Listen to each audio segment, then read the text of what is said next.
Good morning. It is Thursday, which means it's Friday Eve. Hello. Good morning, jurors. Hello. Well, I guess it's afternoon now. It still feels like morning because I've been working all day.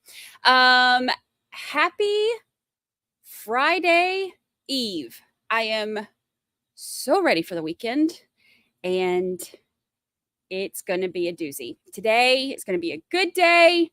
We are going to get some more trial time in, hang out, get some quality time with however many of our BFFs here. I am so glad y'all are here. I want to, before I forget, Lucy's wandering around down here. She was in her little thing. There she goes. There she goes. There she goes. Get in line, Lucy Lou. First in chat.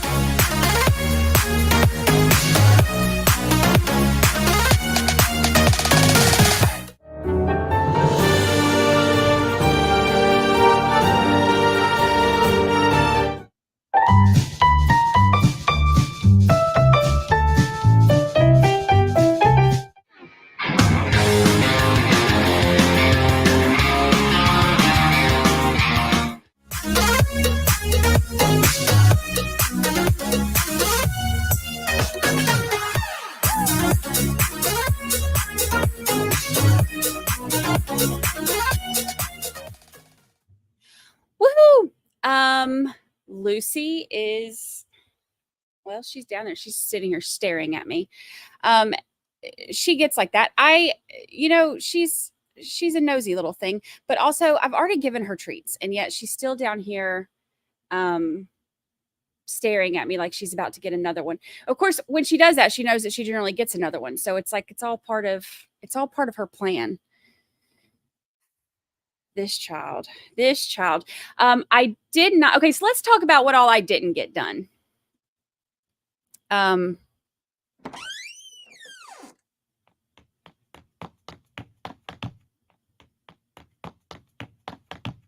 You ain't fooling nobody. Also, let me scroll up here. Thank you, Iowa with the backyard critter cam. I love that name too. Thank you for the super chat. I appreciate that so much. I appreciate y'all. It's Friday Eve. Let's jump on into everything that I haven't gotten done. It has been, y'all, I feel like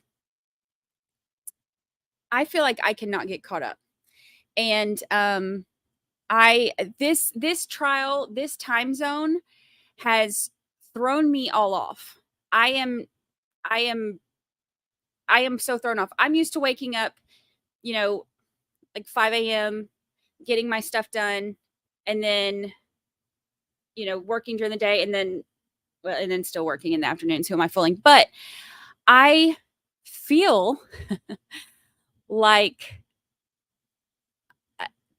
normally I'm on top of things, and this has just, I don't know if it's the time zone difference in the trial. I'm still waking up really early in the mornings.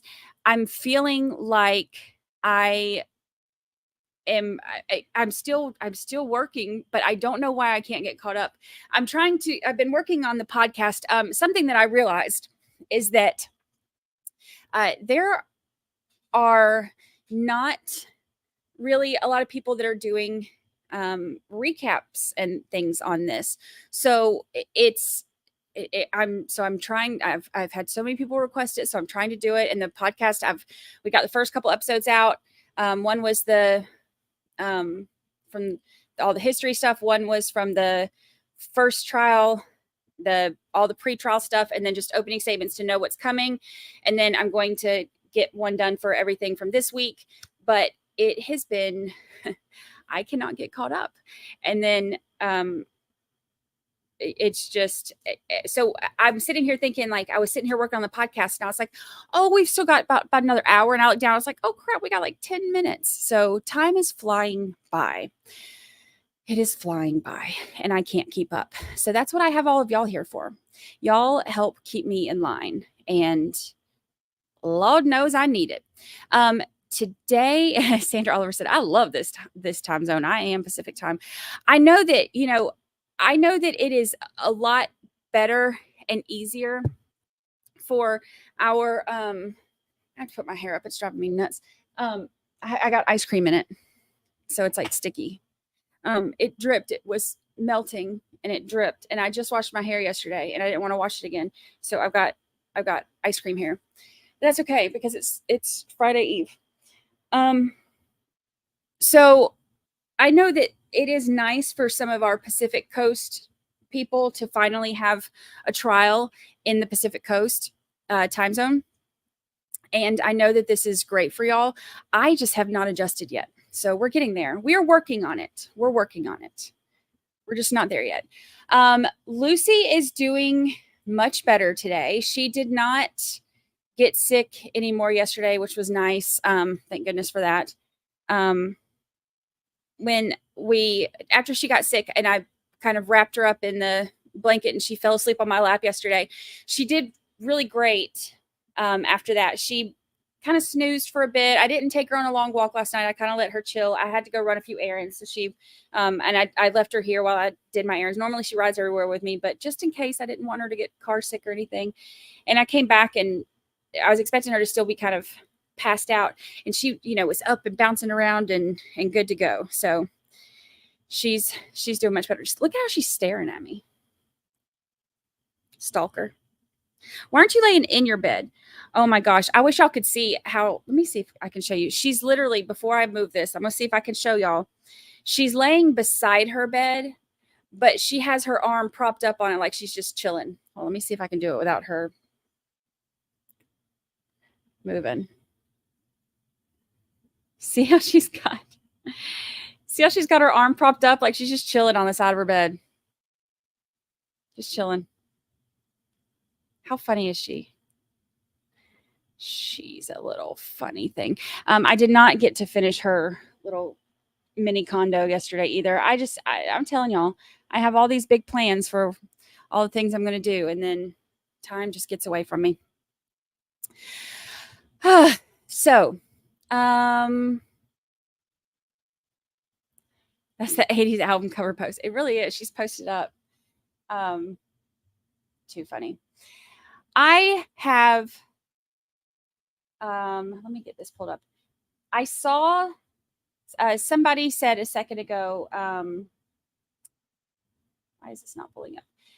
Something about Mark the Shark's tweets. And I saw the ones, I retweeted the one about, he had told us about his, he was looking into the sexual assault where the prosecution didn't even bother, or investigators or anybody didn't even bother getting the video footage and everything. And so they got the video footage and they proved that she was, lying about them having a consensual relationship and stuff like that because she was cheating on her husband, that whole thing. So he did tweet, they gave him a misdemeanor plea deal. They dismissed the charges of the sexual assault and they gave him like a simple misdemeanor charge, which is still, frustrating for the client. However, juries are unpredictable. So, he was happy to get that information to the prosecutor to show them that they really don't have a case, and they were able to get him a misdemeanor plea deal. So, I have not.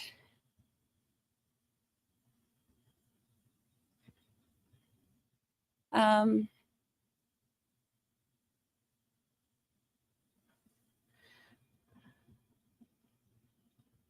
don't know. I'm seeing some of y'all's comments about chat problems in our friend's stream. I was lurking because I was working on the podcast, so I didn't get to see that. All right. So I also want to show y'all, I went to, oh, this is amazing. I went to the post office yesterday and, remember when somebody said I needed a voodoo doll, and I showed y'all like my really cool little voodoo doll who has like her wine bottle at her wine glass, and I love it, and I keep it on my desk. So they in chat, when everybody was talking about I need to get like a little voodoo doll and stick push pins in it, I went to the post office yesterday, and look what I got. And it came with a whole bag of pins. So now every time we get mad at Thami or Josh or any of that nonsense, we'll just add a little push pin. Instead of getting mad, we'll just, and can you see his, here, maybe it'll be easier in this one. See his face? How funny is that? So I've got us a little way to take out our frustration when we get frustrated with our ridiculous defense. Too funny. The voodoo doll needs pigtails. That is a Thami. That's a Thami. So funny. Let's see. They're starting the chat. I wonder actually. Oh yeah. Okay. Making sure I have the right thing up.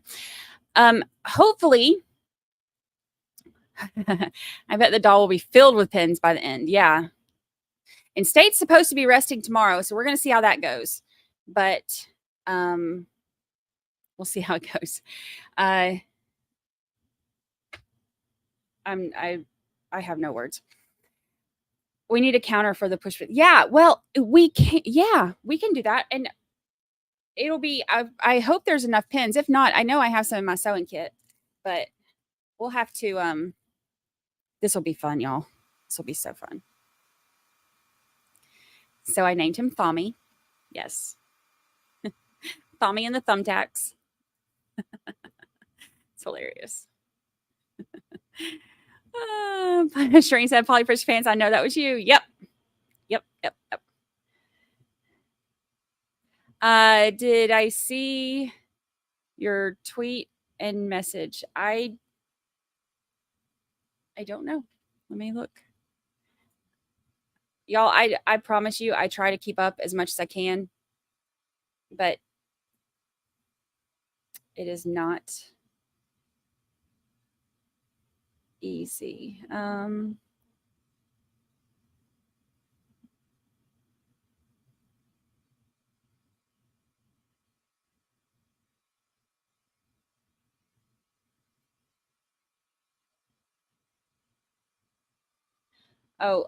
Agencies provide major update in Jared Bradigan murder investigation. No, I have not seen that. I've been working all day.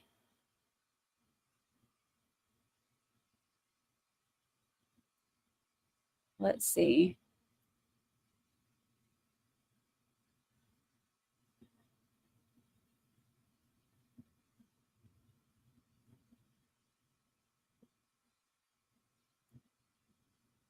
Is this a press conference?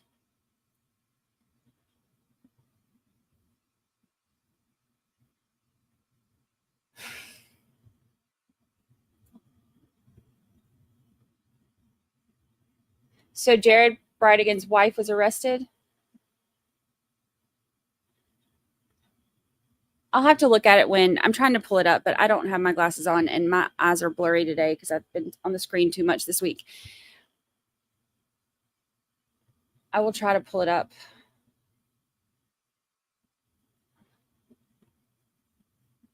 And get the details on it. That's one of them that we were going to cover. I had actually just pulled documents on that the other day because I saw where I got an update that there were more docs that had been filed. His ex-wife.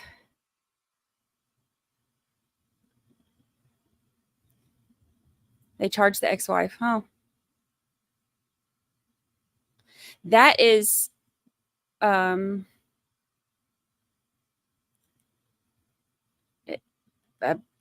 I don't even know, about time.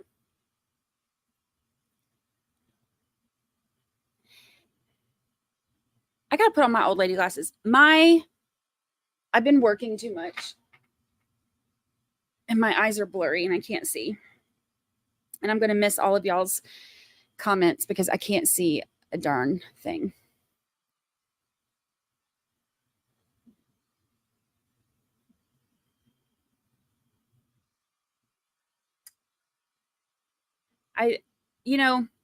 It's strange because I went from, oh my gosh, I can see so much. I forget how much I can't see until I put these on. Oh, wow. Now they're hurting my ears though.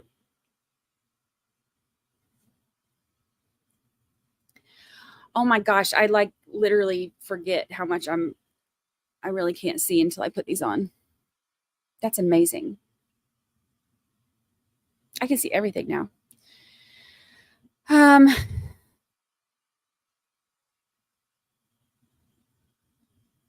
Oh, look, I'm not squinting like this. All right, let's see.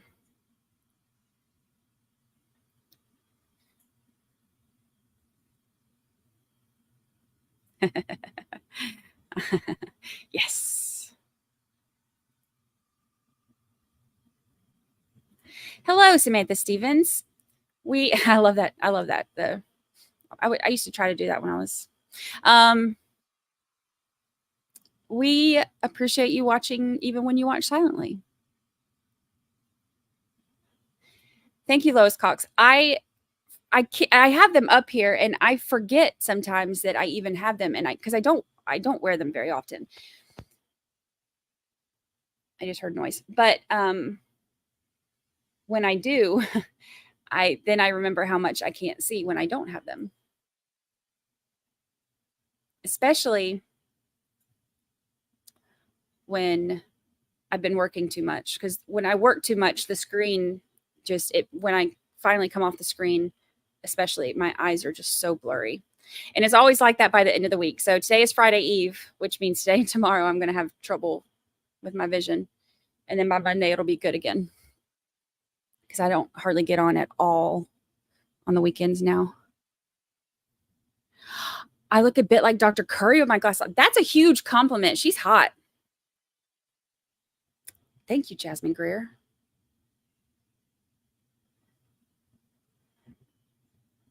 Let's see.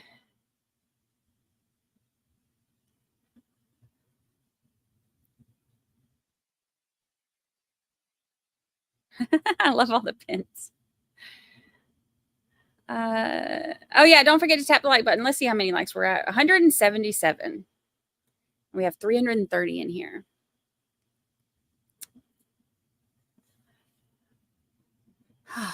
Let's see. Black is my color with the tan. Thank you. I wear a lot of black. Black and gray, for some reason, are like the two colors that, even living at the beach, I was like, moving here, I was like, oh yeah, I'll start, I do wear a lot of white too, but a ton of black.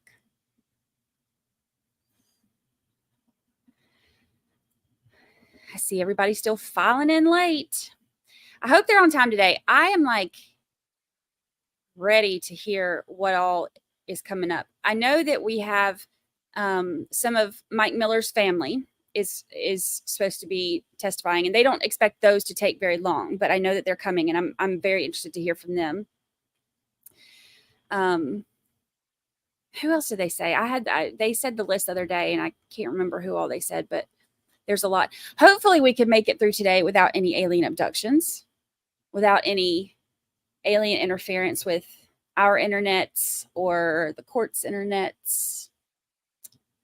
We'll see. Ace Music Man says, like the glasses. Professor Brandy, ready to teach? Yes. Classes in session. Defense better be nice. I wish. Something I noticed too. Let's talk about defense, because doing our podcast is making me more and more mad at them, because I'm having to go through, like, I'm going back through things, to make sure that I don't miss anything. And because I always miss when I'm doing it like this, instead of like when I used to do like the recap videos and the charts and stuff like that only, and not the live streaming. I didn't watch in real time, like real time. I would watch in real time, but then I would pause and make notes and, whatever. And when I'm streaming, I'm obviously always going to miss things because I'm trying to focus on working all the screens and making sure chat's going okay and comments and, whatever. So I don't have the same level of focus on stuff that I do when I'm not doing that. So I have to, for doing the podcast recaps, I want to make sure I don't miss anything. So I've been going back, and I know that I get frustrated with the defense while we're watching, but going back and having to look at things again makes me even madder, because there are things that I missed the first time that not only make me frustrated all over again, but make me even more mad because, okay, for example, when Josh did the cross-examination of Colleen, I didn't realize it the first time. I remember getting frustrated because I was like, he's making it out to be like, it's a problem that they had, a point of their life where it was like a strained relationship. All mothers and daughters had that. But when I went back, it didn't even click to me how rude he actually was to her. Because even the way that he excused the things that Thami was saying, like the phone calls and the voicemails, and he was like, okay, well, yeah, he called you a liar, but would you agree? Would you admit today on the stand that you were lying? And there's a difference in lying and or being a liar and not telling somebody parts of information because you consider that they could be a danger. And then he said something about, insinuating that because she filed, the stuff for the house, the ex parte for the house and all that, and didn't tell him that, that, oh, you are a liar because you didn't tell him. She's like, no, this is my mother's wishes. There's a reason she didn't tell him. She didn't have to tell him. And just the way that he talks to her and the stuff he says, oh gosh, it made me even madder. I'm not a fan. Not a fan. I need to get one of those. I was talking today in group text, and I said like about how much I say not a fan when I don't like somebody, and I was like, I need one of those like the ones that you see them on, like when people are like annoyed by somebody, like those fold out fans where they're like, and they start fanning themselves. I need one of those. And every time I'm like not a fan, I'm like, not a fan. I'm gonna find one. Let's see. State. Brady mentioned the state was going to rest tomorrow. Hasn't it only been a week? Yeah. They said that this was supposed to last for 3 weeks, but I know that there's also some testimony that they weren't allowing in. So it's, that's going to affect it a little bit, but yeah, it's crazy. But we also don't know how long defense case is going to take.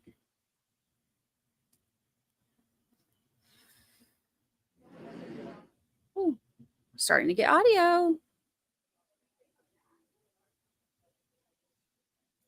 Thank you. I don't remember where I got it. No clue. Maybe Amazon. I have no clue. Yeah, the old church thing.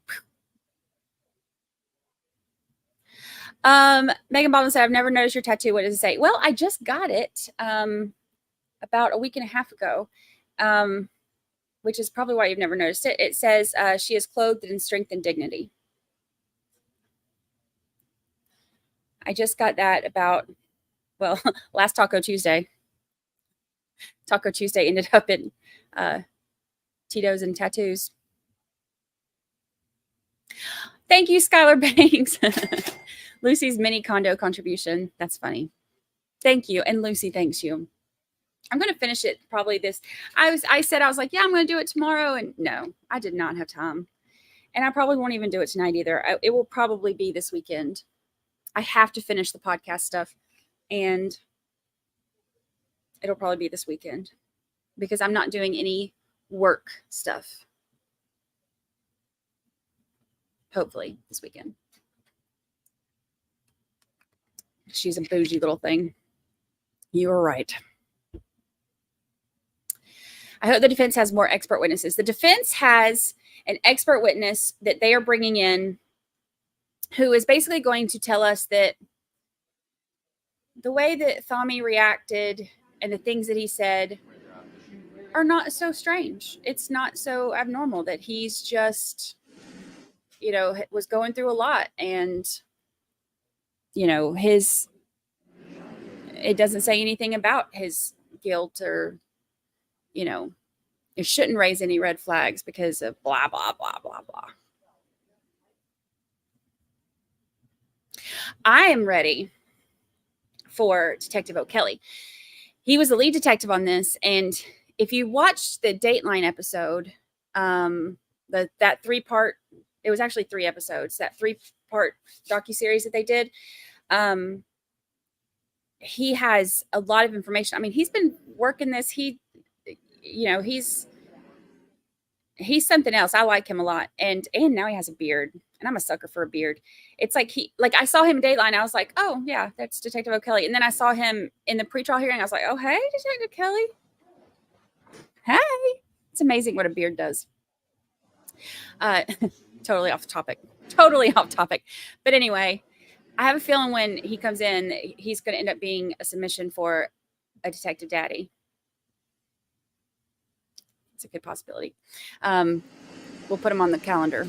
But I'm ready for him, though, because he is so knowledgeable about everything. And he was right there, leading this investigation. So he has a lot of insight into everything. So I'm ready for him to get up there. He's going to be the last witness, and I'm ready for him to tie everything together. You guys are not rolling your cameras, correct? No. Okay. We are outside the presence of our jury. Outside the presence of the jury. The first issue. It was brought to my attention while we were getting ready for today that a couple of the jurors on their way out of the courthouse yesterday, as they were walking out of the courthouse, someone who they believe was a security guard yelled something out to them in reference to if somebody is a politician, they should vote guilty or something along those lines. We're not exactly sure who this person was. I did bring that issue to the parties, and it's my understanding, based on my discussion with the parties, that the court and the parties are all in agreement. I believe we have to bring the jurors in individually and question them in regards to if they heard anything being yelled out towards them. Yes, Your Honor. Any further record defense wants to make about that at this time? No, I think that's appropriate. I would ask that the court inquire if they've heard anything else about the case. While they're here? Yes, just that simple question. Okay. And then it's my understanding between the parties that there were an issue, at least one, that you guys needed to raise. Yes, Sharon. I want to make sure before Clifton Miller, who is the cousin of Michael Miller, Billy Miller, who is the uncle of Michael Miller, and Vita Miller, who was married to Billy Miller. First of all, they make some assumptions that there could be a relationship beyond being a friend, beyond just being a handyman. I would argue that it's pure speculation. They make statements like they're teasing Michael Miller about being in a homosexual relationship.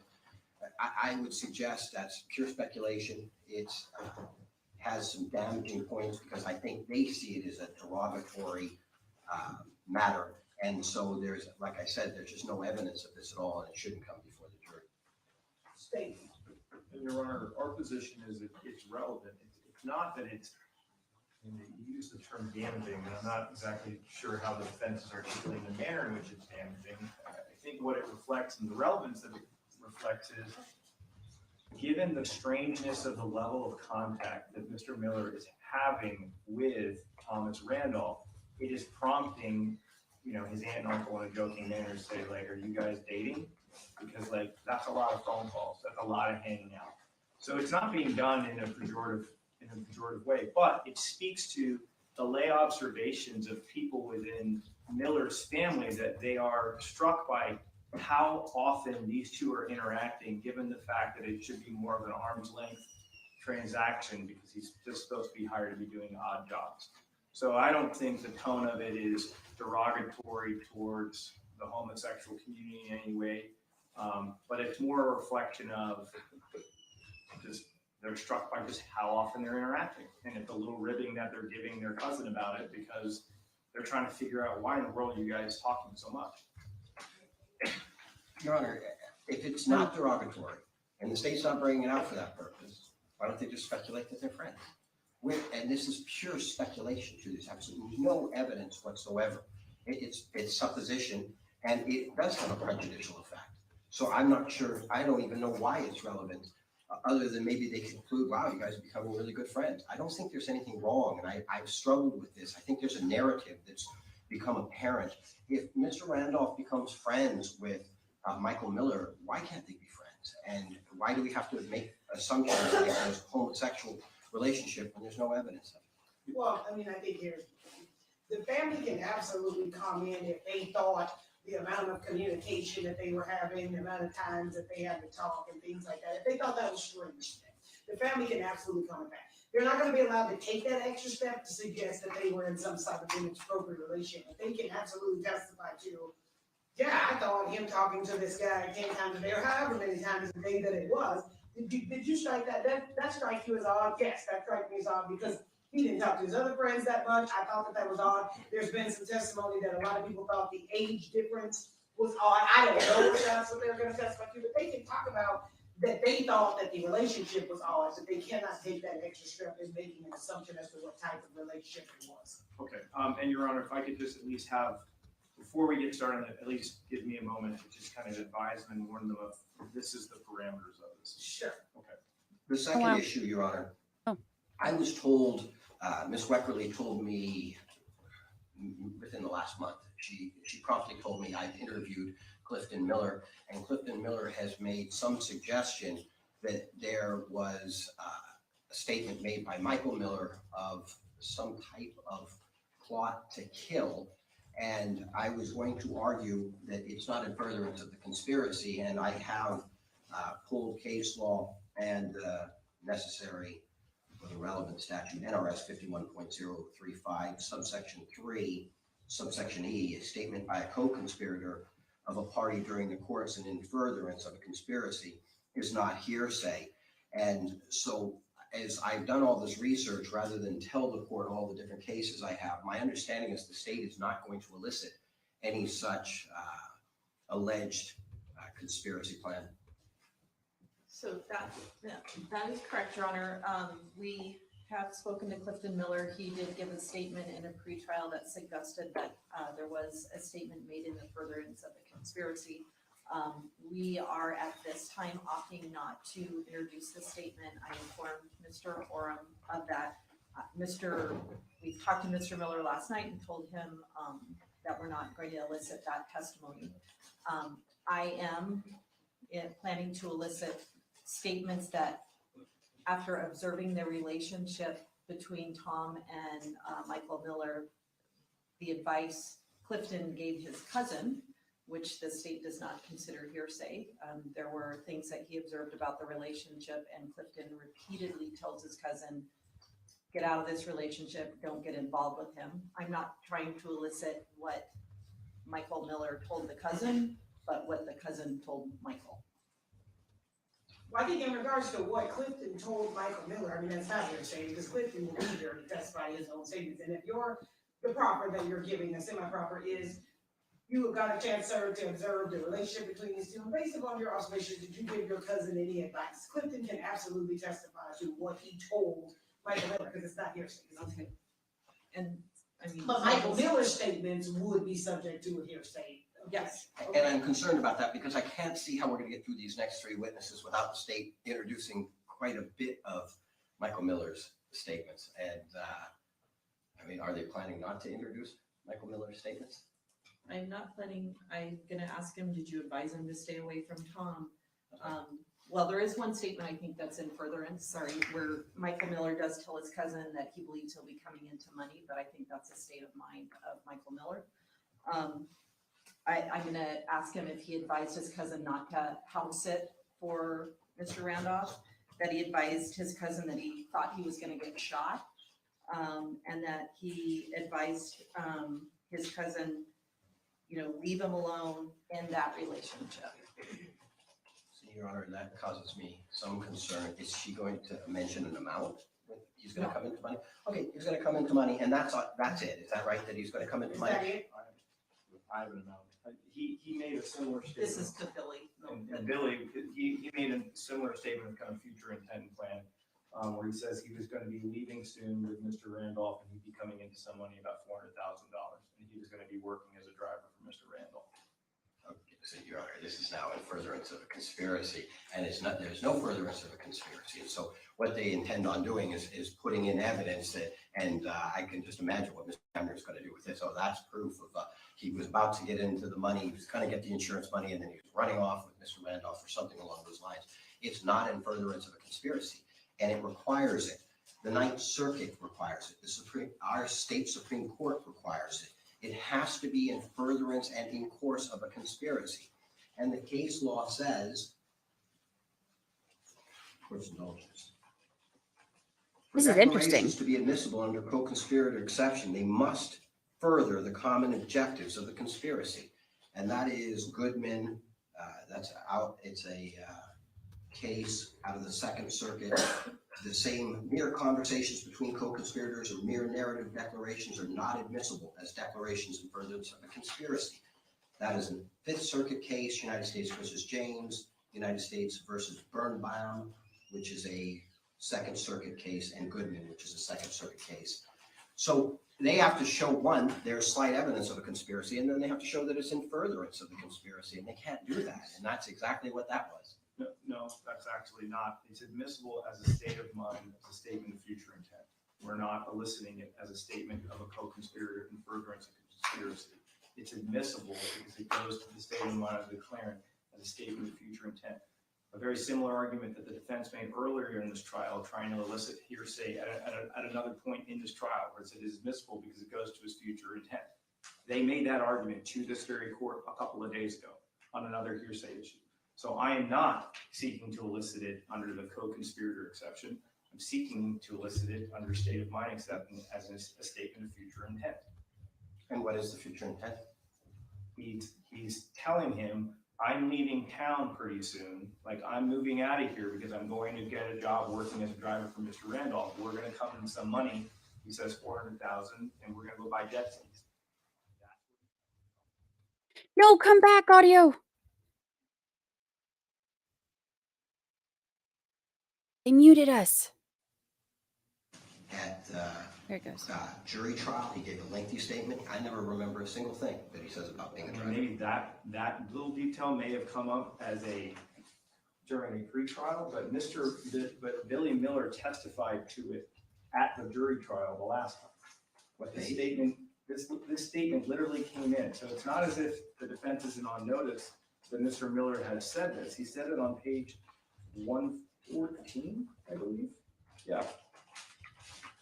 Page 114, lines 9 through 13. Wow. He's going to come into money together, right? Not that he's going to be a driver for. Where does it say he's going to be a driver? Mr. Warren, I just clarified. That particular detail about the driver may have come out in a pretrial, but I am directing Mr. Orem back to the fact that this context, what he's talking about here, was testified to previously. This is not a situation that they're not on notice of. What did he say at the last trial? Question, did he state that he and Mr. Randolph were going to be coming into some money together? Yes, he said about $400,000, and they were going to go out and buy jet skis, and he were 3 to 4 days before he was gone.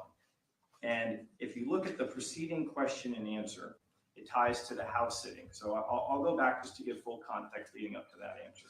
Question, okay, then after he house sat for the defendant, we discussed with you any future plans he and the defendant had of leaving town together.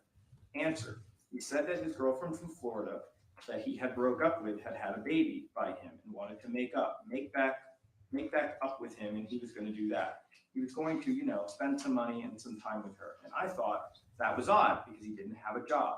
But he was still looking 3 weeks before that and never really got a job. Even when he said he had a job, it didn't materialize because he would be promised work and the work never happened. So we gave him work, and then he found odd jobs around town. But he kept telling me that he was going to leave and things are going to be fine. Don't worry about him. Question: did he stated that he and Mr. Randolph were going to be coming into some money together? Yes, he said about $400,000, and they were going to go out and buy desk keys maybe 3 or 4 days before he was gone.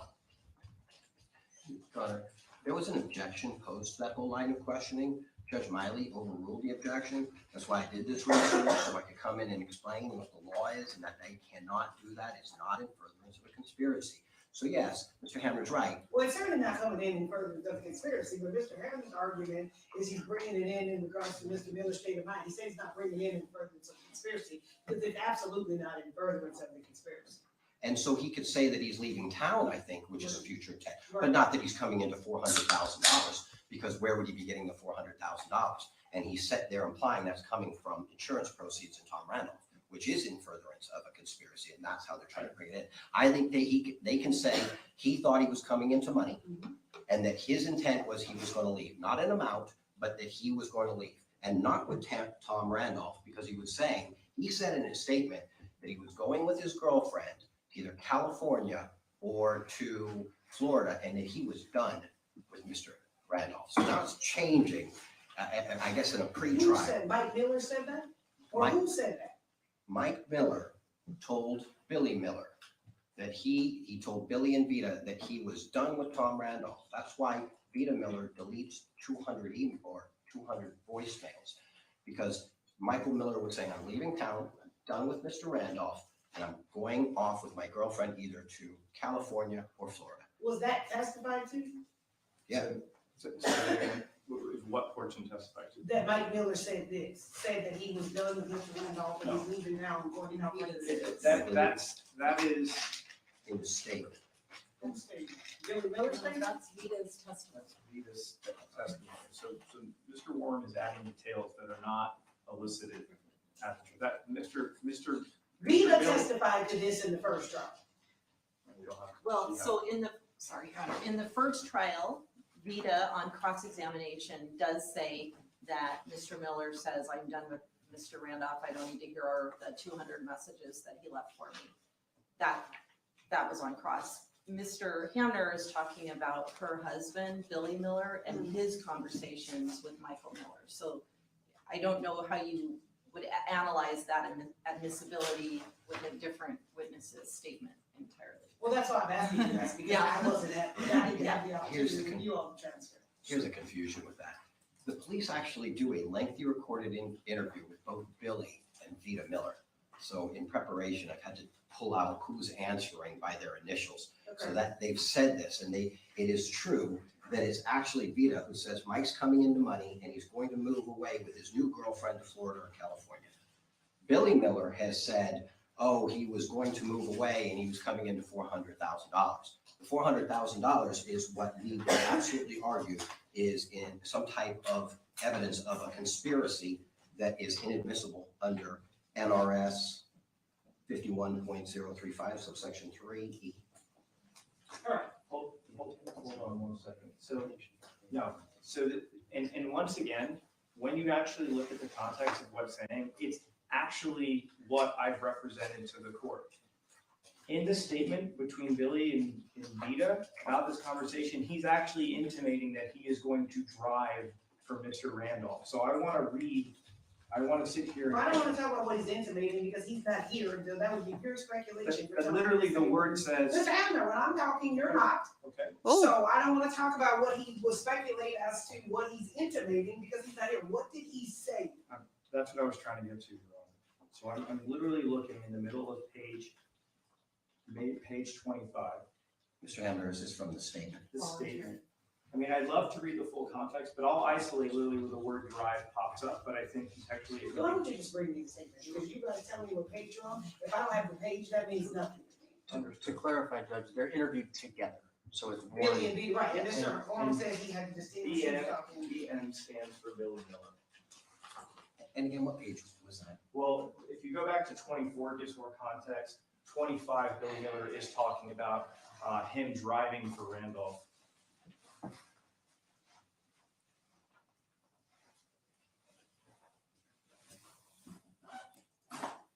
Judge Jones got her spicy pants on today. Sassy pants.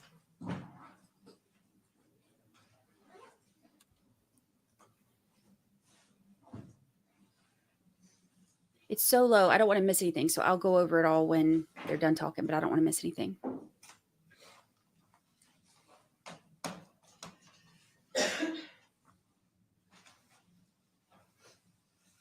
So when it just says A, is this Vita Miller? Yes, Your Honor. If you look in the middle of the page of 25.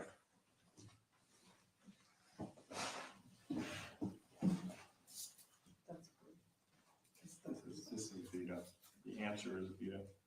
This is Vita Miller talking. Yeah, he was going to leave Sharon and he wanted Mike to go with him at one point, I guess, to drive. And he was coming into a large sum of money, like 400,000. Do you see that? Cashing the check within the past week. So. Do you see where it says, I guess? Right before the, I guess, to Right, she says she guesses he's gonna drive. I don't know what. So here's the thing, these people.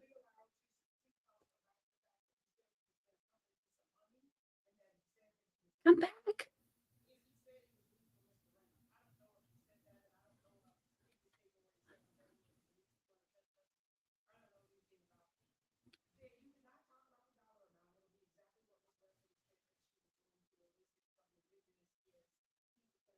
Come on. It was getting spicy. It was getting good. Come back.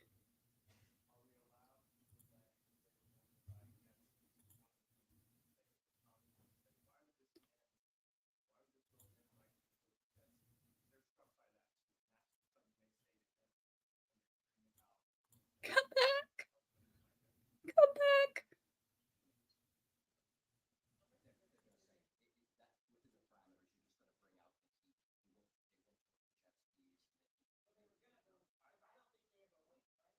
There's like, you can like barely hear them, but not enough to make out what they're saying.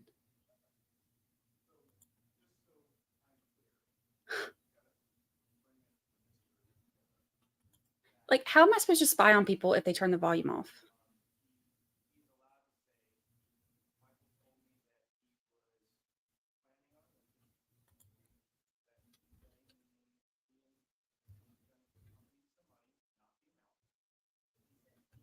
Come back.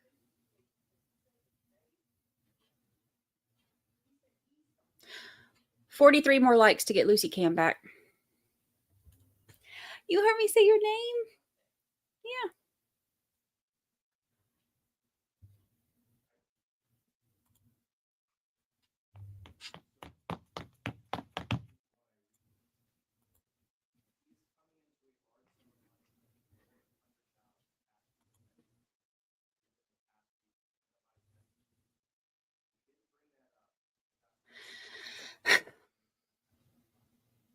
It's really frustrating when they make it harder for me to spy on them. Like, I'm nosy and I need them to get their act together.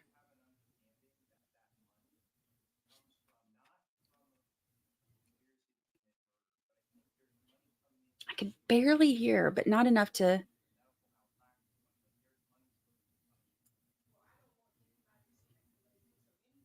$25 more likes for Lucy Cam.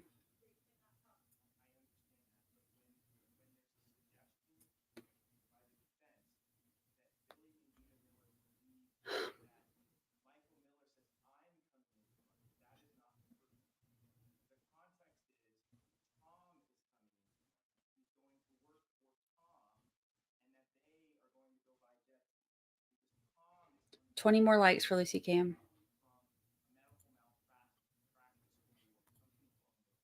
Yep.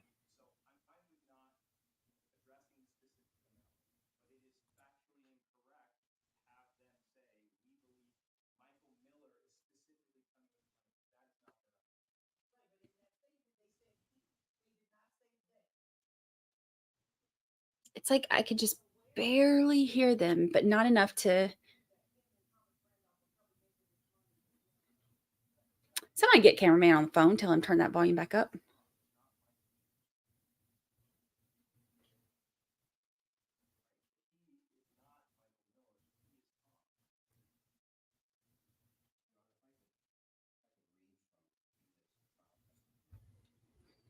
It's been 84 years. It's been 84 years. Come back. I need to get that one too. Come back. 11 more likes for Lucy Cam.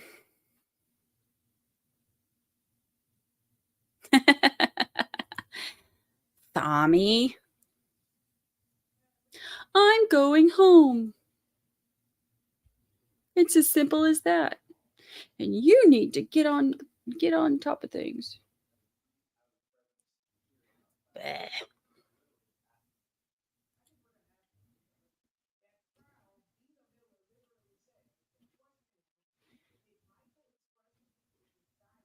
Every once in a while I can hear Judge's got her sassy pants on today, or her sassy robe. Every once in a while I can hear her. I feel like we should be able to hear this stuff outside the presence of the jury. We are not their jury. We are the 13th jurors. We should be able to hear this. I think.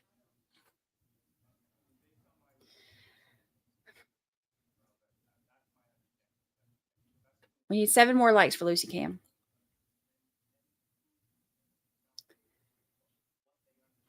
Tommy.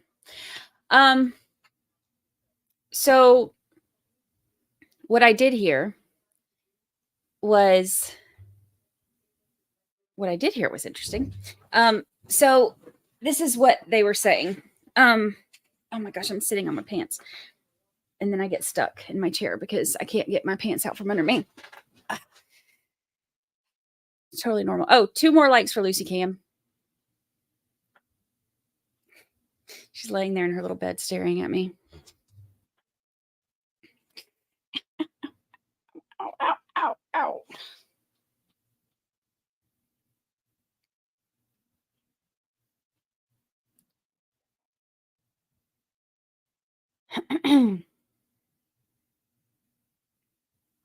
I have like this. She has her own little remote for her lights down there too. All right, we're at 3:03. We get Lucy Cam. Welcome back, Woos. We missed you. Welcome back, sweet girl. All right, so what I did here was oh,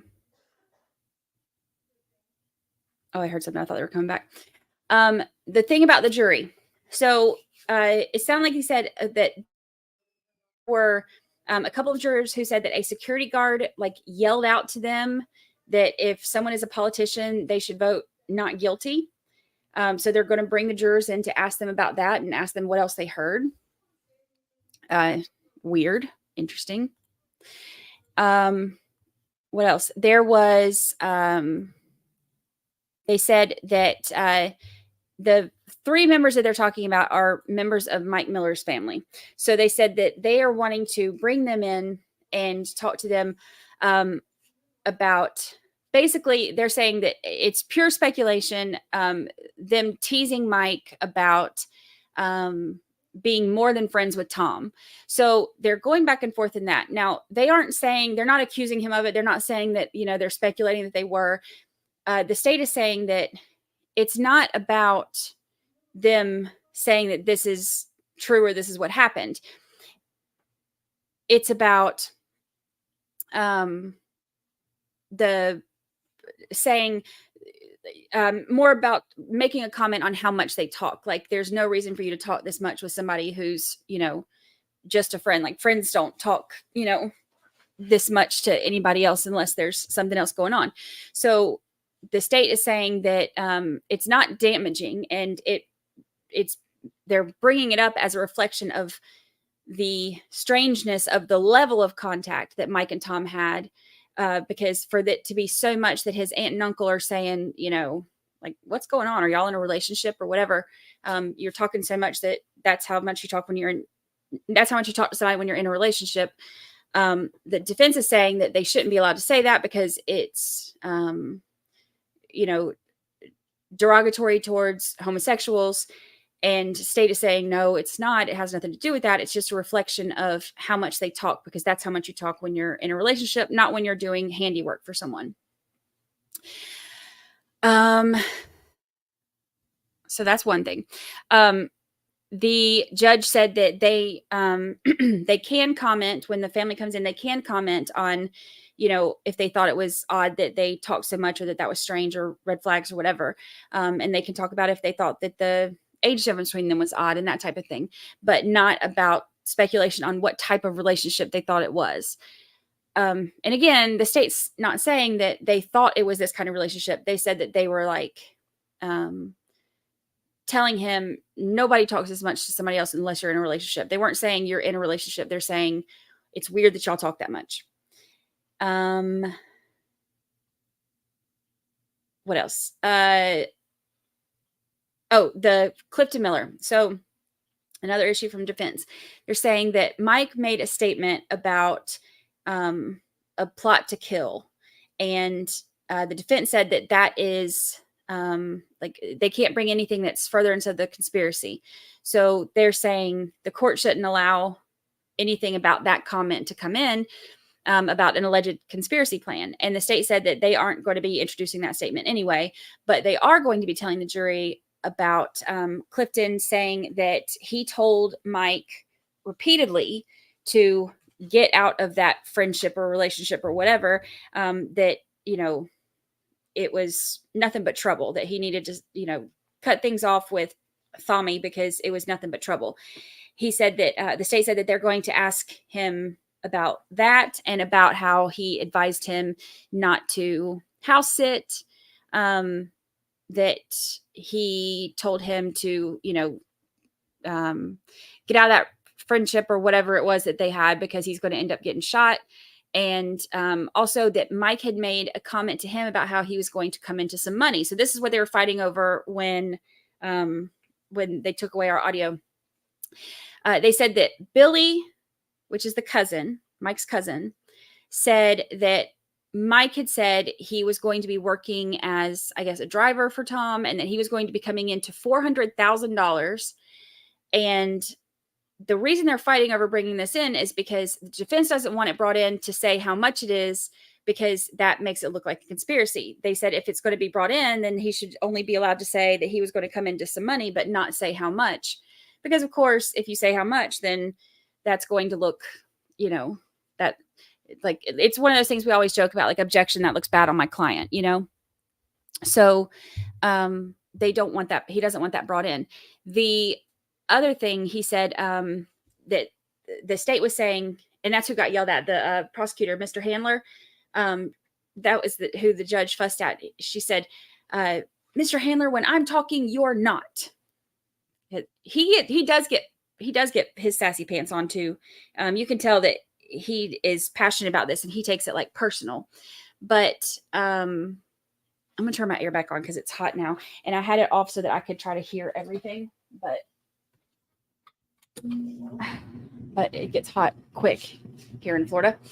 So anyway, state was saying that these are comments that were made in the last trial. So they were reading when he was given the page numbers, they were reading the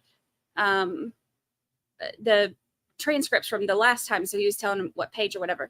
He said that that Mike had told his cousin that his girlfriend from Florida, that they had broken up, he had a baby with her or whatever, and that they were going to be getting back together or something. But the cousin said he thought it was weird because he was, talking about these plans that he had and stuff, but he wasn't working. He wasn't making money. So he said that, he was going to leave and everything was going to be fine because he was going to be coming into about $400,000, and him and Tom were going to go buy jet skis, and then he was leaving.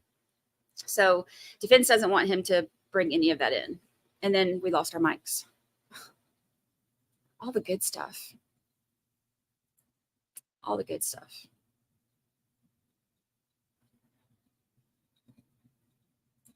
Sounds as if Mike may have been a bit naive. I think so. And I think that Thami knew that, which is why, you know, he like preyed on him. I think that, you know, he saw him as vulnerable because he was down on his luck and, you know, easier to manipulate.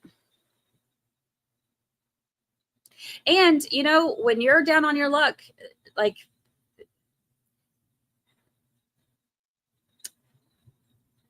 you tend to fall for more things because there's more of a sense of desperation in certain ways. You know, like if you've got, you know, if you got all the money in the world and you're, you know, doing well at work and you're, you know, on top of things or whatever, you're not going to necessarily fall for the things that you would fall for if, you know, you don't know where your next meal is coming from, or, you know, you are having trouble finding work, or you know, whatever. So it's a lot easier to fall for things when you're in a desperate state. And I'm not saying he was, I'm just saying based on some of the things that they had said about how, you know, he had moved out there, didn't have a lot of family, that type of thing. And, or didn't have you know, only had a couple family members out there or whatever. And how he was having trouble working and that type of thing, had, you know, kids and child support and all that stuff. So, you know, if he's needing money, it could have been, you know, Thami. Look, narcissists will zero in on that. They find your weakness and then that's what they go for. Megan Easton, member for 3 months. Happy anniversary. Thank you all for being amazing. Love each of you. We love you too, Megan Easton. My son hated his school when we first moved. When we moved from Georgia to Ohio, he hated his school. And then it took like a couple weeks, and then he started liking it, and then he loved it. And now his friends that he had, that he made, are like, you know, he's bringing them to Florida to visit and stuff. Like, so it's hard in the beginning, but it gets better for kids. Shaky Ground is a new member. What? Did we just become best friends? Yep. Welcome, Shaky Ground, to the jury box. We are glad to have you. We are glad to have you.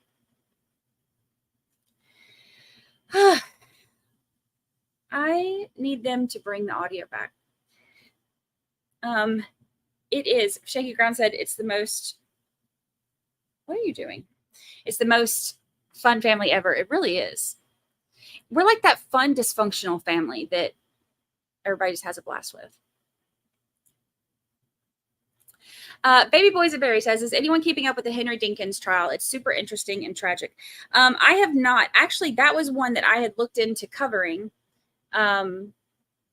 I had it in my calendar that it started on the 8th, and I was planning on covering it until it didn't work out. I decided to do this one, but that's one that I had looked at. But I have not been following it because the way my time works is that I need twice as many hours in a day as it is. And I haven't had a chance to follow anything else.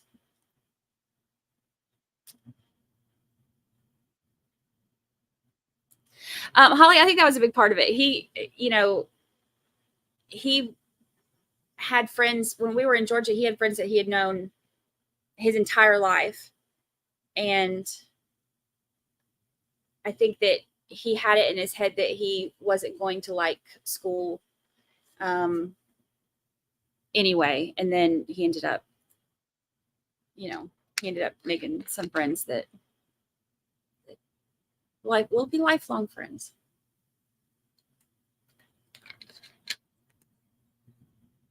Oh, let's see. Hello, Eggs and Spam. You've missed hot mic moments. Hot mic moments. Get RA to call the court. And I asked them, tell him get that audio back on.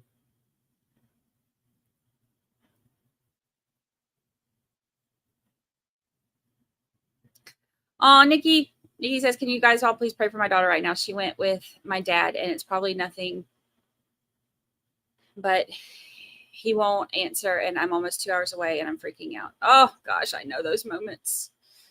I'm sure it's nothing, but we will say prayer.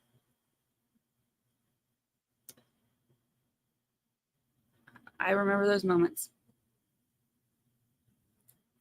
C. Morales said, you should take RA up on his offer and stream with him for a day. I think that would be amazing. I think we should do it during the verdict. How fun would that be to have us all together for the verdict?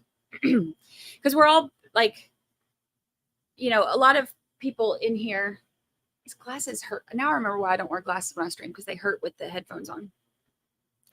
A lot of people in here will bounce back and forth anyway. You know, we do have a lot of the same members. So I think it'd be fun to watch I'll watch the verdict together. There are a lot of interesting facts coming out about the jury on that trial in Houston you were interested in. On A.J. Armstrong, I would like to know what has come out. I want to know.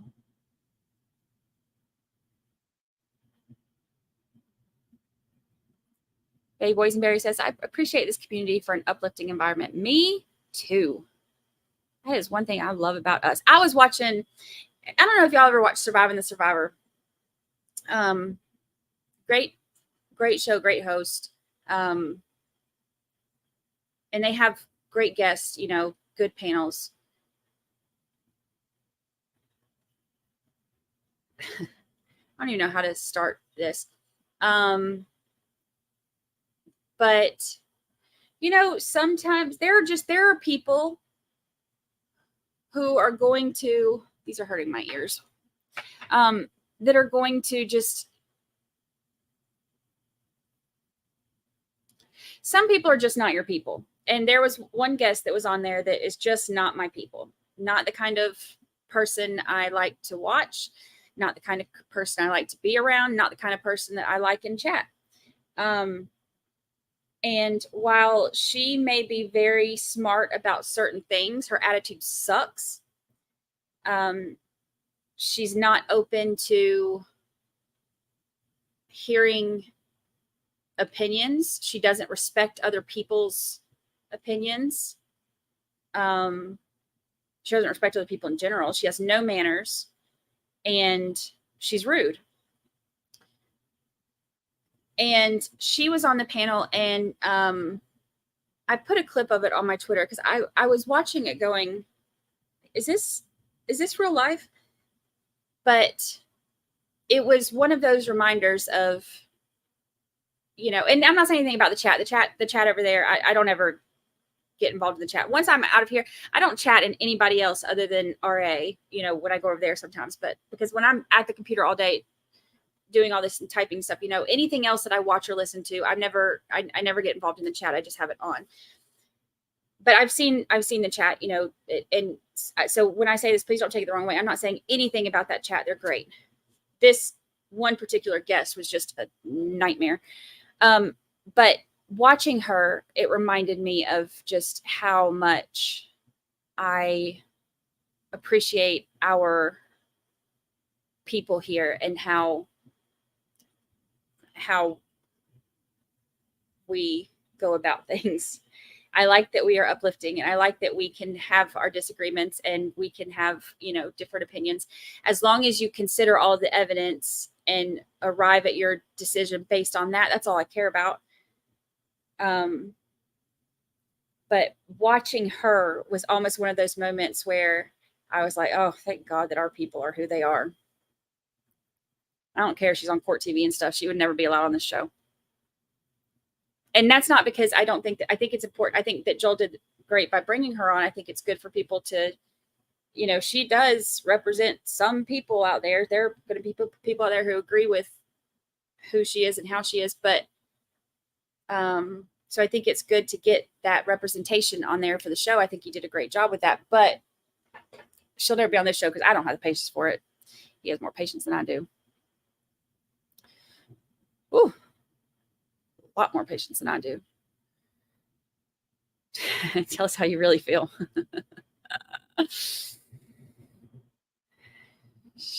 White Paint says, thank you for saying that. She is absolutely false, knows nothing about the case. Yeah.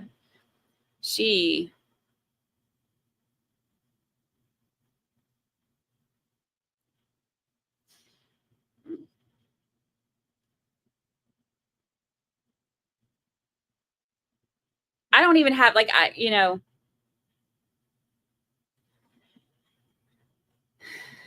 it's hard sometimes to watch people like her because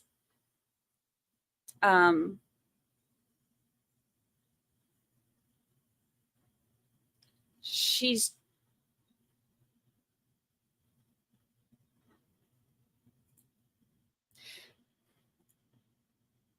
trying to think of how to say it as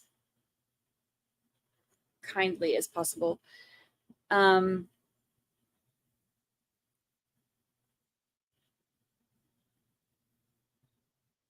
She's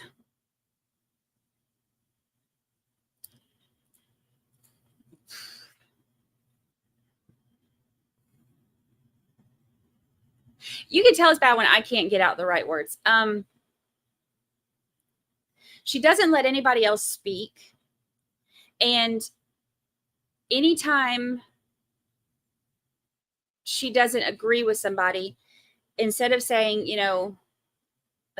I respectfully disagree and this is why, she just yells over them and calls people names and stuff. And she got caught in a flat out, I'll let y'all watch it. But she accused somebody who wasn't on the show of something. And then that person got on the show and went to address it. And then all of a sudden she wouldn't address it. She started yelling over him and wanting to talk about other things. And he was like, no, we'll get to those things. But tell me now, you said this about me. Tell me now that you don't have, that you don't have proof. Tell the world now that you're full of crap and you don't have proof. It was such an interesting show, but seeing that was just one of those reminders of how much I love our people. I really do. We were talking about Surviving the Survivor podcast that I watched the other day. Somebody had said something about how great and uplifting our chat is, and it just reminded me of that because it was not, and again, not saying anything about their chat. Their chat is great. This is just one specific person who was on the show, not their chat at all, just the show. But she just reminded me of, because when I tweeted a screen recording of her behavior, I even said something about this is the kind of person I would not allow in my chat in our room. She'd be gone. I think she was a former prosecutor, right?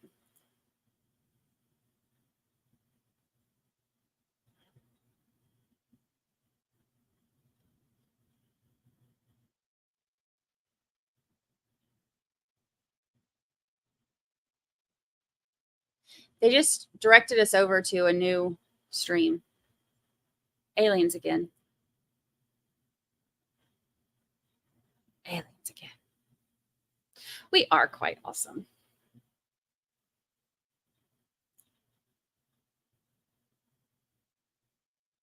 Obnoxious is my word for her. That's a good word for her.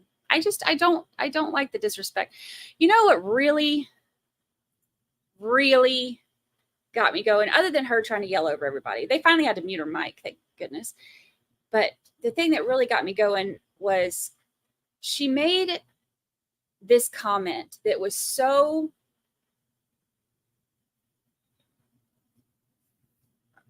rude about how about stupid jurors and how people are caught in the first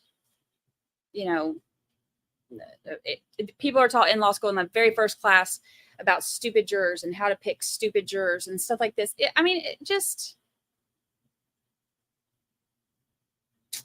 She ain't my cup of tea. All right, they have redirected us to another stream. I don't know why they keep doing this. So strange.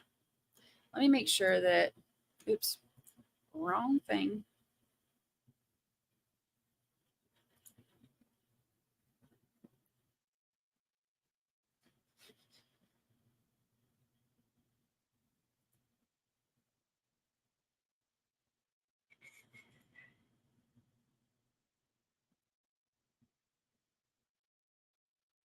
Yep, they've still got us in it.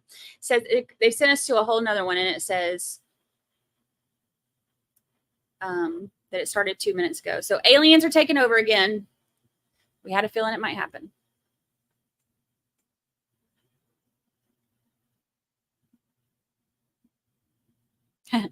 Everybody's like, what is it? It's Surviving the Survivor podcast. And if you haven't subscribed, you need, Joel does a great, it's him and his mom. They do a great job. I was actually supposed to be a guest on there, and then the schedules didn't work. I can't remember what happened. The schedules didn't work out, and I didn't get to go on, and it just never did. But he is amazing. His mom's amazing. And they do have great guests on there. It's a great show. Great podcast. But if y'all haven't subscribed to it, you should definitely check it out. They do a really good job.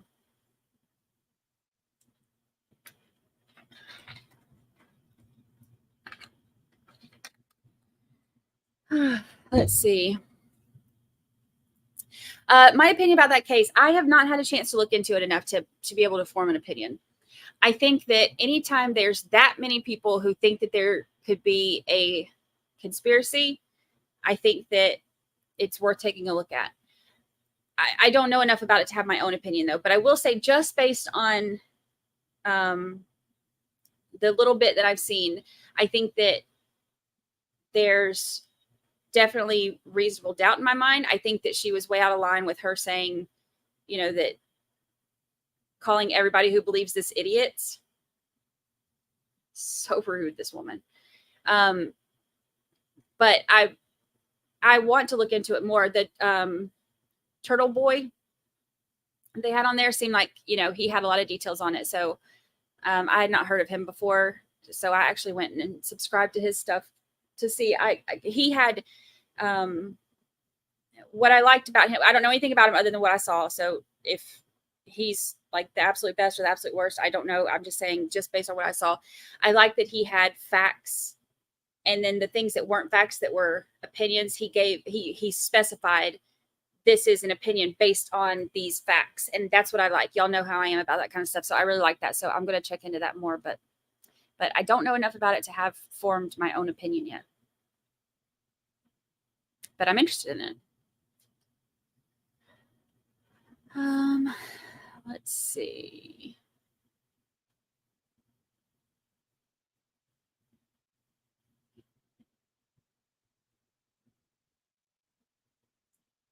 Betty Ross says their chat is great. I've visited many times. I've seen some of their chat. I just don't get involved in it. But I mean, even like I saw some of our people in that chat too when I was there, and their chat seems lovely. I just don't chat in other places because I get, when you do this all day, every day, it's a lot to go get into another chat and talk too. Which episode was it? Let me look. It's the one about, oh my God, what just happened to my computer? What just happened? Everything went black. Oh, there it goes.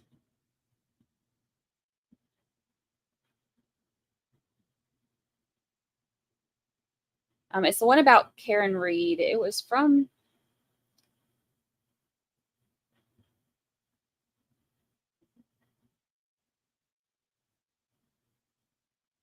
did Karen Reed kill her Boston police officer boyfriend? Is it?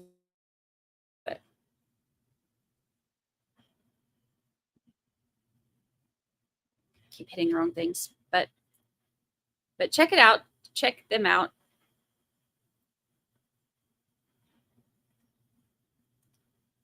Call the court. Tell them, get on it, doggone it. Come on. Get it together.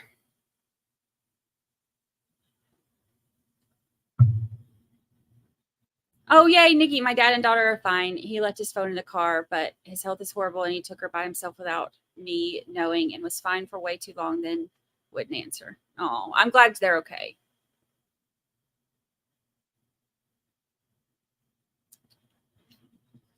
How many alternate jurors in the trial? I think there's 2, right? Do I remember that right? I think there's 2.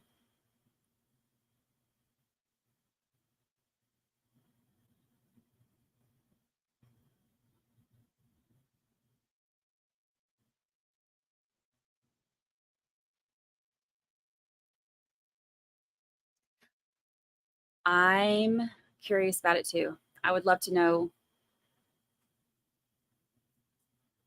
I would love to know what all they're saying. Let's see.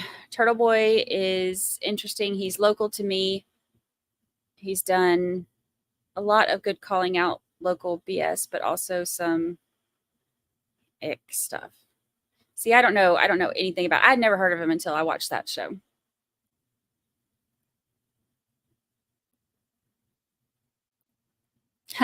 Julie says, hi, all. Just caught up on yesterday's. Love the officer's hair. Wasn't it the best hair ever? It was funny, too, because when they were talking about the jury questions, and everybody's like, oh, my question would be, what conditioner does he use? And, how often does he shampoo his hair and stuff like that? It was really funny.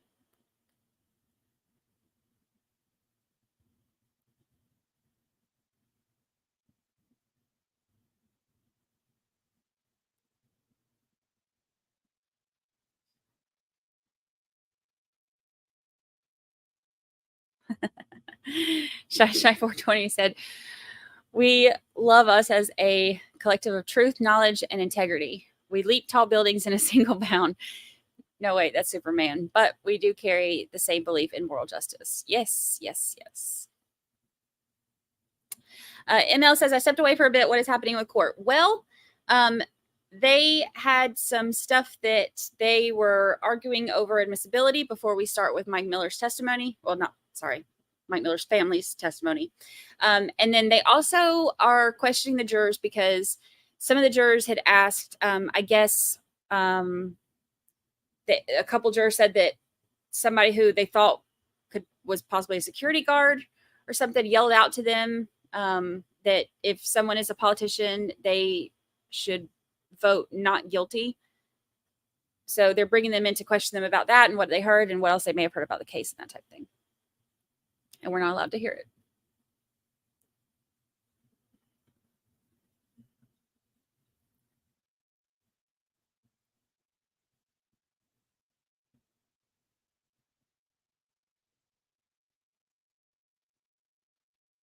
Hello, Chevelle. Chevelle's lurking.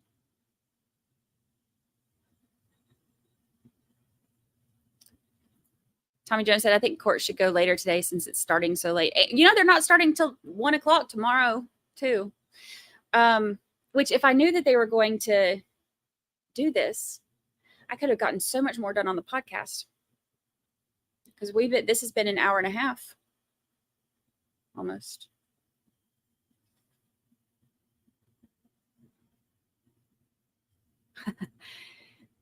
Lindsay Hendricks said, I was wondering if Tommy Boy would come in here today trying to mimic that officer's hairstyle. Probably. If I see him with like jailhouse waves like Lori Vallow, I'll just pass out in my chair right here. Oh, speaking of Lori Vallow, did y'all see the news on her? If y'all don't follow the 13th Juror on Twitter, 13th Juror podcast on Twitter, you need to. I do not run it because I am not as good at it as she is. I literally learn certain like headlines and stuff from the 13th Juror podcast because it's fantastic. She tweeted today the newest thing. Let's see. Oh, I guess I should pull it up here so we can look at it since I ain't doing nothing else.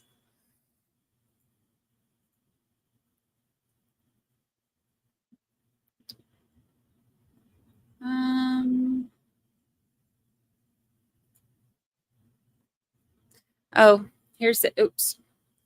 Here's this too. We were just talking about this. Breaking ex-wife of Jared Brightigan, the Florida Microsoft executive who was gunned down in front of his 2-year-old daughter last year, has now been charged with his murder. That was the one that we were planning on doing. What was it, last month? Last week? A couple weeks ago? What was it? Everything runs together. All right, let me see.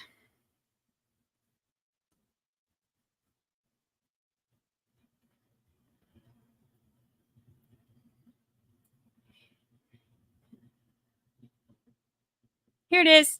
Girl, bye. Doomsday Cult Mom is heading to Arizona. Governor just signed extradition. Bye, Felicia. I'm excited for that. Another trial.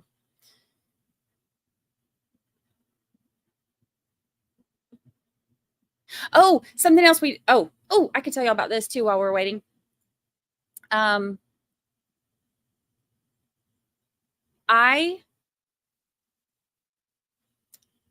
Okay, we are really close here on the channel I say really close. I mean, that's all relative. We are approaching, how's that? We are approaching 10,000 subs. And I want to get there. I think we're at like 8,550 something like that. I want to get there. So today, we were talking and in group chat and decided it'll be fun to do. We're going to do a 10K giveaway. So y'all be looking out for this. And we're going to try to get to 10,000 as soon as possible. I am going to throw a party for 10,000 subs.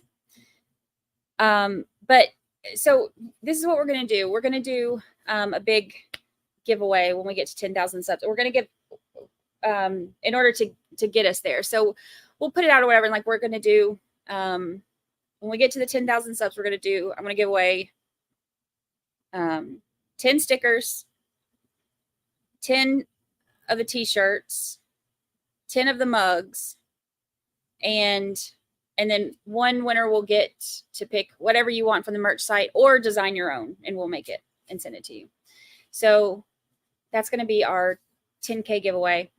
So I think that'll be fun. And we are, I'm excited. So and I figured that way it'll be cool too, because we'll get, that's what, 31 winners. So the chances of winning are a lot better.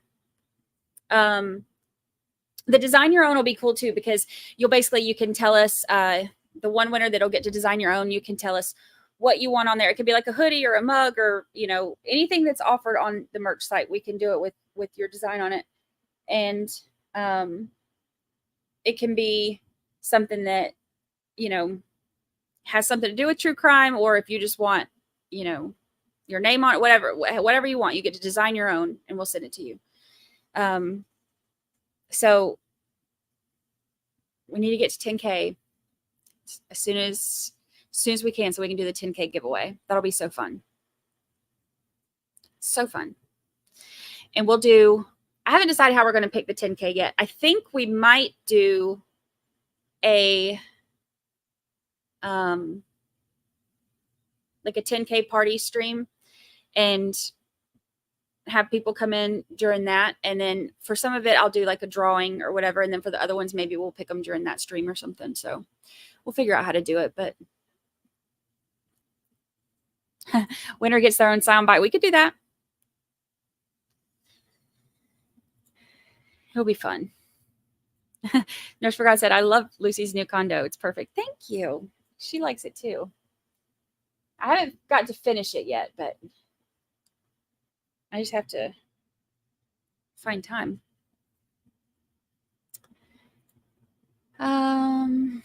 You get merch and you get merch and you get merch.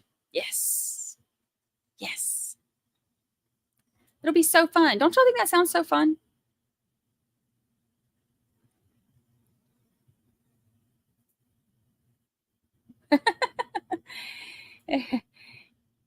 Erica says, I'll use all my Gmail accounts to sub. Yes.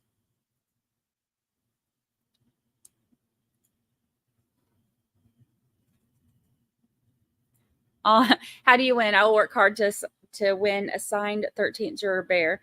I don't know. I think what we're going to do is I'm going to, because I know not everybody can be in stream. So I think for each thing, I have our list of members. And I think for each thing, when I do the 10 of the t-shirts, the 10 of the stickers, and the 10 of the mugs, I think for each one, I'm going to pick, some of them from our list of members just randomly. And then some of them we'll pick, we'll do like a 10K party stream because I got a clog too. I told everybody when we hit like 1,000 viewers or something that I would clog when we got to 10,000.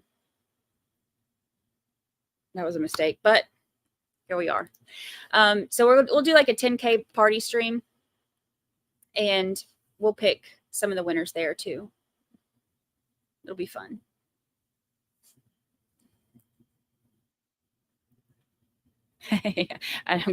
You're gonna eat your words now. I know. I already kind of am. My eye's getting all itchy again. It's always this one. I wonder why.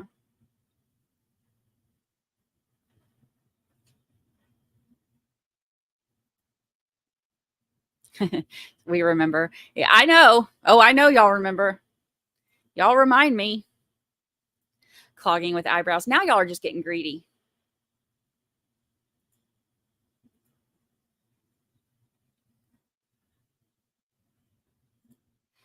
Sarah Hicks, they were supposed to have been started, but they are not. They are questioning the jury, I guess. So we're just sitting here.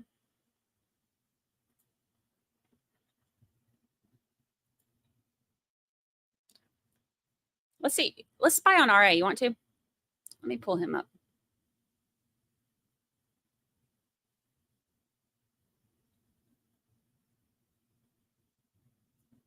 Maybe he won't copyright strike me here.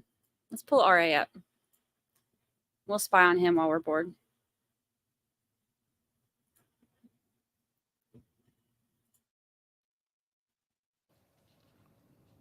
If I can ask, what's the name of the game you played? World of Warcraft. World of Warcraft was the name of the game I played.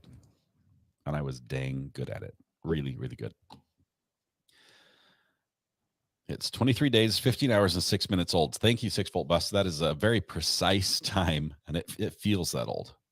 It's getting soft again. You know how it starts and it's all pokey? It's getting soft. Hey, Mrs. R.A., how you doing? Taking a break? Hey, guess who's on the phone? Hi. Greg? No, I'm live, and we're just spying on you on my channel. So I told them I was going to call. You pocket dialed me there for a second. How are you doing? No, I'm live.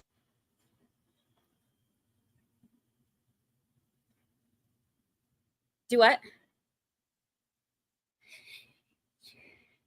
Yes. I was trying to eavesdrop, and we were actually getting annoyed because the cameraman took it off during when it was starting to get spicy. So I know. So we got annoyed, but yeah, so now we're sitting here waiting. We kind of went over it and we've been talking, and then I decided we'll just spy on RA. So I have you pulled up on our screen, and we're just spying on you. Yeah.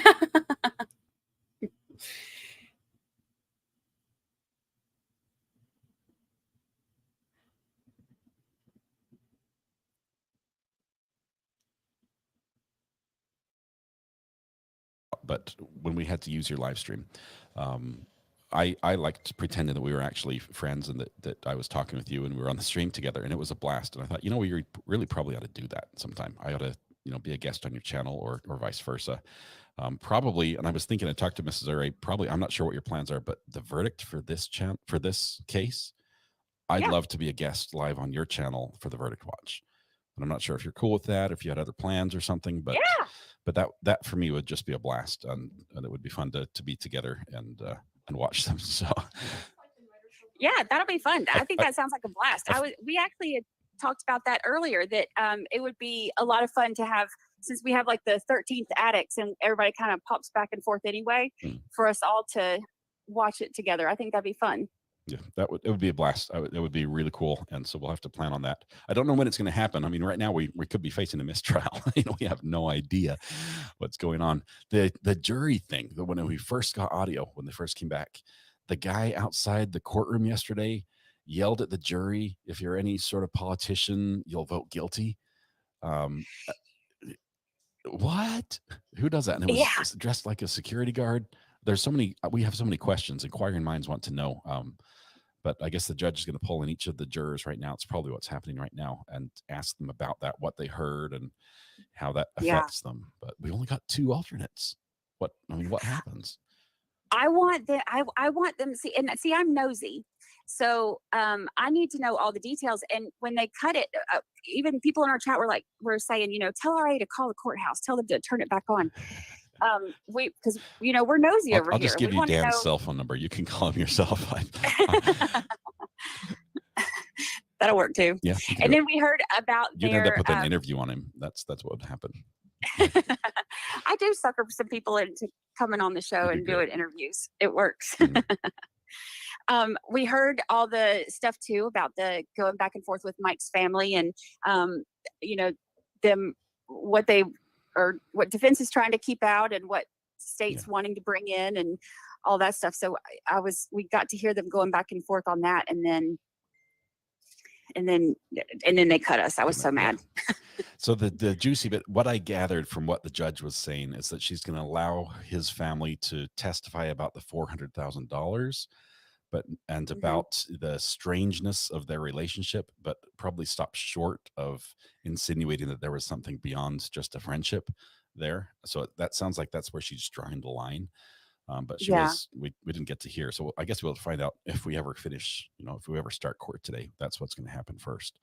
I have a couple questions for you. Okay. One of them is the nickname for the defendant. Not the lullaby, but how do you pronounce Thami? Thami. Yeah.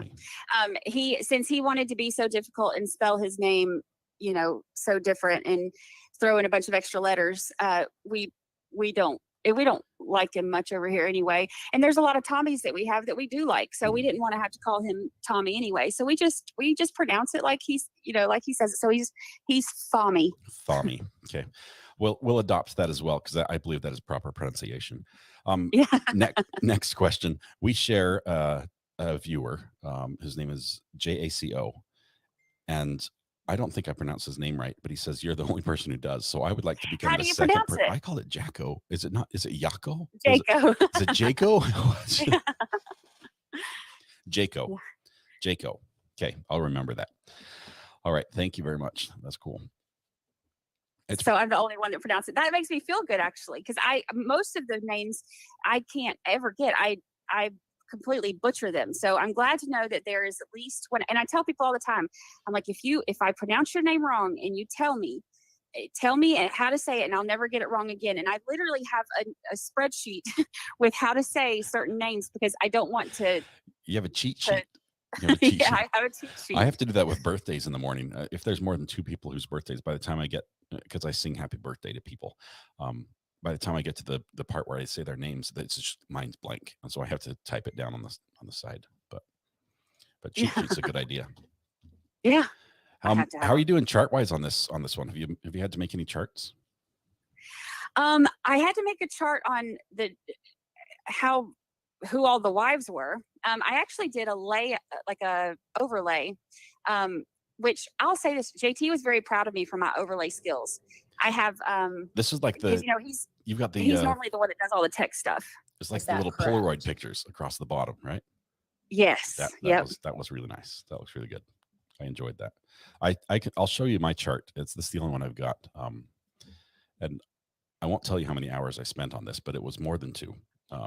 So I'm not sure what I'm doing right. I think I got the colors right. It's the spacing was what I was more worried about, but that was how I did it. And I don't know, it was every bit of my abilities taxed to the limit to make that possible. I will tell you that the numbers of the wives are wrong. I got them wrong. Because Frances was number 5. It's gone. I Francis didn't. died after heart surgery. Okay, I put it back up. I'm looking. So I Let's see. swapped them around. Frances was number 5. Gaina was number 4. Let me double check on mine. That would put Leona as 3. Leona is Sharon's 3. right and Becky's right. Okay, Yeah. so Leona goes over to 3. Everyone else moves down 1. Yeah, Leona's 3, Gaina's 4, and Francis is 5. I could fix that.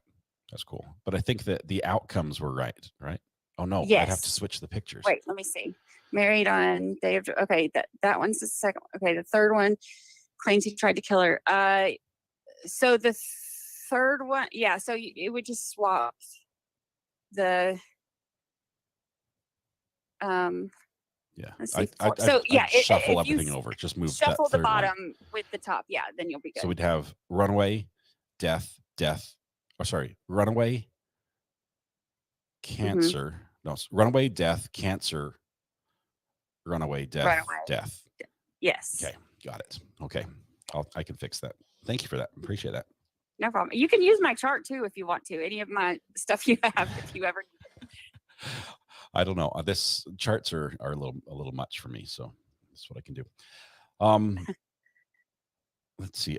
I've got questions, several questions. First of all, we normally only cover half a day, and we're approaching very quickly their lunchtime. Yeah.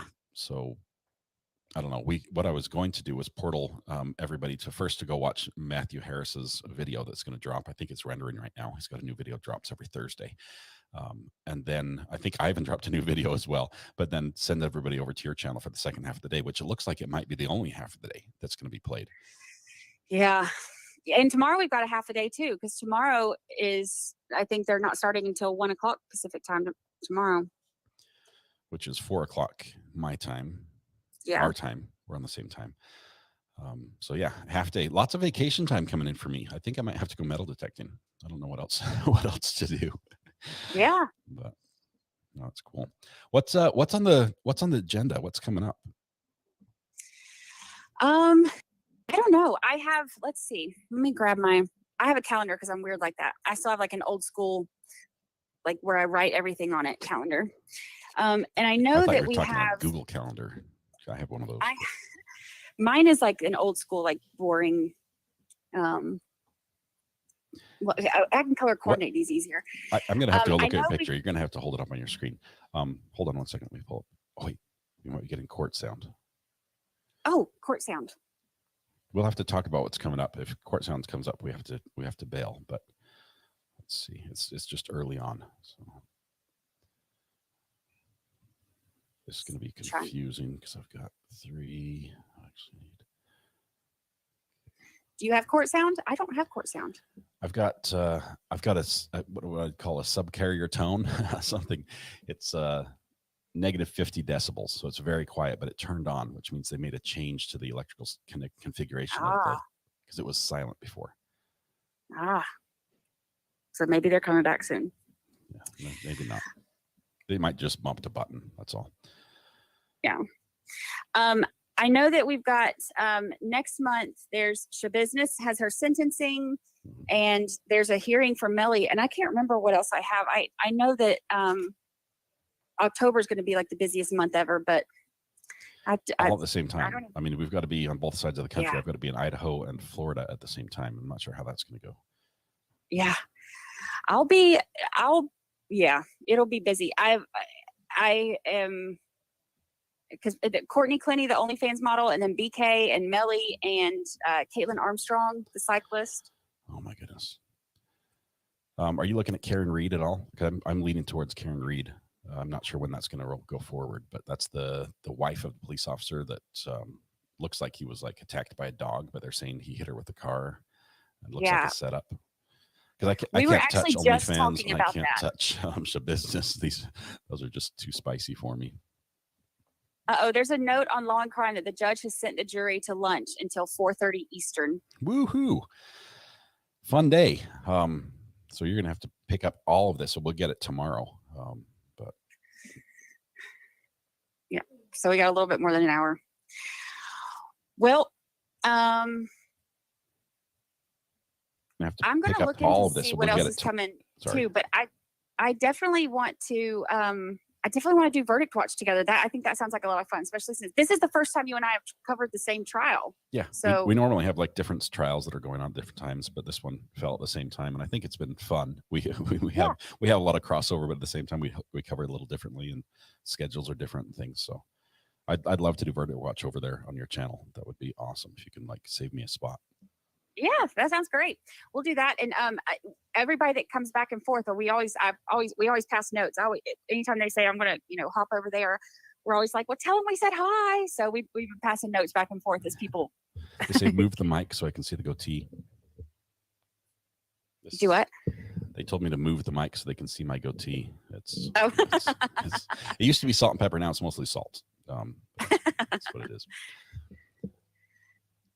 Okay. Well, Brandy, I am super excited. Honestly, I'm excited. I'll tell everyone, if you're here right now and you want to see what happened in court today, if you're sitting on the edge of your seats and you're wondering, I cannot go another, 8 hours, 12 hours before I find out what the outcome of this whole suspenseful moment was. Brandy's going to be live streaming that. And so I'd highly recommend you watch that over on her channel. It'll be live there. If you're on the other side of that coin and you're trying to hold your eyelids open with toothpicks, like this, please make it stop. I need to sleep. We will be covering this live tomorrow morning. Well, I'll be live, but it will be tape delayed, and we'll cover that in the morning. And I think that might be all we cover tomorrow. If they're starting a late start, we won't have anything the afternoon because they won't have a morning, right? Yeah. So. Yeah. So early weekend for us. You guys have to work till late Friday night, but we'll be out partying, I think. Yeah. Yeah, it'll be late Friday for our channel, but that's okay. That's all right. We'll have fun anyway. Well, Brandy, you're by far my favorite person in LawTube, and I think you belong. So you've earned that spot. You're amazing. You're wonderful. I appreciate all the help you give us and just the friendship and the camaraderie and everything else. Thank you so much. We love you and love all the 13th jurors and the 13th addicts and the recovery addicts. We have all three groups, and some people are in all three. But sleep is overrated. Yeah, but thank you. Well, I appreciate it, and we love y'all too. And you're a lot of the reason why I'm even here. So I appreciate it. And I'm looking forward to verdict watch. I think it's gonna be so much fun. You just so you know, we have a tradition over here where you have to do verdict eyebrows. So we'll talk more about that and we'll get that worked out for you. But hang on. I need wait. Verdict eyebrows? Is this like you like make faces, or is this involve some sort of makeup or it's just better if you don't know till we get there. So we'll work it out for you. I'll make sure you get. No, it's I had a lady who told me that she enjoyed the stream, but she couldn't pay attention because my eyebrows weren't dark enough. They were too blonde. So I had laughed about it on stream, and so somebody sent me it's like how you have like the stick-on tattoos. Mm-hmm. Well, one of our jurors sent them to me. It's like stick-on eyebrows. So it became a tradition. I put them on during verdict watch every time. So we'll make sure you get some in your post office box, and we'll have to do our verdict eyebrows. It involves Elmer's glue. No, just all you need is the verdict eyebrows and a wet rag, and you're good to go. All right. I'll trust you. I shouldn't. Okay. I trust you. Brandy, thank you so much. Thanks for popping in. Good to talk to you. We have to do this more often. Good to talk to you. I will see y'all on, I guess, tomorrow. All right. We'll see you. Bye. All right. Bye. Brandy is amazing. Awesome. I'm looking forward to that. I think it would be fun to do verdict watch together. I guess I'll have verdict eyebrows. Mrs. Ari, did you hear that?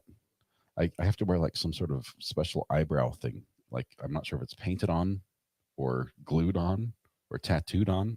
Hopefully it's not the tattooed, but it'll be good. Let's see where. All right, that was fun. I know it was showing a little bit of a delay because we're spying on his channel, but I had to mute my microphone so I could talk to him without the echo. So it got a little, I'm not as tech savvy as he is, where I can bring the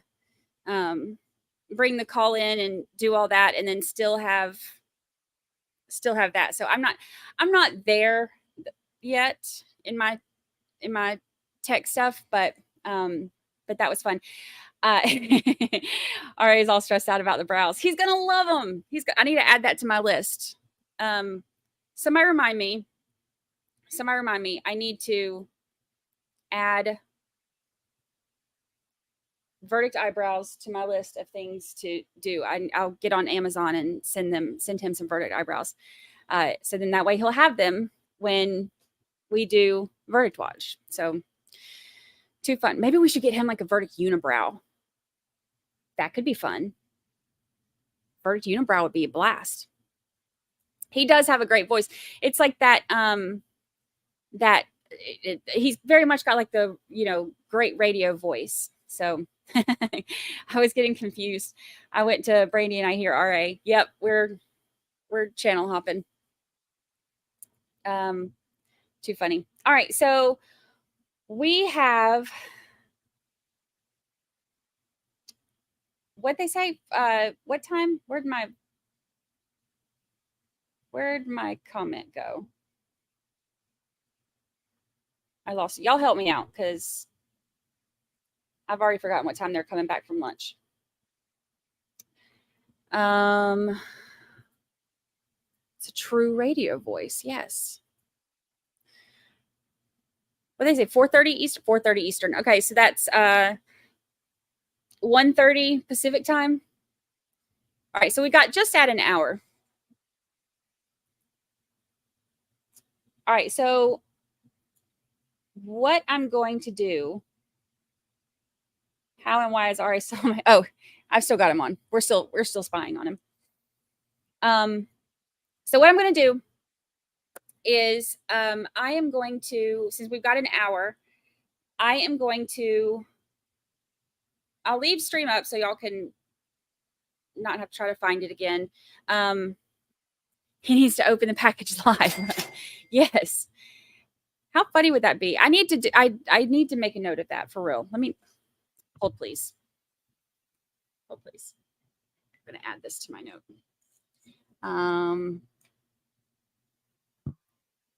My list of crap to do keeps getting longer. Verdict, eyebrows for RA. Okay, adding it to my list.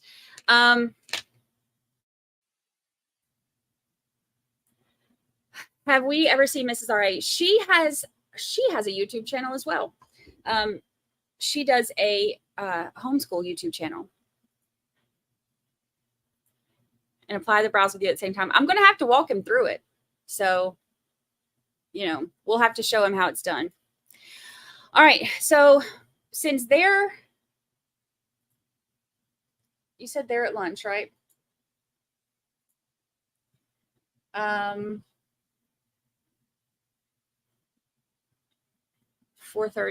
It's 2:30. So that would be 1 hour. I am going to get a little break in.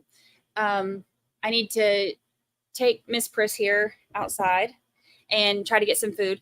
I will leave the stream up, but I will put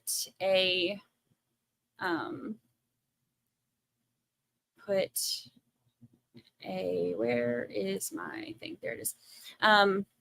I'll put our little lunch break sign up. We're going to turn the chat off for a little bit so we can let our mods take a break too. And then we will come back and try again. See if we can find out what happened. Lunch break.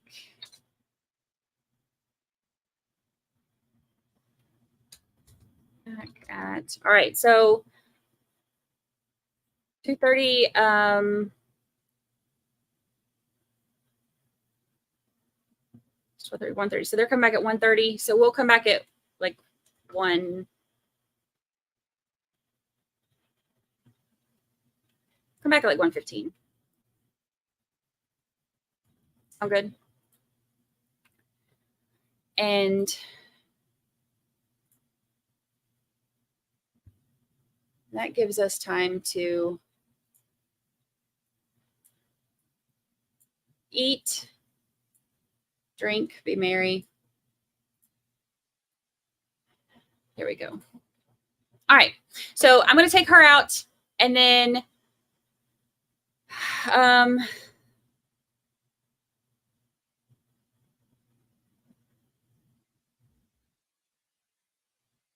I am not getting a goatee tattoo. Ari is actually, I think he's portaling his over to Matthew Harris Law. That's a good thing for y'all to do during the break too, because Matthew Harris Law, I think, released a new video. So we can watch that. But we're going to take about 45 minutes. I need to get a couple things done anyway. So, and I need to take Lucy out and eat. So we will be back in about 45 minutes. Look, she's already walking. She already knows. She's like, you said break? All right, come on. All right, y'all. I will see you in just a little bit.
Hello. Oh, wait, I need to sneak in like 80s Music Man. That's how he sneaks in.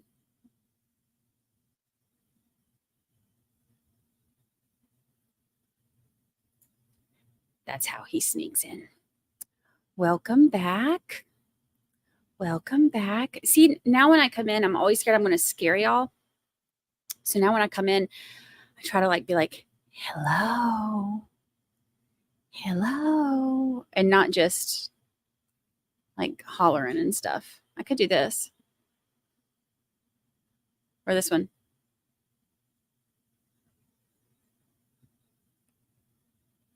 Or this one. Oh, I like that one actually. That one lasts a little bit longer too.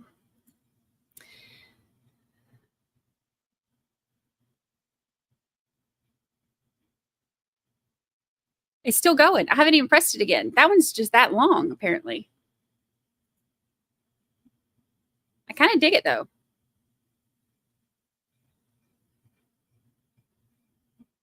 It's crickets. Maybe I'll just start doing crickets when we're at break. It's still going. I've only pressed this one time. Is it on the loop? I don't even know how long.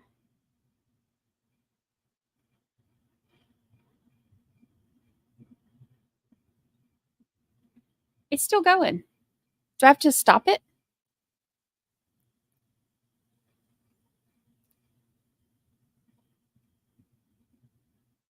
Have you heard when this is long?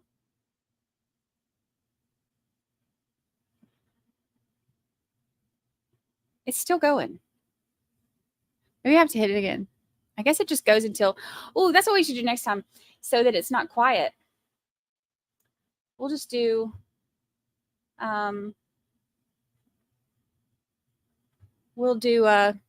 crickets. All right, let's see. Do we have chat back on yet? Let me check. Let me check. We'll go ahead and check.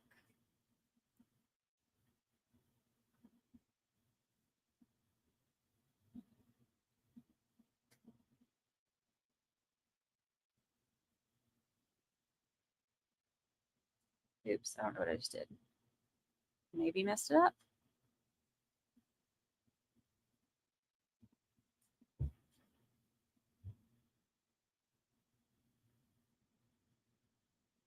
hear stuff.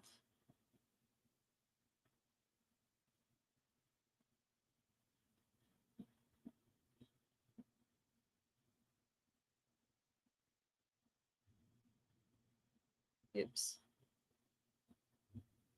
Oops, I don't know what I just did. My chat's not coming back on.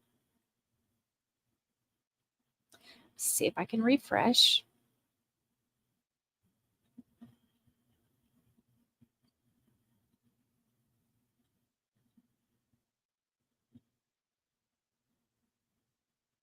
Here.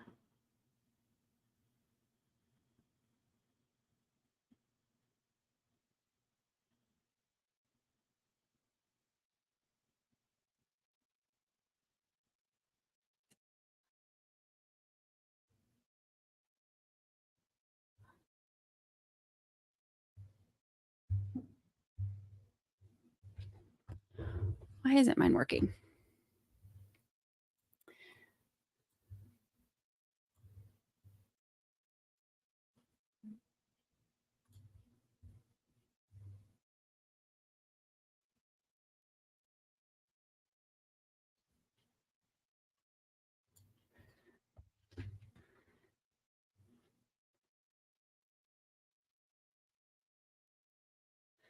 I hear voices.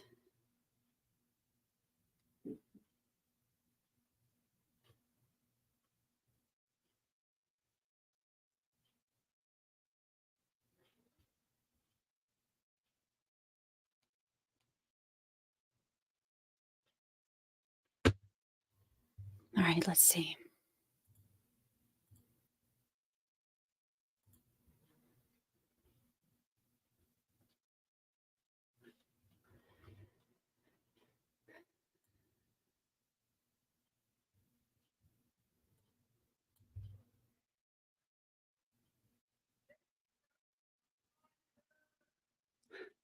There are people in my hallway singing.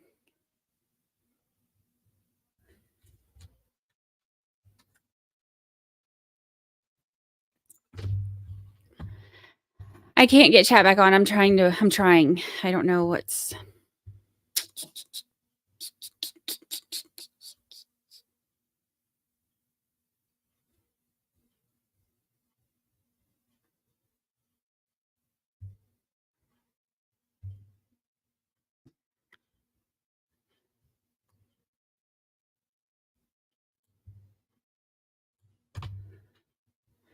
I see heads walking around in there now.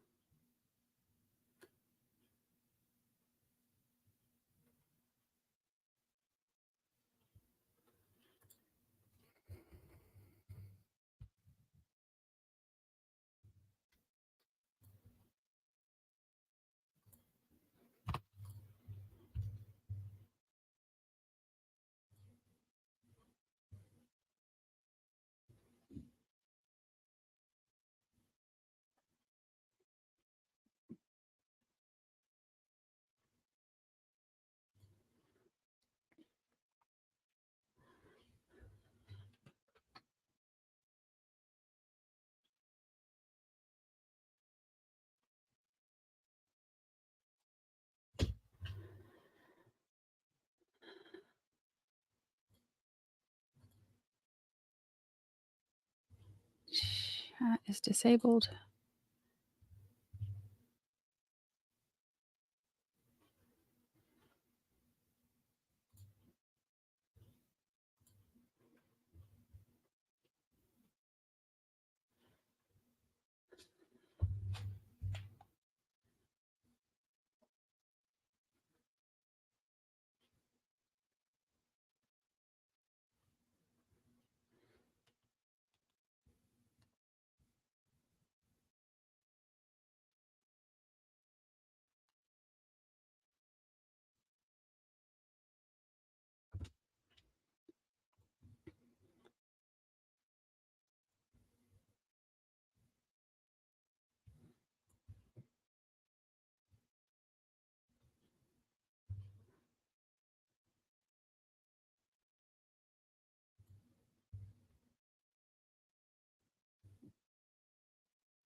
I don't.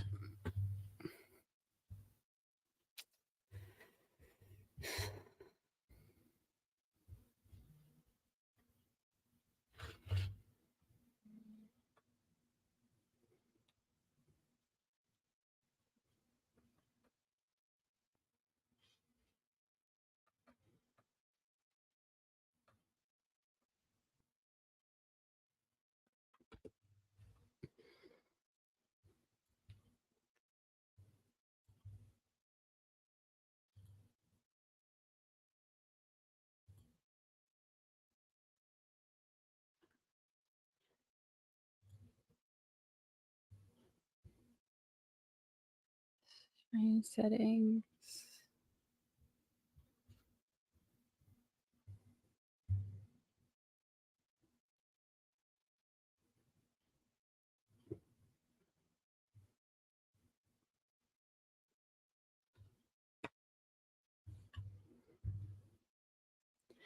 If I can't get it back up, I'm going to have to.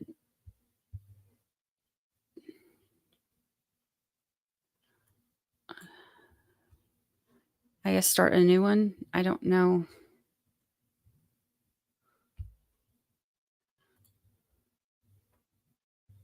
Let me just start a new one. I don't know. I don't know what is happening.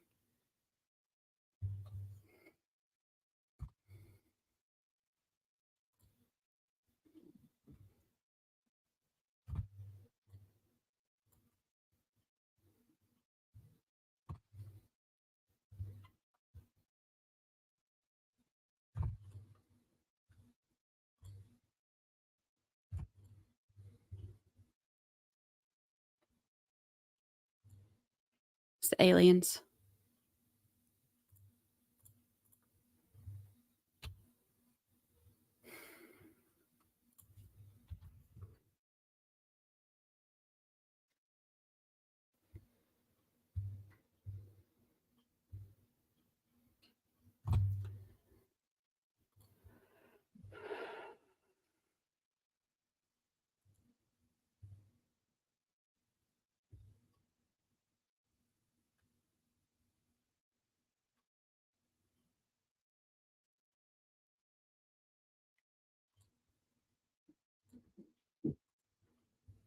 Let me see if, hold on, let me try this. Somebody try now.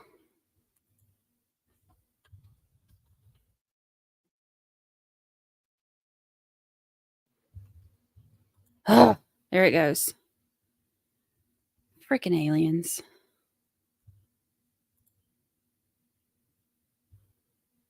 All right, refresh. There we go. Freaking aliens. Do it to you every time.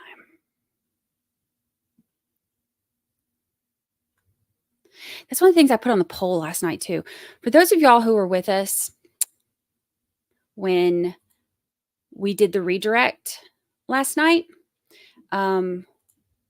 we did the redirect to, I might have to refresh this, so I might have to be red for a minute. But when we did the redirect to night court, one of the things that one of the polls I did, because I did a bunch of ridiculous polls while we were waiting.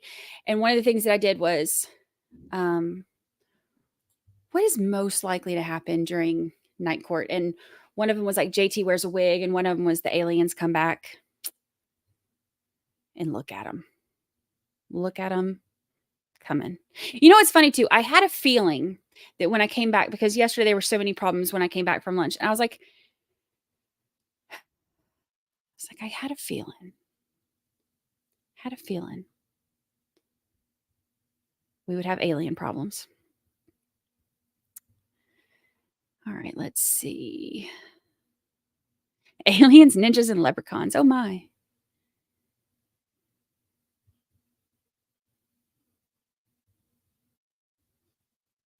You couldn't hear my sound bites? Oh no. Hold on, can you hear them now?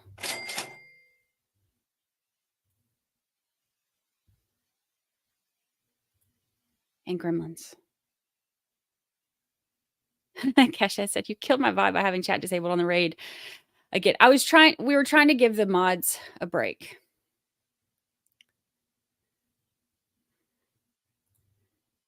I might have to hit 80s Music Man trying to sneak in. All right, before they start this, I'm going to have to restart mine because mine still hasn't restarted on this. I hear them coming back.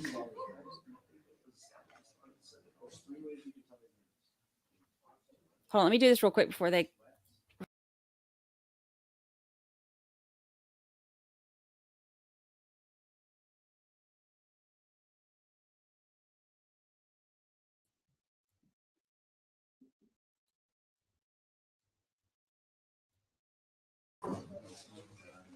Okay. All right, now I can see y'all.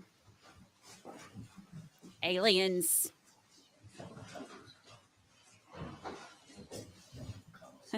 Nikki said they were nice enough to wait until I was off work to start court. That was nice.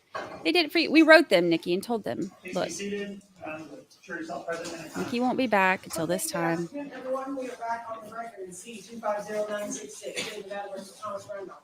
David Randolph is present with his attorney. Becky is present on behalf of the Finally. Ladies and gentlemen, jury, I do want to apologize for the delay this morning. We did have some issues that we had to resolve outside of your presence. It was necessary for us to resolve those issues so that we didn't have to take up any more of your time this afternoon. But I do appreciate your patience, and I just want to apologize to you. No one here was in any way thinking your time wasn't valuable, but we had to get that resolved so we can go forward this afternoon. You know what those issues were? Yes, Your Honor. The state Aliens. calls Clifton Miller. All right, Clifton Miller is up, y'all.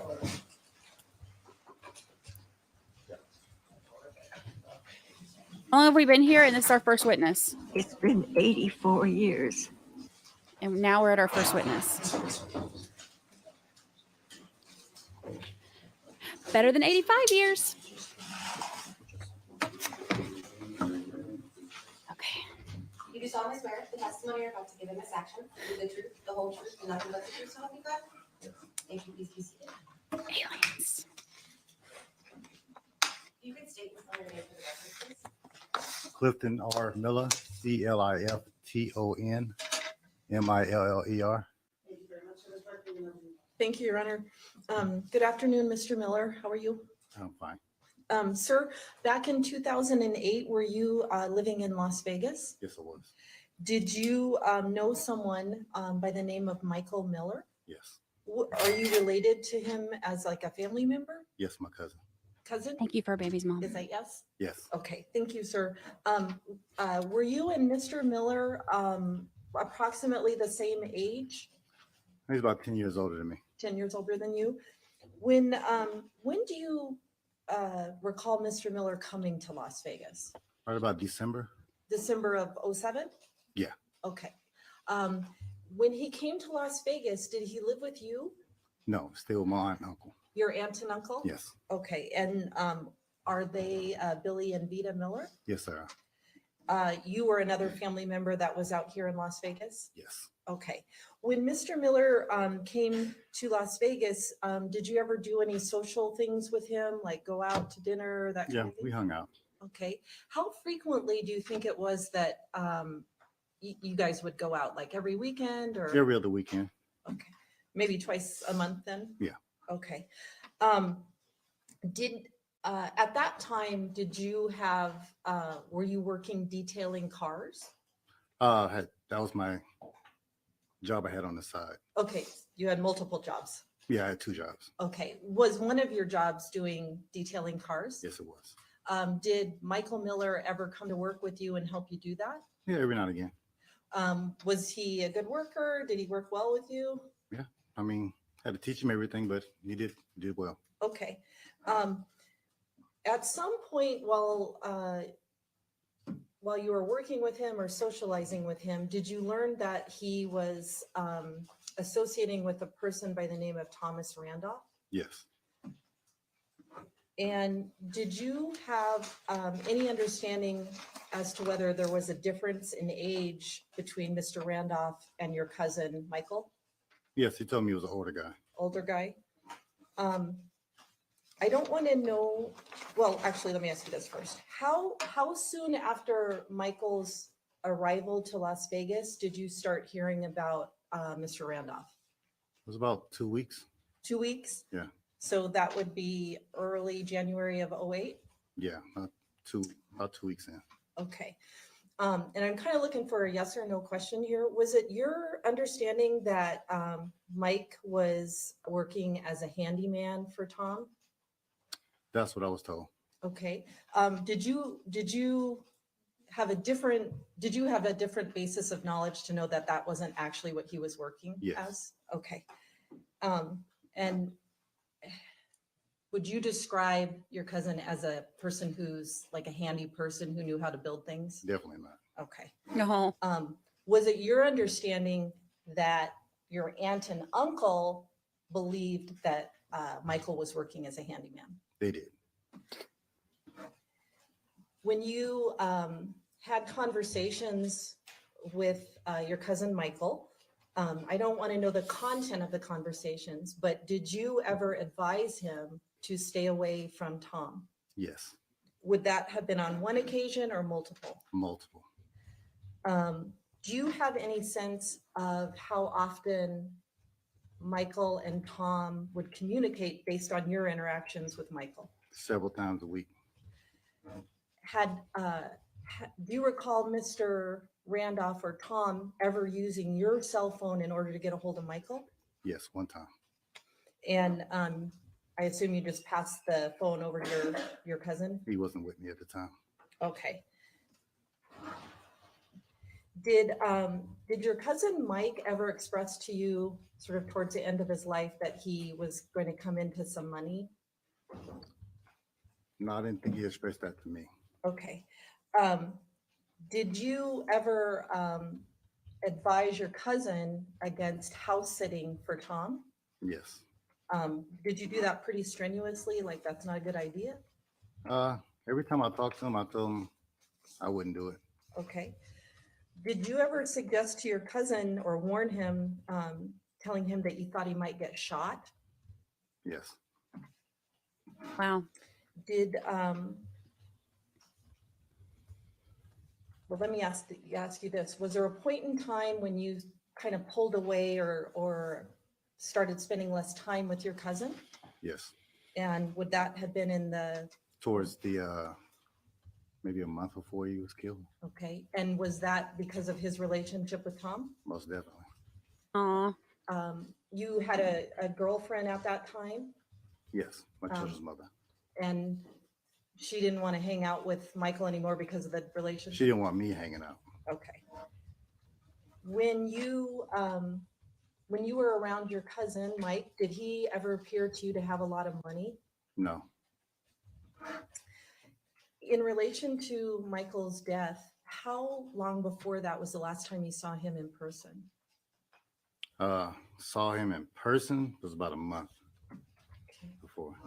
And when was sort of the last time you spoke to him, if you recall, in relation to his death? I want to say about at least 2 weeks. About 2 weeks? Yeah. During that conversation, were you under the impression that he was still hanging out with Mr. Randolph? He told me exactly they were out right then. Okay. Did Oh, you wow.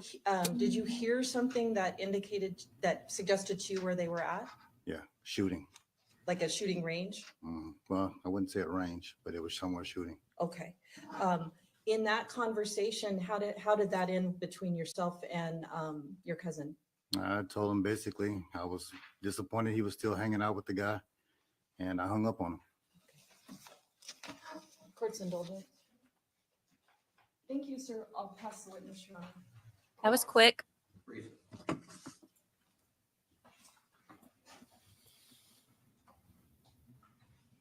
Here we go. Here's Cross. Good afternoon, sir. Fair to say that you told police that you never actually physically saw No. Thomas Randolph at all? Never. And you never saw a woman named Sharon Randolph, did you? Never. You advised against house sitting, is that right? Yes. Because you learned that maybe he was going to house sit. Is that right? That Mike was going to house sit for Thomas? I advised against it because if anything gets No, I broken, didn't ask you missing. why you advised against it. I'm saying that you advised against it, and that was because Mike said that he may be house sitting. Yeah. Is that right? Okay.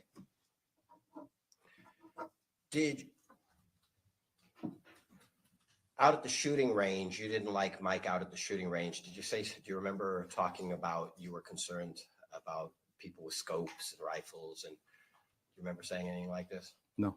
Okay. You were frightened that he was out there shooting in the desert with Thomas, and you didn't like that. I didn't like that. But you never met Thomas, right? Never. And you never met Sharon. Never. Did you also at one point learn that Thomas had a lot of guns in a safe? Yes. Nothing further. Nothing else, Your Honor.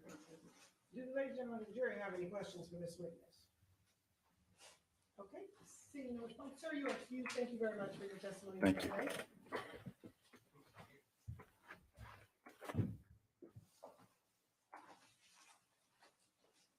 Thank you for the funds for the alien firewall. I appreciate that. And the Lord knows we need it. Next witness, Your Honor, is Jennifer Brown. Look at Thami showing his dang notes. He's just something else.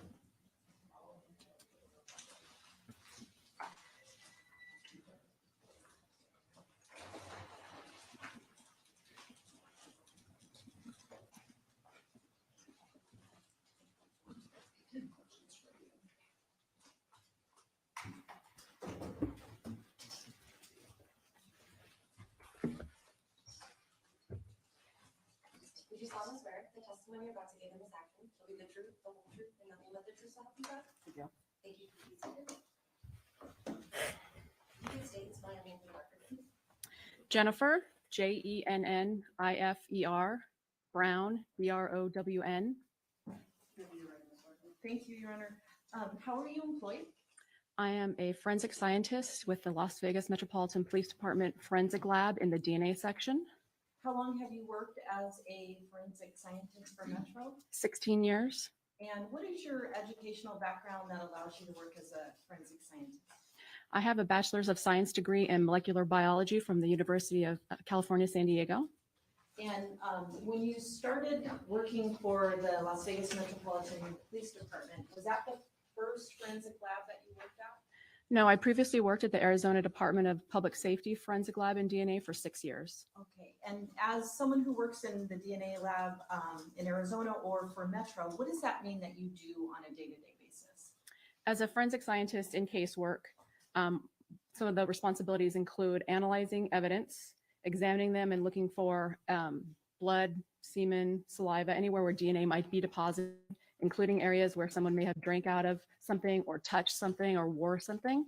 And then taking that on and getting a DNA profile, and then comparing those profiles to a known standard or known standards in the case, writing a report, and then possibly testifying in court about it. Okay, and how many times do you think you've been called upon to testify as an expert in the area of DNA analysis and comparison? Probably about 20 in a district court and 30 total with grand jury and other things. Okay, you were working in the same capacity back in 2008 and 2009? Yes, I was a casework analyst back then, yes. Okay, and do you actually have a different position now within the lab? Yes, I'm currently a database DNA analyst, so I run DNA samples every day on arrestee samples in the state or in the Southern Nevada area. Okay, back then you were doing casework, meaning dealing with evidence that was impounded by crime scene analysts and that sort of thing? Yes. Okay. Can you just give us an overview before we start with the actual testing and analysis that you did? Can you give us an overview of what DNA is? Yes, DNA is like a genetic blueprint for life.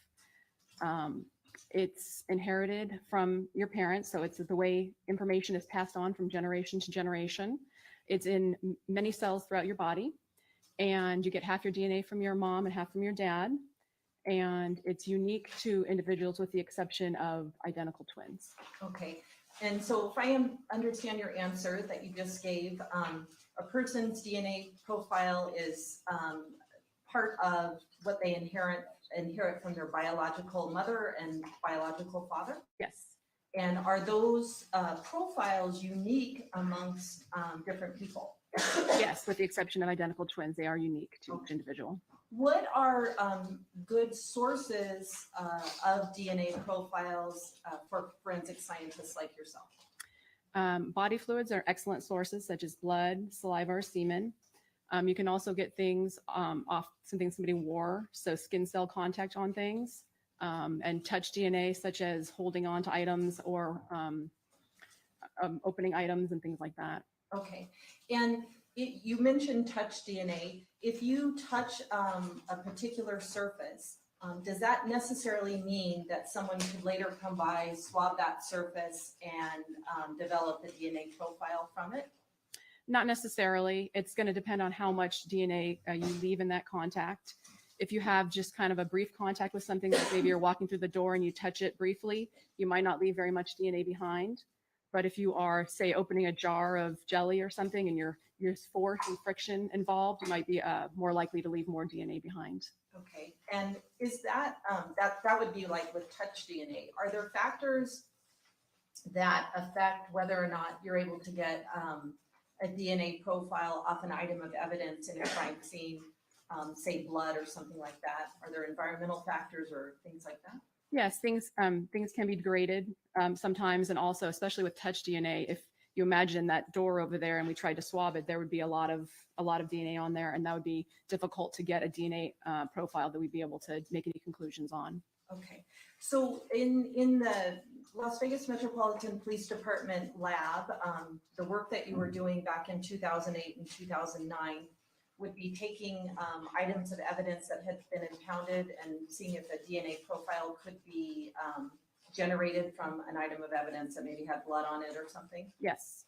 And then how are known profiles of individuals developed? Like, what is a buccal swab? So a buccal swab is just, and the buccal is B-U-C-C-A-L. It's just the inside skin cells of your cheek. And that's how we get most of our known standards these days, is they take swabs of the cheek swabs of people, and that's how we get our standards. So if you take a buccal swab of an individual, that profile would be the same as if you, like, say you had the blood sample of an individual. The profile of each person is the same, whether the source would be a buccal swab or like blood or something like that? Yes.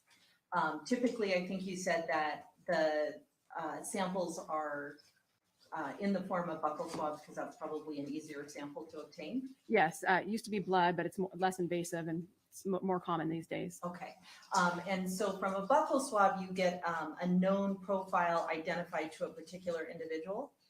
Yes. Okay, and then you can compare those known profiles to the profiles developed from Verified items of CSI. evidence, if you're able to get a profile. Yes. Okay, and is that sort of the work that you were Same. doing back in 2008? Yes.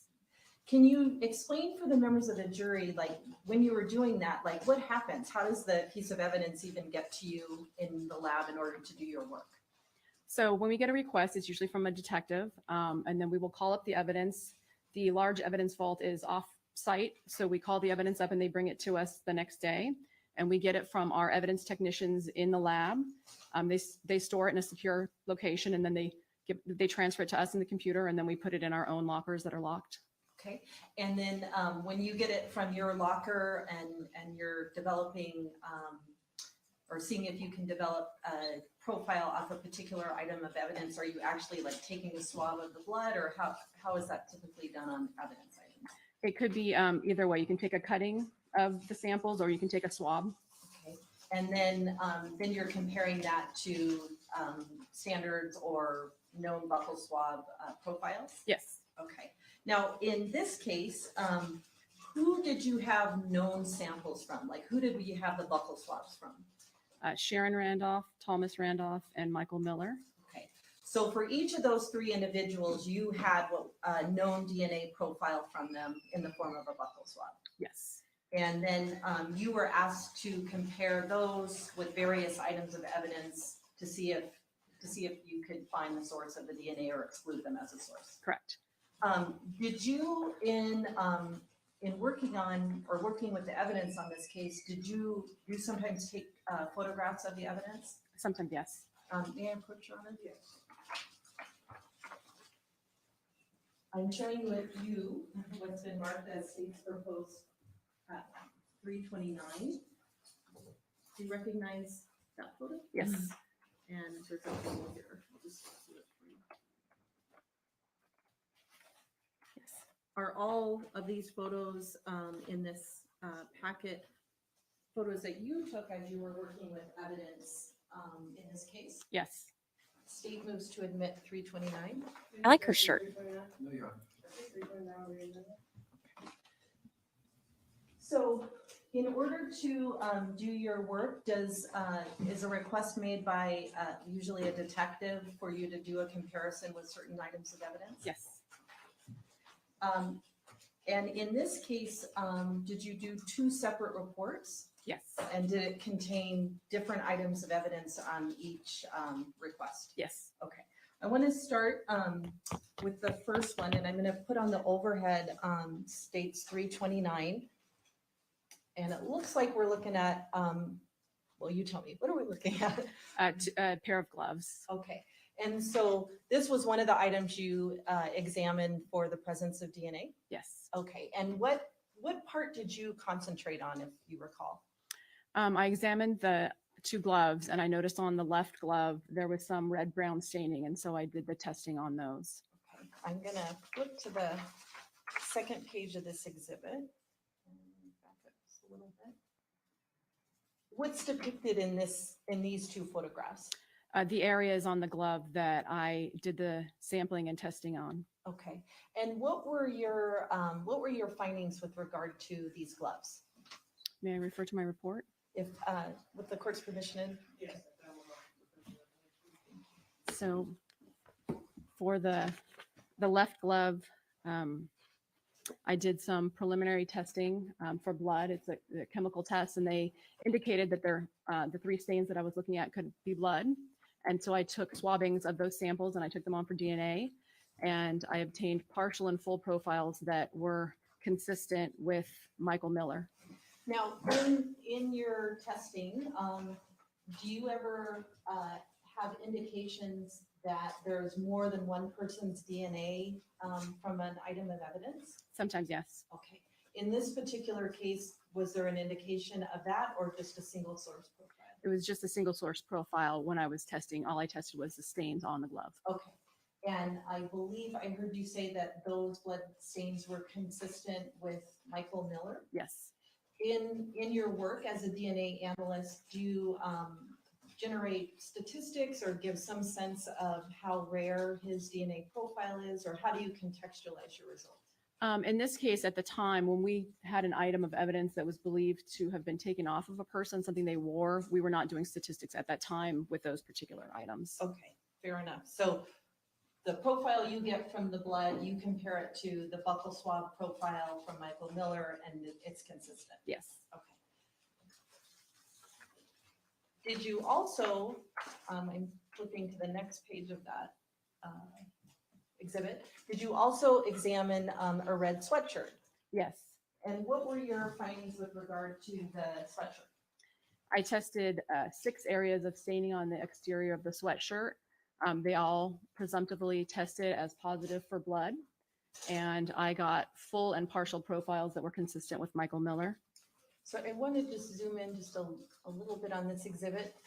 He wants some gifted a circles membership. on the Candace red Hoff. sweatshirt. Yes. You're in green. And is that indicating areas where you took sampling from? Yes.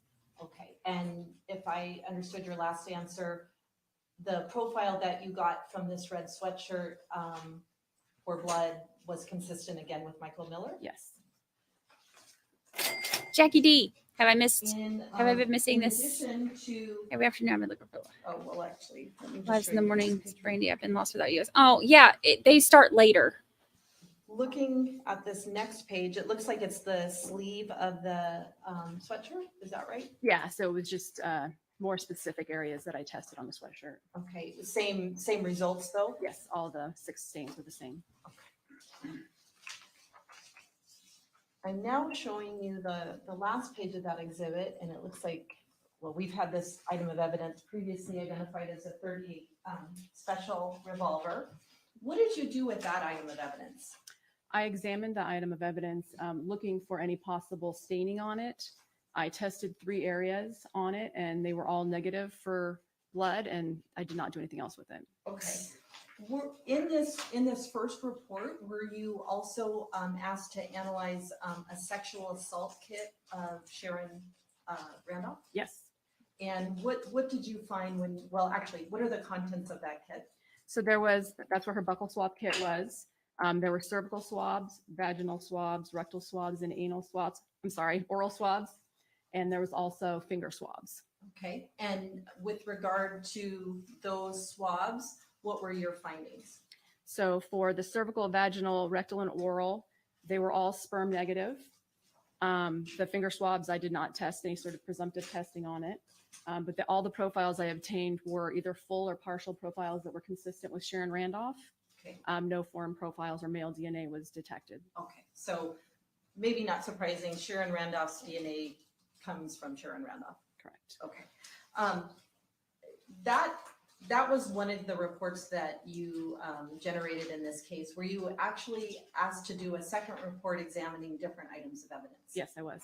And did those items of evidence include 2 Walmart bags and a black ski mask? Yes. Okay. The Walmart bags, were they plastic, kind of like the bags that we get from the store? Yes, they were. And do you remember what area it was of the bag that was tested or analyzed? I did a swabbing of the handles. Okay, so sort of you tell me, what do you do to get the sample? Where, where you would carry like a plastic bag from Walmart, I would take a damp swabbing of that handle area. Okay, and it's from there that you generate a profile? Yes. With regard to, I guess we'll separate the bags. One of the bags was impounded as item number 17, and one of them was item 18 by the crime scene analyst, right? Yes. You assigned different lab numbers for your own tracking. Yes. But we'll stick with the crime scene numbers just for clarity. Okay. With regard to what was item 17 within the crime scene, can you tell the members of the jury what your findings were? Yes, the DNA profile obtained from the Walmart bag is consistent with a mixture of at least 3 people. Michael Miller cannot be excluded as the major contributor to the Walmart bag, and the estimated frequency of the major DNA profile in the population is rarer than 1 in 650 billion. identity is assumed. Okay, and can I just stop you there? Can you explain that statistic a little bit so the members of the jury would understand what that means? Yes, so the probability of finding the profile that I found, the major profile on the Walmart bag, the probability of finding that in just randomly in the general population is rarer than 1 in 650 billion. At the time, the world population was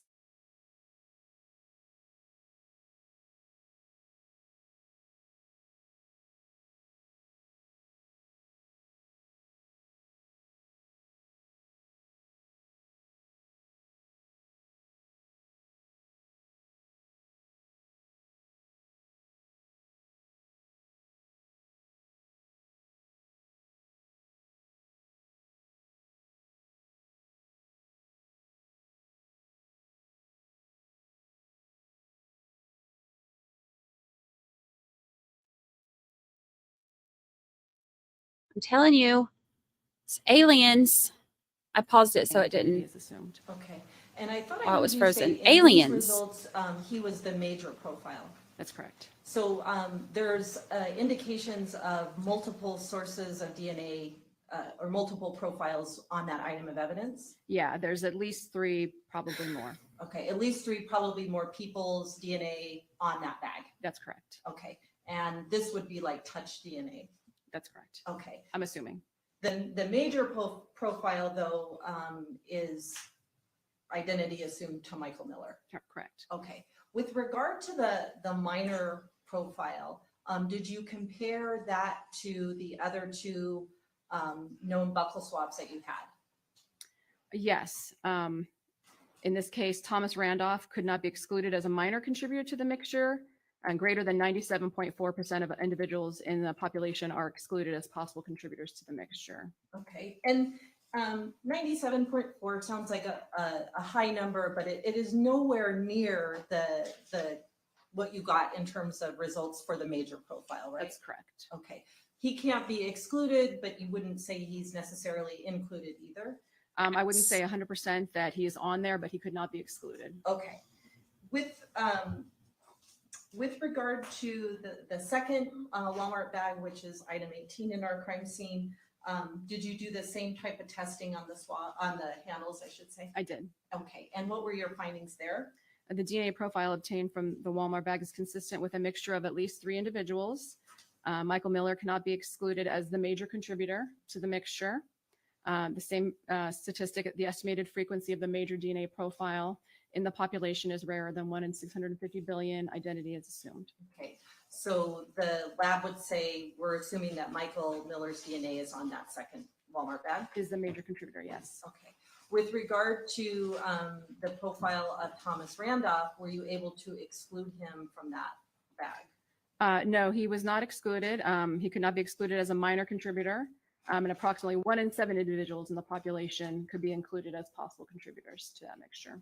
So that 1 in 7 isn't a real discriminating statistic. Is that fair? That's correct. Okay, so like if we count up some of our jurors, 1 in 7 could be consistent with some of the results in the mixture, or how would you say it? Statistically, it's possible. Okay. It's definitely not a definitive statistic. It doesn't mean he's definitely there. It just means he couldn't be excluded. Okay.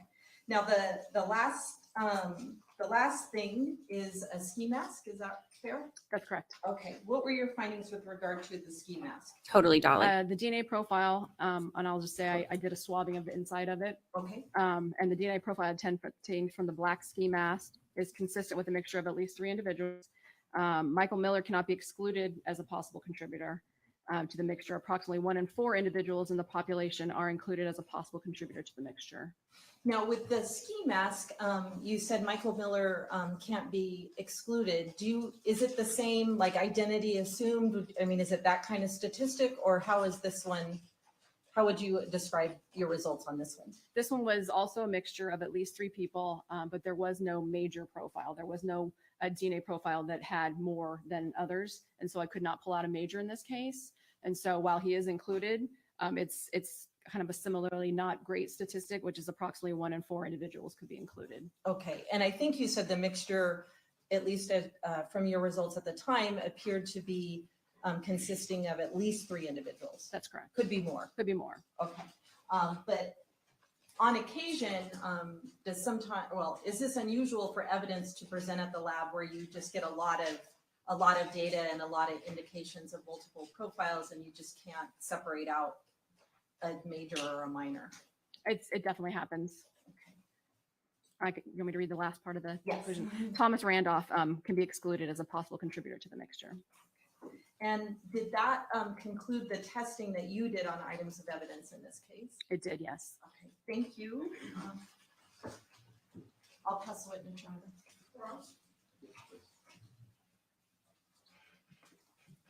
Good afternoon. Here we go. Okay, I'm just going to run through these really quickly with you. You tested some gloves, right? Yes. Okay. And you did that because a homicide detective requests that you do that, right? Yes. Isn't that, for the most part, in murder cases, how you get the items and decide to do the testing? In other words, you don't decide to do this testing. You're not out at the scene and don't know the evidence. Is that right? Correct. They would tell us what they would like to have tested. Yes. You're a scientist. Yes. Tommy in When his notes. Homicide detectives say, hey, test this, test that. That's what you do. Correct. And that's what you did in this case. Do you remember who the test or who the requester was? I don't remember, but I can look. Could you please, would it refresh your memory? Yes, please. Okay. This is the first report. Let's go through the first one. Yeah. please. So with the Let's. gloves, looks like Dino Kelly. Okay, and then the second one?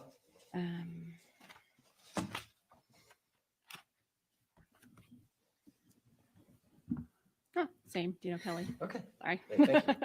Okay, so on the gloves, what we know is that on these gloves that we have seen, we know that has the DNA profile of Michael Miller, correct? Yes, on the blood stains that I tested. Yes. Okay. And we also know that it was not, you didn't go any farther. You didn't test it against Thomas Randolph, or you did? I got single source profiles that were consistent with Michael Miller. So no, I don't think I compared it to Thomas Randolph. Okay. So with regard, well, actually, didn't you exclude Mr. Randolph on the gloves? I mean, it's not specifically stated in the report, but on those stains, it was consistent with Michael Miller. So that's where we left it. Okay. Now, with regard to the Walmart bags, there were 2 of them, right? Yes. And what we know is on both Walmart bags, the handles, identity is assumed as to Michael Miller's DNA being on both handles. Yes, as the major contributor. And then you said that on item 17, 97% of the population could be excluded as a minor contributor, but Mr. Randolph could not. Correct, 97.4. Okay, and then it's the same with item 18, the second Walmart bag. We know it's Michael Miller, assumed, right? Yes. And that Mr. Randolph could be 1 in 7 in the population can be included as a minor contributor, and he's in that 1 in 7. Correct. So if somebody said that they had touched those Walmart bags, that could be consistent with leaving your DNA, touch DNA. Correct. Okay. Then we have that ski mask. Mr. Randolph is excluded, you said. Yes. How many samples did you get from that ski mask? I took 1 swabbing of the inside of it. That was it? Yeah. Were you ever asked at any point, take another one, or take other points around, maybe at the bottom or the inside? You just did 1. I took 1 damp swabbing of the entire inside, yes. And you could not exclude Michael Miller, That's correct. but you could exclude Thomas Randolph. That's correct. Now, I'm only talking about the mask, the ski mask. Were you ever asked to test DNA of a man or a person named Billy Miller? I was not. That concludes cross-examination. Why would they ask? I think you just said on cross-examination that to attempt to get DNA Whoa. from the ski mask, you took 1 swab of the entire inside. Yes. Why did you do it that way? To determine the wearer Okay. was what I was aiming for. And if you do the entire inside, was it your scientific opinion that that would be the sort of the best bet of getting some DNA material in order to test? Yes. I mean, rather than the outside or, you know, the back or something Yes, like unless that. specifically requested. Sorry. Yes. And on the sort of the face side of the inside, is that where you tested? That's where I focused, but yeah, the inside. Would that be a better source of potential DNA material than the back of a mask? It could be, yes, because there could be, you know, sweat and saliva, but you could, you know, depending on if the person is bald or leaves skin cells, it could be, you know, anywhere inside. And also because when I received it, they were together, both sides. Oh, They that's could have rubbed off on each other. Okay, but that's where you swabbed and then you got the results of at least 3 individuals? Yes. Thank you. We got our first poke. Any follow-up on those, Dawn? No, Your Honor. Okay? Here's the first question. I'll finish with the paper with your name. Why is he bringing Billy's family into this? That's a... Oh, Tommy, you're a bad man. Jury question. Why would he say, were you ever asked to take DNA from Billy Miller? Why? Why would Billy Miller...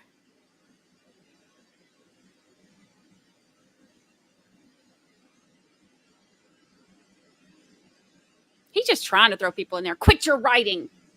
I hope your pen breaks and leaks ink all over your stupid blue shirt. Not a fan.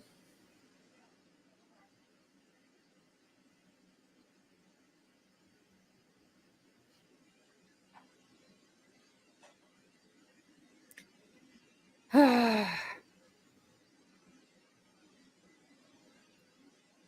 are you going to just throw this? This is.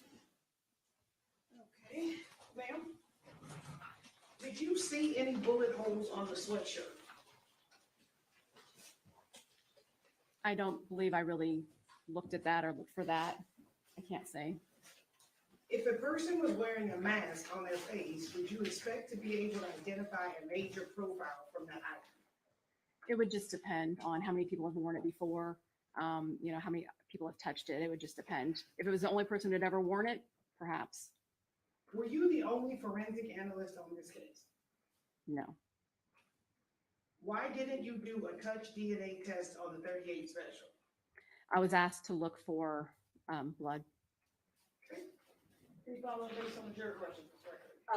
Once you swab it for blood, you've kind of collected, or well, when you swab it for blood, that would sort of alter the item of evidence. About the gun? Or, Yes. I mean, I did the testing on it. It would just depend on where the stains were, but I wasn't specifically requested to test for handler. Okay. Was it blood negative? Yes. Thank you. Any follow-up, Ms. Rose? Yes. On the ski mask, you said that the major profile or that Michael Miller was included 1 in 4. Is that right? That was the number. Yes. And you only tested it in one place. Yes, the inside. And it just depends. Sometimes you get DNA, sometimes you don't. That's correct. And sometimes there's multiple people that can contribute to an item. Okay, thank you very much. State anything else? No, Your Honor. Does ladies and gentlemen, the jury have any follow-up questions in this witness? Okay, seeing no response, ma'am, you are excused. Thank you very much for your testimony here today. State and call the next one. Thank you. The state calls Allison Rubino.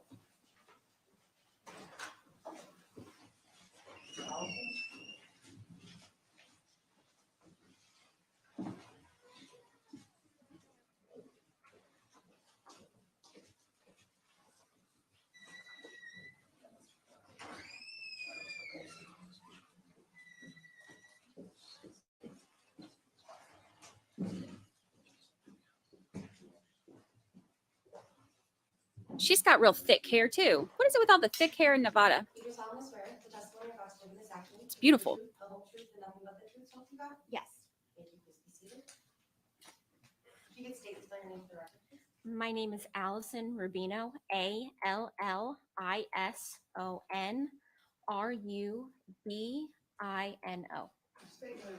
Thank you. How are you employed? I am a forensic scientist in the biology DNA detail at the Las Vegas Metropolitan Police Department Forensic Laboratory. And what is your educational background that allows you to work as a forensic scientist? I have a bachelor's of science in biochemistry from the University of Scranton in Pennsylvania, and I have a master's of science in forensic science from the University of New Haven in Connecticut. How long have you worked in Metro's forensic lab? I've been with Metro since January of 2014, so almost 10 years. And during that 10-year period, have you been called upon to testify as an expert in DNA analysis and comparison? Yes. Do you have a ballpark of how many times? I'm going to say close to 75. Okay. We've had your colleague, Jen Brown, testify before you, so we're not going to go through all the explanation of DNA and how it's working in a forensic setting. In this case, did you prepare two reports with regard to this investigation or this case? Yes, I did. The first one concerned an item of evidence, is that fair? Yes. And can you describe for the members of the jury what that item of evidence was? I was asked to analyze and conduct analysis on a knife. And I mean, to your knowledge, was that knife found in the crime scene? As far as I know, the request was a knife. It had a wooden handle, and I believed etched on the blade in some part was Pillsbury. Okay. And so you don't actually go out to the crime scene, the knife itself is brought to you? Correct. And after it's been impounded by a crime scene analyst? Whether it be a crime scene analyst or not obtain any DNA from the swab from the blade of the knife, but I did get a DNA profile from the handle of the knife. And for the handle of the knife, it was a mixture of 3 contributors, at least one of which was male. And then a comparison was made between that DNA profile and then the 3 individual references that were submitted for the case. And the 3 individual references were Sharon Randolph, Thomas Randolph, and Michael Miller? Correct. Were you able to exclude any of the 3 as being a possible source of DNA on the knife handle? Michael Miller was classified as excluded as being a part of that DNA profile. Okay, and what about Sharon Randolph or Thomas Randolph? Both Sharon Randolph and Thomas Randolph were classified as being individually included as a part of that DNA profile. So from that knife handle, it indicates to you that there is a mixture, but you said of at least 3. Of 3, yes. And of that 3, you cannot exclude Sharon Randolph or Thomas Randolph as being a contributor to that? Correct. They were classified as included. Okay. Now, I think you said that you've been at the lab since 2014? That's correct. From 2014 to 2023, has DNA testing become more sensitive? Yes, it has. And are scientists like yourself able to generate DNA profiles off smaller and smaller amounts of DNA? Yes, a lot of our techniques can get more sensitive and enhanced over time, just like any other field that we're working with. If you look at how your cell phones have progressed over the past 10 years and what you've been able to do with that, or, our computers. So just with the evolving technology in the different aspects of our life, in the forensic field, we undergo similar enhancements as our technology increases. Okay. And can you explain to the members of a jury what an extract is? So an extract comes off from part of the DNA process, that initial phase when we're isolating DNA from all of the other stuff within our sample. We're left with a tube of liquid, and that liquid is an extract.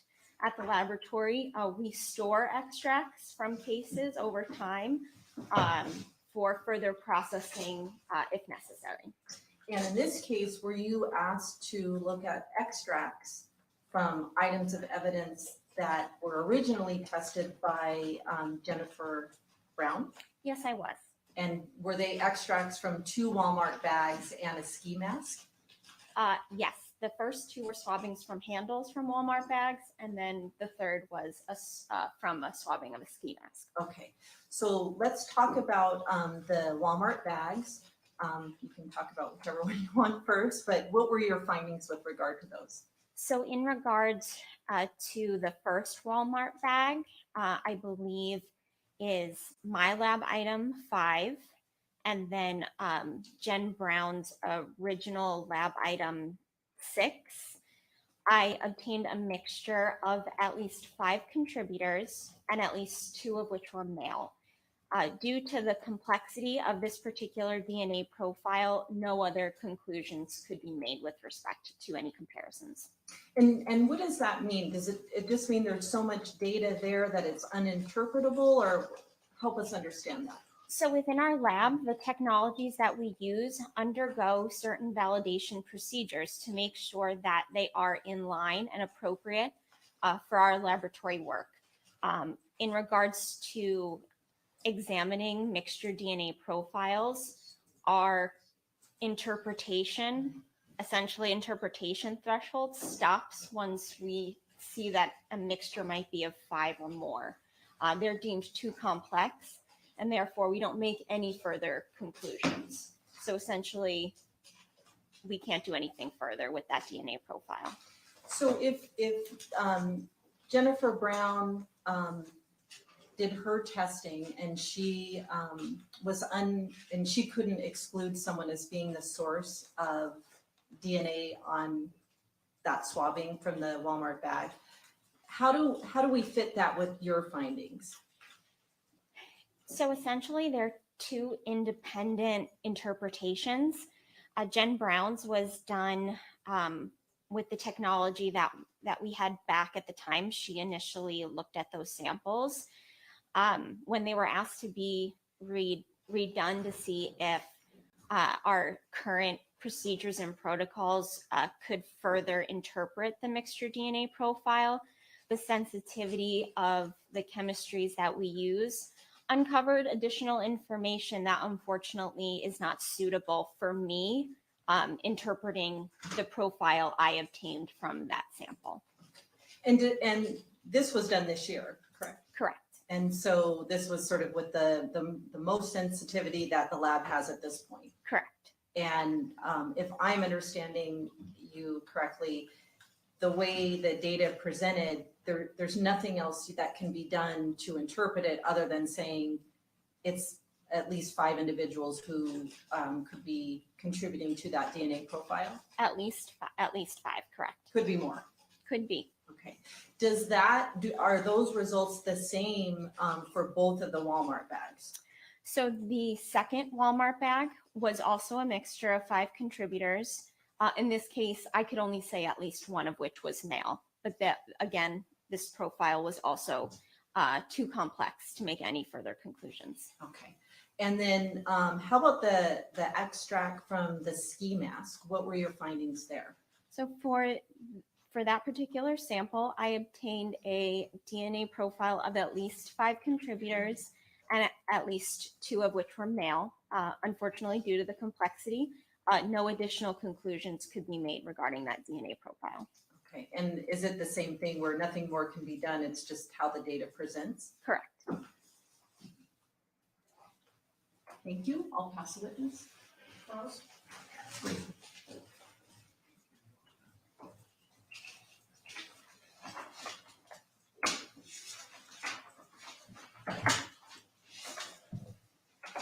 Where have you been?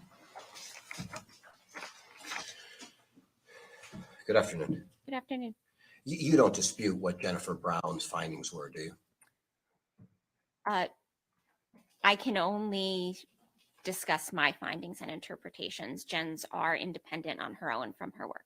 Okay, so basically what I'm asking you is you're not coming in here to say that what she did was inaccurate. You're just saying that you tried to get more information with more modern technology. Is that correct? Correct. Okay. The newer DNA techniques come with new statistical criteria, isn't that right?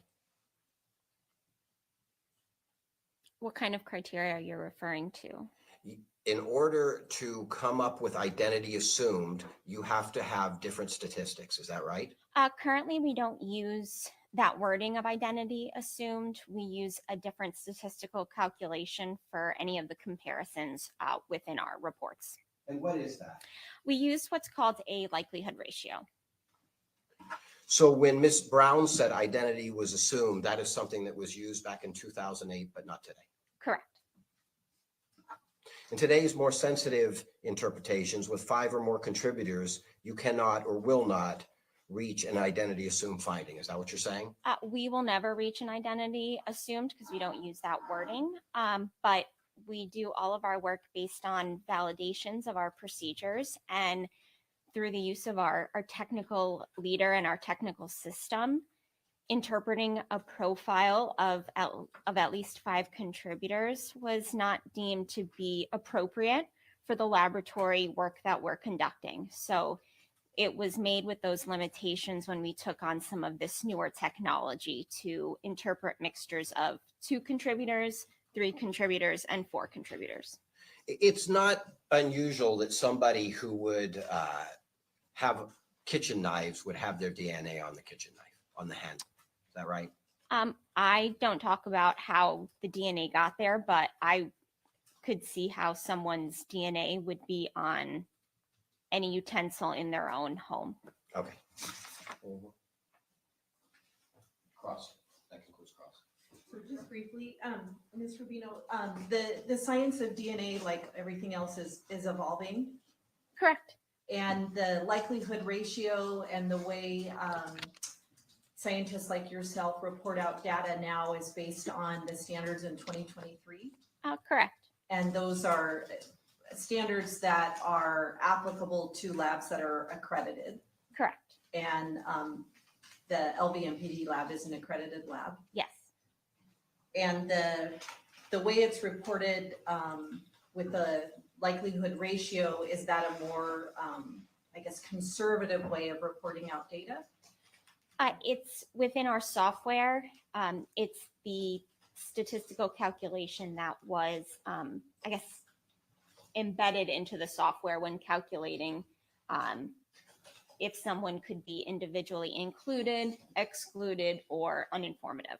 Okay, and so you want to report out your data consistent with the parameters of the software you're using? Correct. Okay, and it's just different levels of sensitivity and actually a different way of, the software is different now than it was obviously in 2008 and 2009? Correct. Thank you. Any follow-up on that, Mr. Earl? No, you're.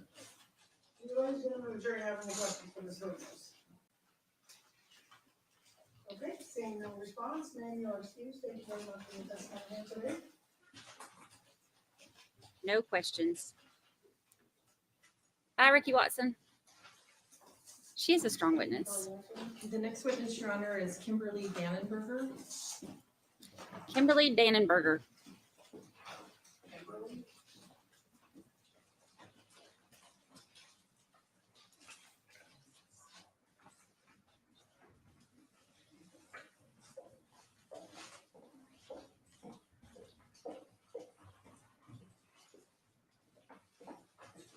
Oh, Kimberly, calm down.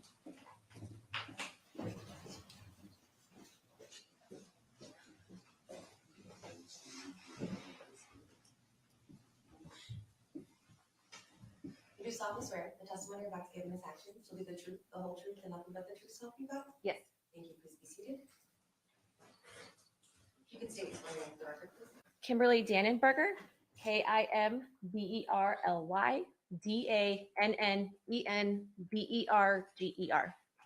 May I proceed, Your Honor? Yes. Good afternoon. You are the third of 3 DNA analysts to testify in front of our jury this afternoon. So I'm not going to go through all the explanation of DNA and how it's used in a forensic setting, but could I ask of you what your educational background is? Yes, I have a Bachelor of Science degree from the University of Nevada, Las Vegas in cell and molecular biology. And I also completed an approximate 16-month training program within the biology DNA section, where I went over all the functions of my job that I currently do. Okay, and your job is, you're a forensic scientist? I am, yes. And you might have said it and I apologize if I missed it, but how long have you worked at the DNA lab? I have been in the DNA lab for approximately 12 years, and I've been doing casework for approximately 11 years. And during that 11 years, have you been called upon to testify as an expert in DNA analysis and comparison? Yes. In this particular case, were you asked to look at some evidence that was impounded by a crime scene analyst? Yes. And do you know who Randy McPhail is? Or do you know who the crime scene analyst is? It was Randy McPhail. Okay. And what were the items of evidence that you were asked to look at? May I refer to my report so I don't misspeak? Would that be okay, Your Honor? Yes. So I was asked to look at various items of evidence within the same envelope. The first one was a sample of apparent hairs and tissue. The next one was swab of apparent yellow fatty tissue. The third one was swab from the staining on the north hall of the east-west hallway. The fourth one was apparent tissue from the east wall of the north-south hallway. And then the fifth one was swab from staining on the west wall of the north-south hallway above the bathroom door. Okay. And you had known sample or known profiles to compare your findings to? Yes, there were known profiles within this case. They were previously generated. So I used the data that was previously generated to make comparisons to the evidence that I worked. Okay. And those known profiles were of Sharon Randolph, Thomas Randolph, and Michael Miller? Yes. Okay. So the first item I think that you described looking at was it was a hair and yellow tissue? Yes. The first one I mentioned was sample of apparent hairs and tissue. That was from the AC vent in the ceiling above the north-south hallway. Okay. Now, when we're talking about hair analysis and DNA, can you tell the members of the jury sort of what you're looking for when you're looking for a hair in order to do analysis? So for the type of testing that we do in our laboratory, we need hair that has a possible root attached to it. So if we think of hair, it's a very thin kind of strand. We need something that has kind of a bulbous end on it, kind of a skin tag bulbous root. I do use a microscope to look for this. I'm not just using my naked eye. So under the microscope, I look at items that are potentially hair to determine, is it suitable to do the type of testing that we do in our laboratory, or is it not suitable? And did you have a suitable sample upon which to do an analysis? Yes. And that was on like just one hair, or how would you describe how you did it? So for this case, I did look at this item of evidence. So again, it was a sample of apparent hairs and tissue. So there were what were described by the crime scene analyst as apparent tissue and hairs.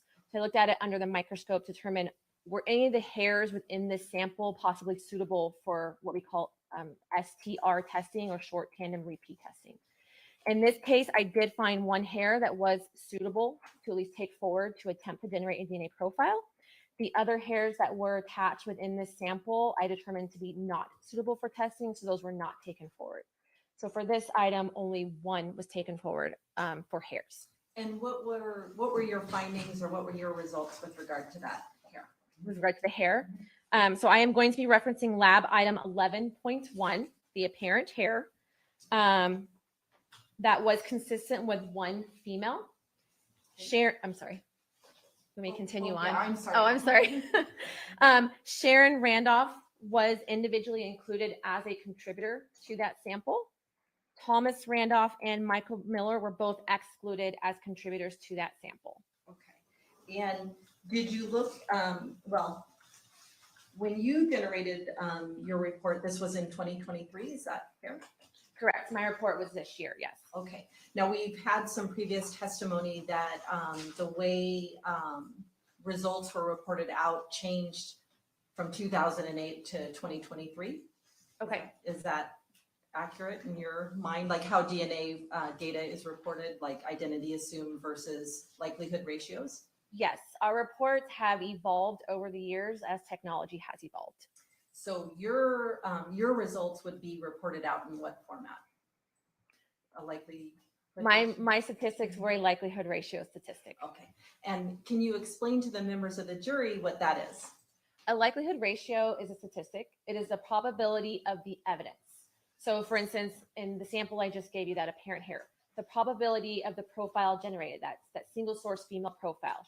What's the probability of that profile given two competing scenarios? So scenario one is that the profile came from Sharon Randolph, and scenario two, that the profile is some unknown random person that I have not tested. And what were your findings with regard to that ratio analysis? So for lab item 11.1, the probability of observing this DNA profile is approximately 2.00 septillion times more likely if it originated from Sharon Randolph than if it originated from an unknown random contributor. And septillion is a number with 24 zeros behind it. Okay. Really big number, septillion. Compared to a million, yes. Okay. And that was on the apparent hair reported to you as recovered from the AC vent in the ceiling? Yes. Okay. Did you look at another item of evidence, which would be your lab item number 12? I did, yes. And were you able to generate a profile off of that item of evidence? Lab item 12, yes. And what was the item of evidence, just for context for the jury?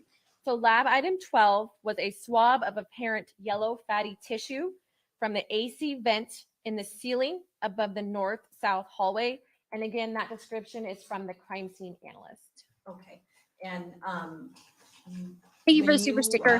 My when sound you effects. analyze that item of evidence, you were able to get a DNA profile from it and compare it to your known your known profiles? Yes. And what were your findings? So the conclusions for lab item 12, number of contributors was 1 female. Sharon Randolph was individually included as a contributor to that sample. Thomas Randolph and Michael Miller were both excluded as contributors to that sample. Okay. And was there a similar likelihood ratio that was generated with this this item of evidence? Yes. Okay. What was that? So the probability of observing this DNA profile is approximately 100 million times more likely if it originated from Sharon Randolph than if it originated from an unknown random contributor, and a million is a number with 6 zeros behind it. Okay. So a smaller number. It is, yes. Okay. Did you attempt or did you look at any other items of evidence for this case? Yes. What else did you look at? As mentioned earlier, there was, so lab item 13 was a swab from the staining on the north wall of the east-west hallway. Okay. And did you, with regard to that, did you do any testing to determine whether or not it was presumptive positive for blood? Lab item 13, I did, yes. And what were your findings? That item, the testing that I performed was negative presumptive blood test. Okay. And was there another swab from a wall that you did presumptive blood testing on? Yes, there was. What was that one? That was lab item 15, and that was a swab from the staining on the west wall of the north-south hallway above the bathroom door, and that item was negative presumptive blood test. Okay. And so when you got the negative for blood, no further testing was done? Those I actually did take forward through the entire processing steps. So what did you get with regard to the first one? So for lab item 13, it was taken forward to generate a DNA profile. The results for this item are the DNA profile obtained is consistent with at least 1 female contributor. Due to the limited nature of this profile, is unsuitable for interpretation. So I was able to generate a DNA profile, but there just was not enough data present for me to make any comparisons or conclusions after that. And the one conclusion, though, that you were able to make is that there's at least a female contributor. Correct. But for whatever reason, I guess I should say, the sample didn't generate enough data for you to make any further conclusions? That is correct. Okay. Now, with regard to the second wall sample, what were your findings there? So for lab item 15, that second swab, this was taken through all the DNA processing steps. The conclusion for this one was a DNA profile was not obtained. Okay. And what were your findings with regard to, I think, lab item 14? So lab item 14 was apparent tissue from the east wall of the north-south hallway. Again, that description comes from the crime scene information. And lab item 14, the conclusions were it was consistent with one female contributor. Sharon Randolph was individually included as a contributor to that profile. Thomas Randolph and Michael Miller were both excluded as contributors to that profile. And this is a swab from the wall? This one for lab item 14 was apparent tissue from the east wall of the north-south hallway. Okay. And were you able to generate a likelihood ratio for Sharon Miller versus not? Yes. And what was that? So for lab item 14, the statistic, the probability of observing this DNA profile is approximately 36.3 octillion times more likely if it originated from Sharon Randolph than if it originated from an unknown random contributor. And octillion is a number with 27 zeros behind it. Okay. So it was consistent with Sharon Randolph, but the way you report it out is in that likelihood ratio, and it was octillion that time? Yes. Okay. I think, well, let me just ask this. In all of the testing that you did with the tissue and the hair, where you were able to get results, aside from the one where it was just female and you weren't able to do anything else, was all of that consistent with Sharon Randolph? Yes. All the profiles where I was able to make comparisons, they were consistent with Sharon Randolph. And to be fair, the comparisons had different likelihood ratios associated with them. Correct. And in your experience, is that unusual to get a different likelihood ratio on particular items of evidence collected from a crime scene? It is not, because the likelihood ratios, again, are dependent on the actual evidence. So in some instances, a full profile may be generated, and in some instances, only a partial profile. So enough data is present for me to make comparisons, make conclusions, but there may not be data at all the locations. Okay. And that's just kind of how the evidence presents. Correct. Thank you. I will pass the witness. Sit down, Joshy. Good afternoon. Good afternoon. How are you? Good, thank you. Just have a few questions for you. The requester for all the analysis you did in this case is whom? Based on my report, the requester listed is Dean O'Kelly. Okay. Do you know Dean O'Kelly? I do not. Okay. The date of the work you performed that you just testified to on item numbers 11 through 15 was when? Referencing my report. So the dates of laboratory testing, the start date was June 27, 2023, and the end date was July 25th, 2023, and the report was distributed August 1st, 2023. Okay, so just a few weeks ago. Yes. Okay. All right, I want to talk to you specifically about two of the item numbers that you mentioned, specifically your lab item number 13. Nikki gifted 2 memberships. Thank you. Is an impound number 3. Do you see that? Yes. Okay. It purports to be a swab from the staining on the north wall of the east-west hallway. I'm assuming that particular location on the east-west hallway means nothing to you as an analyst in the lab, right? It does not. That's taken directly from what crime scene had on the package. Okay. You receive a package that has a description, yes? Correct. And that's a description that crime scene includes on the package. Yes. And on this particular package, your lab number 13, impound item 3, it's a swab, yes? Yes. In other words, in the field, a crime scene analyst can swab biological material and package it in such a way that you can receive it in the lab and test it. Yes. Okay. And this purports to be a swab from the staining on the north wall of the east-west hallway, right? Yes. You told us that you were able to obtain a partial profile, yes? Of a female, yes? Yes. You also told us that you did a presumptive test, right? Yes. And a presumptive test is one where you're able to do a test to see if it presumes it to be blood. Correct. It's an indication that something possibly could be blood. It's not a confirmation that it is blood. Right, so it presumes it's blood. You have to do further tests, a confirmatory test to show that it is in fact blood.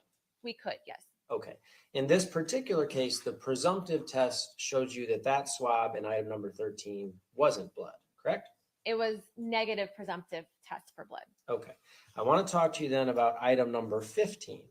And that purports to be, again, a swab, yes? Correct, yes.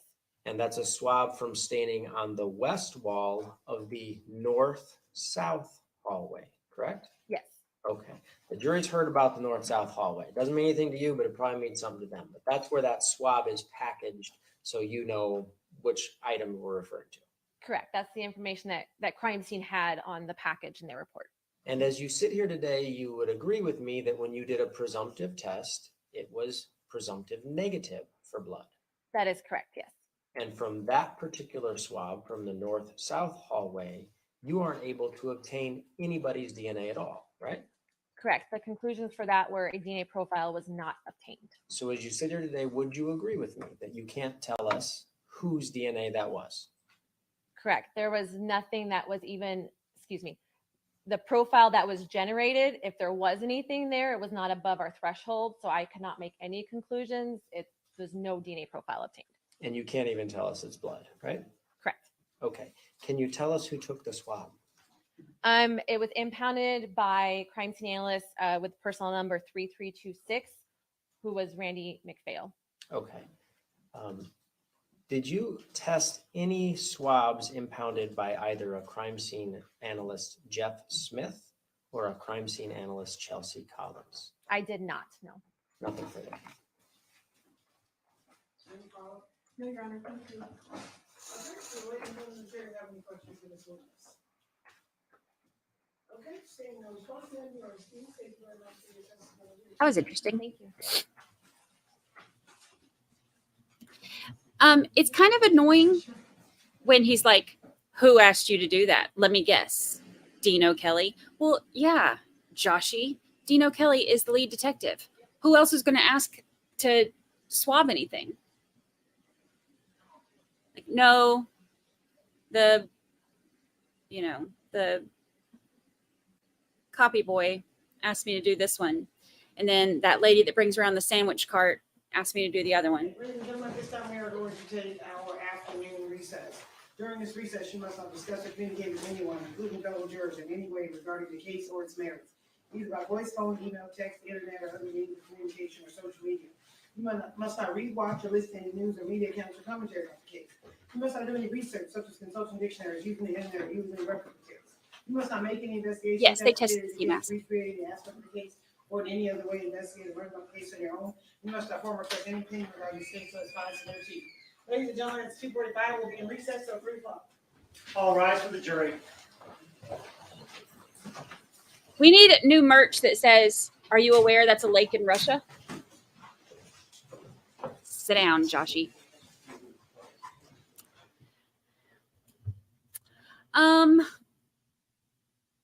So let's discuss what we just heard.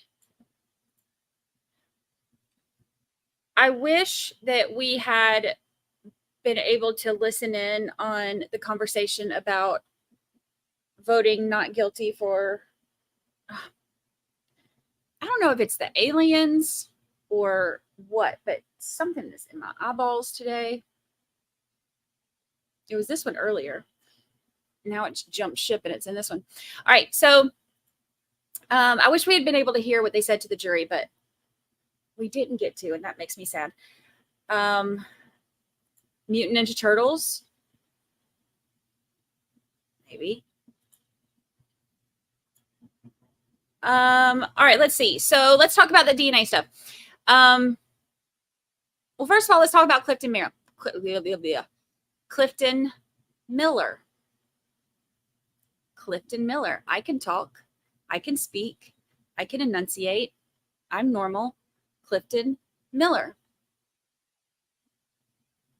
See? All right. So this is Mike Miller's cousin. He said that something that's very interesting. Remember when Thami said that in that interview when he was talking crap about his good buddy Mike, and he said that he couldn't like use a screwdriver to save his life or a hammer and nail or whatever it was. He said whatever rude comment he made about it. And he was like, no, he couldn't do that to save his life. Well, Mike Miller's cousin, Clifton, said that Mike was not the handyman type. He wasn't good at doing things like that at all, which is ironic considering Thommy wanted to pay him, what did he say? They said before $600 a week for him to do handyman stuff. Why are you paying him to do handyman stuff if y'all ain't doing no handyman stuff? And if he doesn't know how to do it? Makes no sense. Nothing about Thommy makes sense. So that was something that stood out to me. Also, Clifton warning Mike about, stay away from Thommy. He's bad news. Don't house it. You're going to end up getting shot.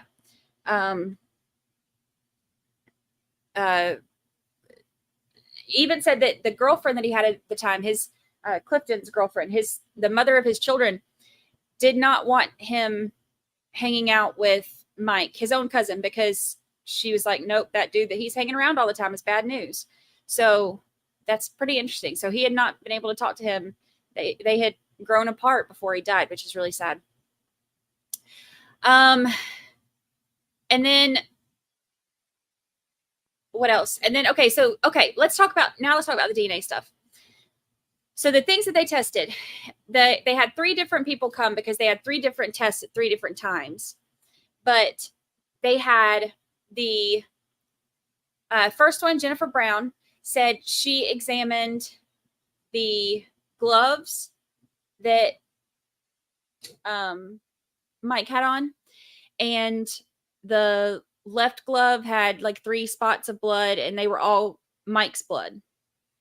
And then the blood on the hoodie was Mike's. They tested the gun. That was the 38 special. So they tested the 38 special, and there was no blood on it. Or it was, the presumptive test was negative. 38 special is the one that killed Sharon. 1 bullet from that killed Sharon. And there was no blood on that one. And then they tested the Walmart bags. So, and then the second DNA analyst tested the Walmart bags too, to see if she can get any more information off of there later on with more technology, whatever. So the first bag had a mixture of people on it, and Mike was the main one. And then Tom was also a minor contributor, but it looked like Mike was the main one. The second one, same thing. Mike was a major contributor and Tom was a minor contributor. And then they did the ski mask. She said that they did 1 swab of the ski mask, but she said that it was a complete damp swab. So she said it was like the because he made it sound like he was like, so you only did 1 swab and you were never asked to do any more. And she said no, but it was a complete swab, or however she worded it. So a complete damp swab or something like that of the entire inside, or however she worded it. So inside the ski mask was a DNA mixture of multiple people, but Mike was on there. And that was the only sample that they were able to get on, or the only, they excluded Tom from that one and excluded Sharon from that one, but Mike was on that one. So it looked like that answers one of my questions though, because one of the questions that I had was, did he ever even wear the ski mask? Because I believe that he did have Mike planning on grabbing jewelry and, doing whatever. And because think about it, if the police come and, Sharon's dead and, the jewelry's not gone or whatever, then it could have looked like okay, well, it looked like a robbery, but there's nothing missing. So I think that he told Mike, come in while we're gone, take these bags, throw everything in here, whatever, and look like you're going to rob the place, whatever. And then when once you shoot her, I'll give you, maybe he said the same thing that he said to the other guy. I'll give you a 30-minute head start. That way you can get out of the area, and then I'll call the police. And then he killed him instead so that there would be no witnesses and he wouldn't have to split insurance money. So I think that Mike probably did get the jewelry in the bags and do all of that stuff. If the DNA inside the mask was Mike's profile, then, what I think happened, he had the mask on, maybe just in case something went wrong or whatever. Let's say, he had it on, his DNA's in there. He had it on or he had worn it before, while they were working. But why would you wear a ski mask in Nevada? I don't know. Anyway, so he had it on. He shoots Sharon. He thinks his job is done, so he takes the mask off. He doesn't have to hide his face from Thom. Thommy knows that, Thommy knows what's up because he's the one that hired him to do this. So he takes his mask off as he's walking down the hall because he has no reason to have it on anymore. And, maybe puts on his other hat or whatever. And, maybe it was in his hand when he got shot, and that's why it ended up on the ground. Who knows? But that does answer one of the questions, though, that his DNA was in the mask. Why did they ask him, or did they ask her, were you ever asked to take DNA from Billy Miller? I had not heard them mention Billy Miller as a scapegoat before, which is interesting. And then, of course, the knife handle. They said that they can't exclude Sharon or Thom. The knife handle wasn't a big thing. It's just one of those things that they had to test because it was there. It can be used as a weapon. This was not like a smoking gun moment, but it was there. It was out. It needed to be tested.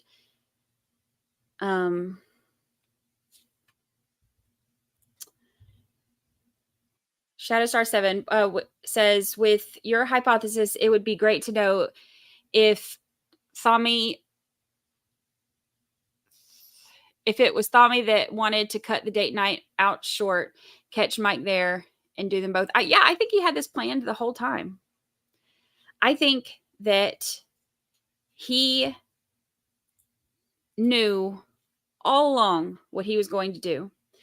He told Mike, I need you to set up this to look like a robbery. We're going to come home. She's going to come in first. You be waiting right there. Grab the gun that's inside, the 38 special, whatever. Grab that one. Kill her. And then you can leave. And maybe he did the same thing with the other one. Like, I'll give you 30 minutes, before I call the police, or, maybe he didn't have a bike there. So maybe he was, I don't know what he was planning. Maybe he was telling him, I would take you home. Who knows what he told him to get him out of there. But I think that he did that and then had no intentions on actually letting Mike get away and had no intentions on splitting the money with him. I think that he did this entire thing knowing exactly what he was going to do. And I do think that it was Mike who got all the jewelry together because that was part of their plan, to make it look like a staged, to make it look like a robbery. I think that the DNA stuff was not going to be like a huge aha unless Mike's DNA wasn't on the ski mask, but it's still with his DNA being inside the ski mask. That's even more kind of almost like, okay, well, he had it on, but he took it off. He felt comfortable. There's no blood and there's no bullet defects on it. So he felt comfortable enough to take that mask off before he got to the garage. So if he didn't feel threatened and didn't feel like he needed to hide his face anymore, what's that say? That says that, you know, and that's another thing. If he's okay, Mike Miller goes from being a masked man who shoots somebody dead right in front of him to all of a sudden not shooting Tommy and not having his mask on. So, I mean, what's that tell you?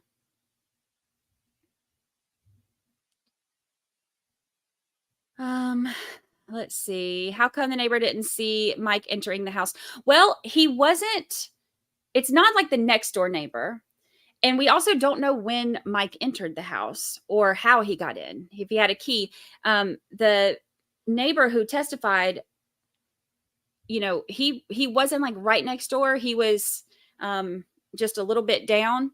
So it would have been easy in the evening for Mike to have been able to get in, especially if, you know, he's not, because he wasn't driving a car that, you know, had to pull in a garage and lights coming on and all that. So he could have gotten in the house pretty easy.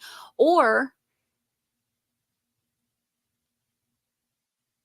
I still think Tommy saying that he dropped him off so he could go see his girlfriend still doesn't make sense to me, because he was at their house before. They went and ran errands. He came back. I think that when they went back, that he had Mike still with him. And maybe Mike hid from Sharon, you know, while he grabbed Sharon to leave, you know, to go to the Santa Fe Center or whatever. But I think that he still had him with him just to make sure that he was at the house and ready. And that's pure speculation. It's just my theory, but you know, that's what I think. Let's see. And then the stuff in the hall. Robert said, bye. Where are you going? Court's not over. You still got jury duty for 2 more hours.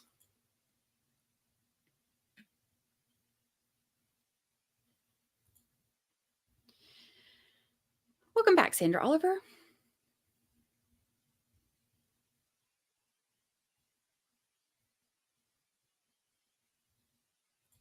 Yeah, see, Holly, that's kind of what I was thinking too, because I know that he had been there that day, and then him and Mike had gone. I mean, Mike and Tommy had gone and like looked at jet skis, because there's nothing better for a bad back than a jet ski. That's what my doctor always says. And I think that when he went back, he did not drop him off like he said. I think that he had him with him so that he could be there at the house waiting. And told him exactly what to do. And Mike was doing it thinking he was going to get, you know, payday from this. His hard times would be over.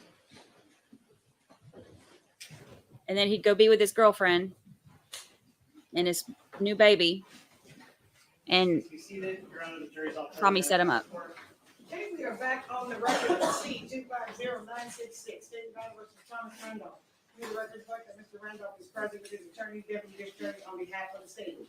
Do both parties stipulate to the presence of our jury? Yes, Your Honor. State, you may call the next witness. The next witness, Your Honor, is Vita Miller. Okay. All right, Vita Miller.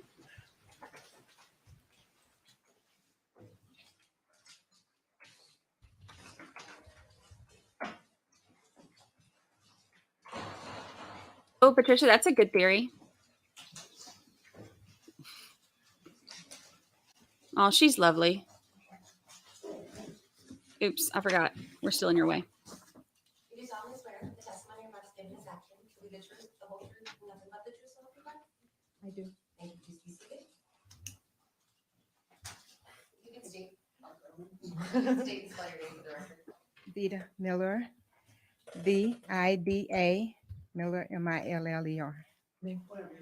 Thank you. Good afternoon, Mrs. Miller. Hi, How are you? Blessed and highly favored. Okay. Thanks. No. Did you know someone by the name of Michael Miller? Yes, ma'am.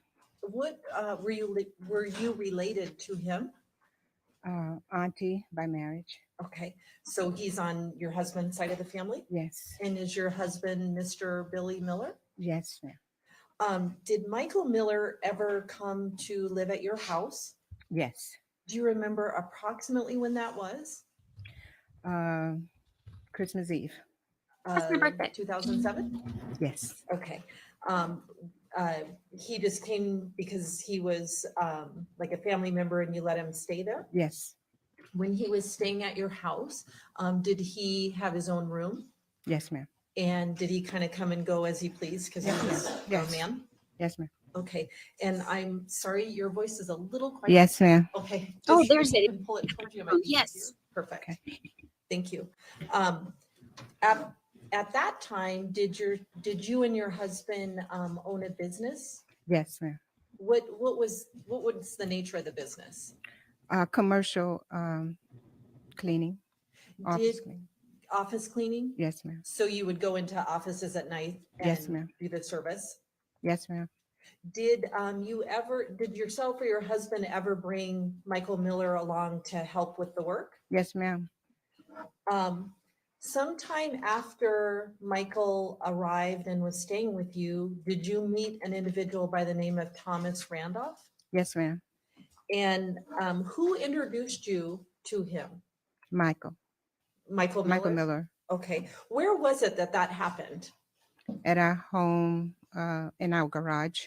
Okay. So Mr. Randolph had come to your house and Michael introduced him to you? Yes, ma'am. Do you remember how long after Michael arrived that you met Mr. Randolph? Not exactly. And that's fine. This is a while ago.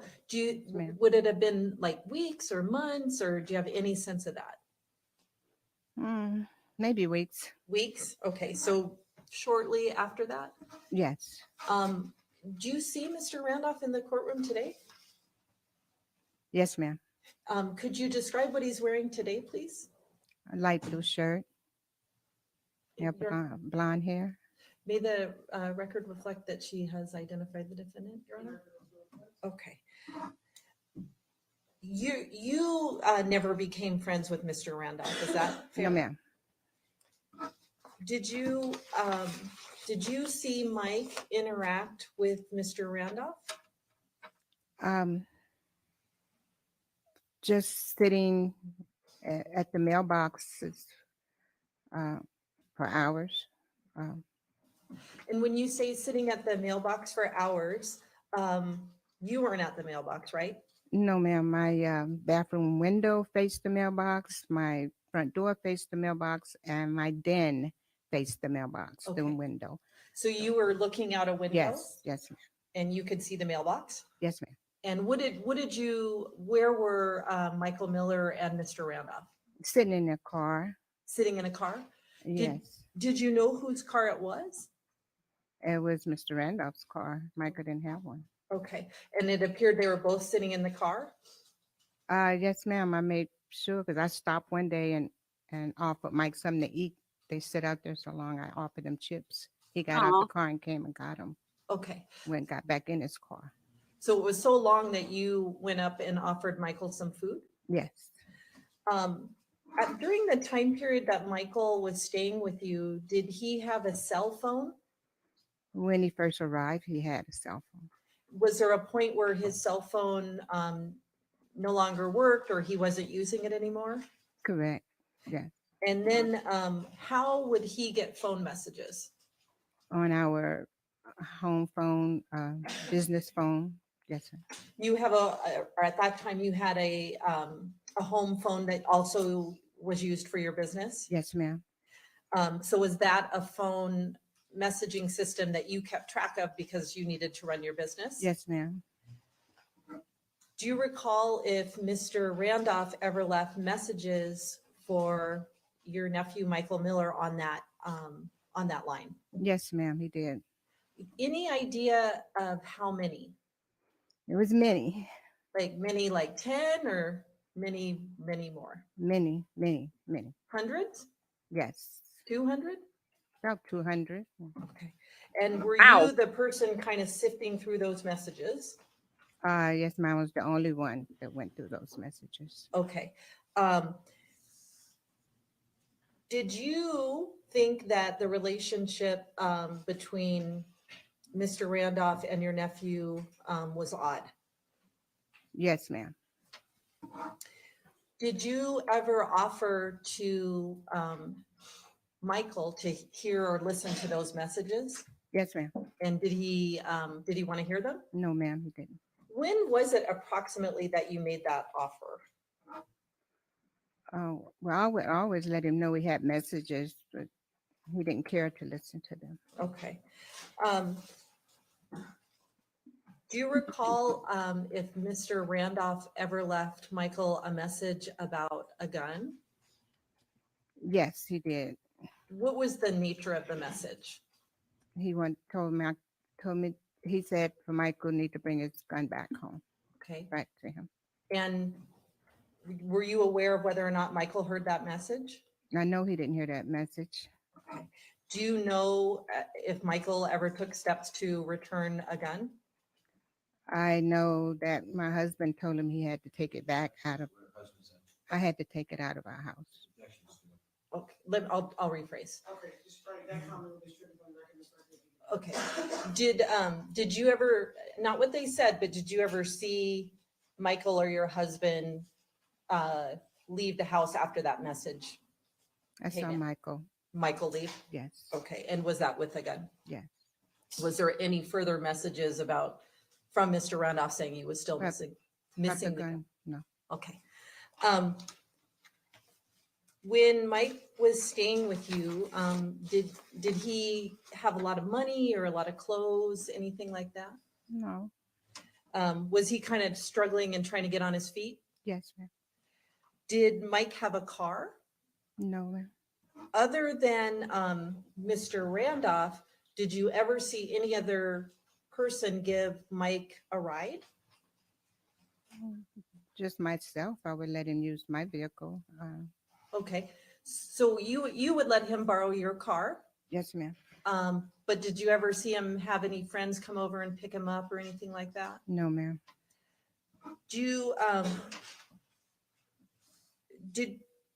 Well, let me ask this. Did he have another way of traveling or getting around? The bus? How about a bike?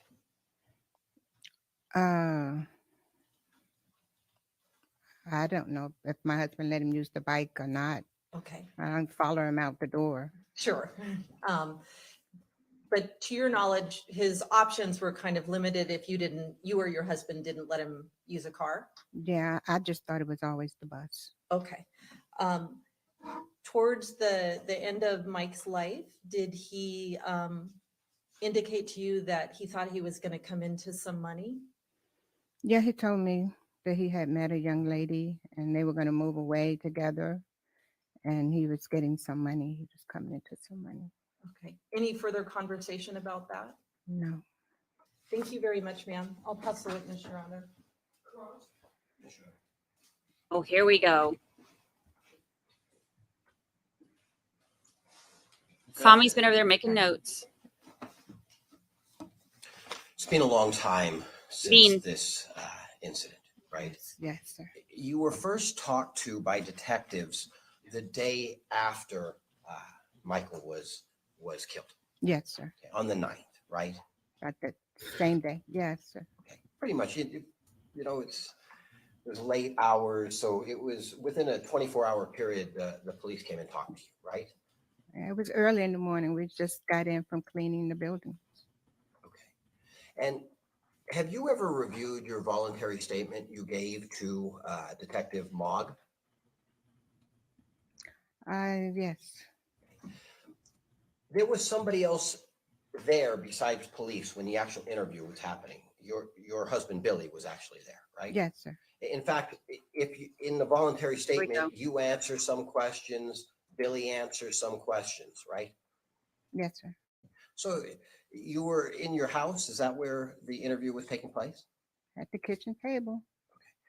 And you would agree with me that your memory was probably better at that time regarding the incident and right before that. Would you agree with me? Yes, sir. Do you remember being asked about a ski mask?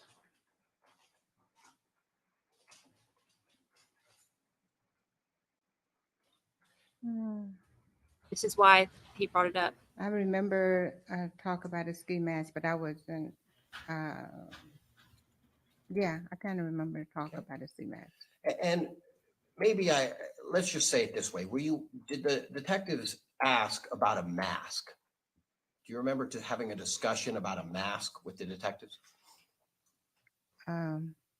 Ask about a mask, but I never seen the mask. Do you remember telling the detectives that you were aware of a ski mask in the house, but it had been missing since December of 2007? Do you remember? It wasn't me. If I showed you a copy of the transcript, okay, would that refresh your memory? Yes. Okay. Counsel, I am showing the voluntary statement, May 9th, 2008. I'm going to be referring to page 15 and 16. May I approach, Your Honor?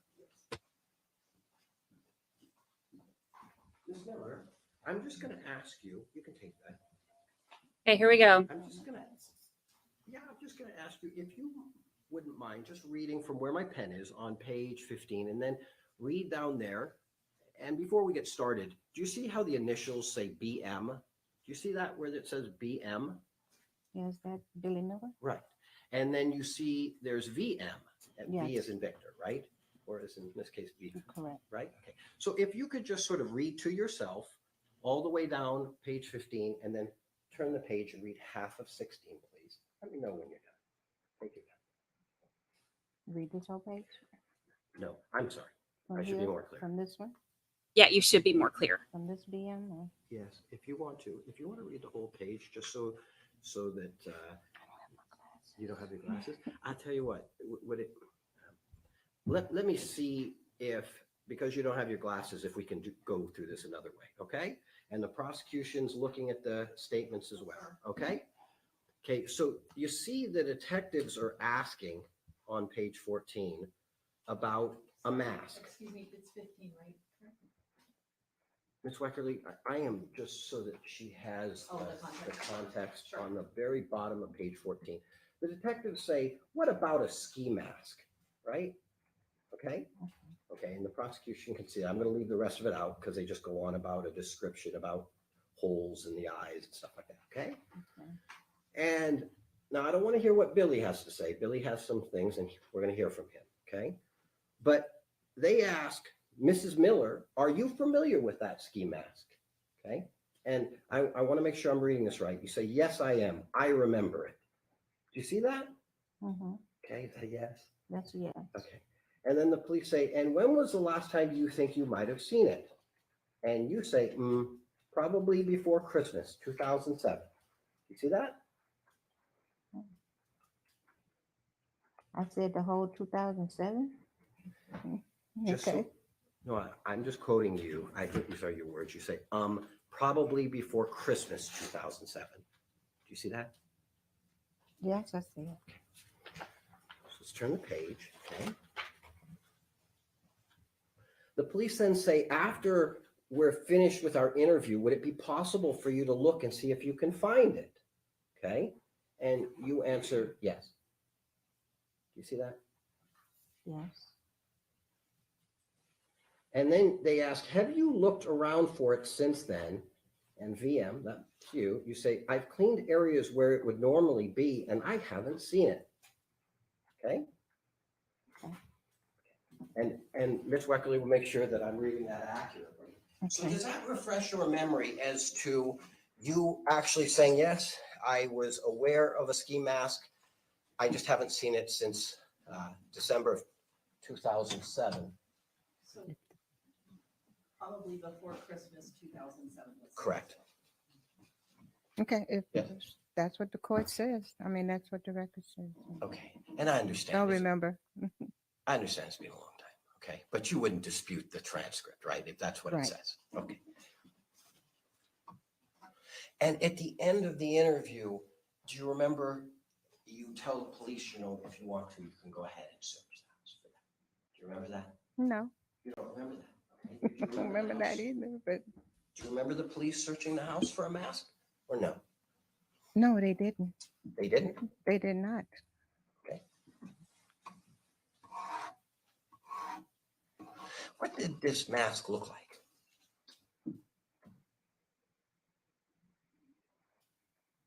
I don't remember.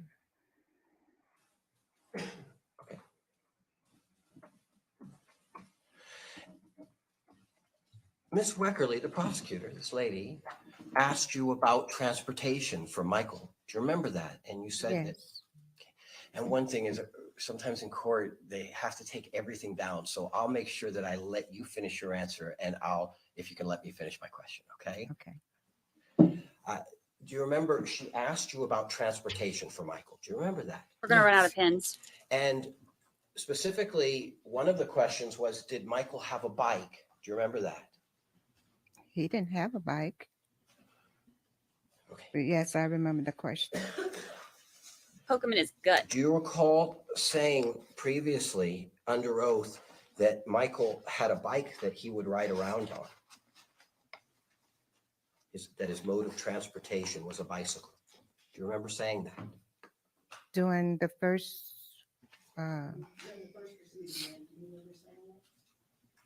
no, not really. If I showed you a copy of what you said, do you think that would refresh your memory? If it's in there, I believe it. Okay, I'm just going to show it to you if that's okay. We'll go through it, okay? I understand it's been a long time, okay? And so Very long time. For a 70-year-old woman. Okay, so Remember. I am showing her from this transfer, page 44. May I approach her?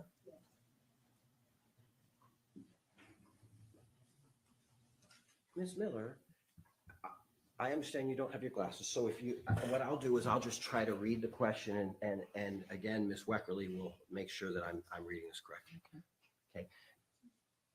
You're being asked, did he have a mode of transportation? And you say bicycle, and sometimes my vehicle, if he was trying to get a job. Okay? Okay? Okay. So does that refresh your memory as to Michael having a bicycle?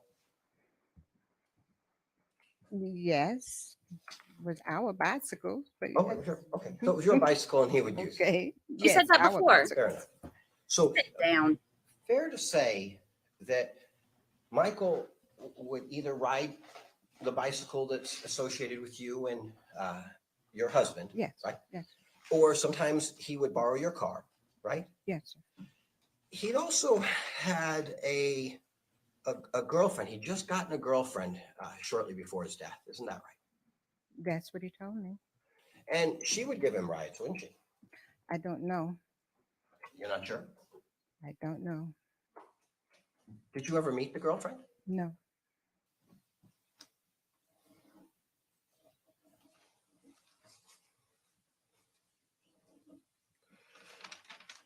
He's been getting on my nerves. You remember saying that Mr. Randolph had only been at the house twice, ever. Do you remember saying that?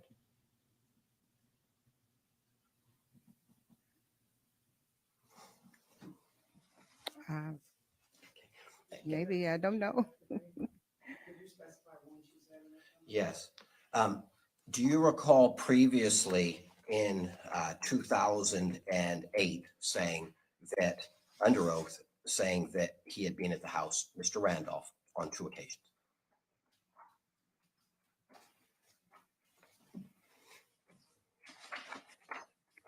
That means that he was sitting at the mailbox because I only saw him I only saw him there in the garage once. Okay, so if I understand you, you saw him once at the mailbox, and another time he was at the house for a total of 2 times? I saw him twice at the mailbox. If I didn't put that in there. Okay. So how many times did you see Mr. Randolph at the house or the mailbox near that area? How many? Before the murder, 3 times.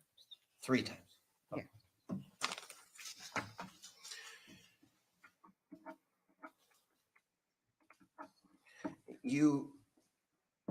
believe that Mike was doing day work for Mr. Randolph. Is that right? Yes, sir. And you also talked today about a voicemail left by Mr. Randolph where he seemed upset and was instructing Mike to bring a gun back, right? Right. I hate it when he passes notes. I don't know why it irks me so bad. I think because it's just him trying to be in control, and I just want him to sit down and shut up and fall asleep. There were a couple of hundred voicemails from Mr. Randolph that you deleted? No, it was many. Hundreds? Voicemails. It was many. And I don't mean to nitpick. I really don't want to. But could you give us, are we talking tens? Are we talking hundreds? Are we?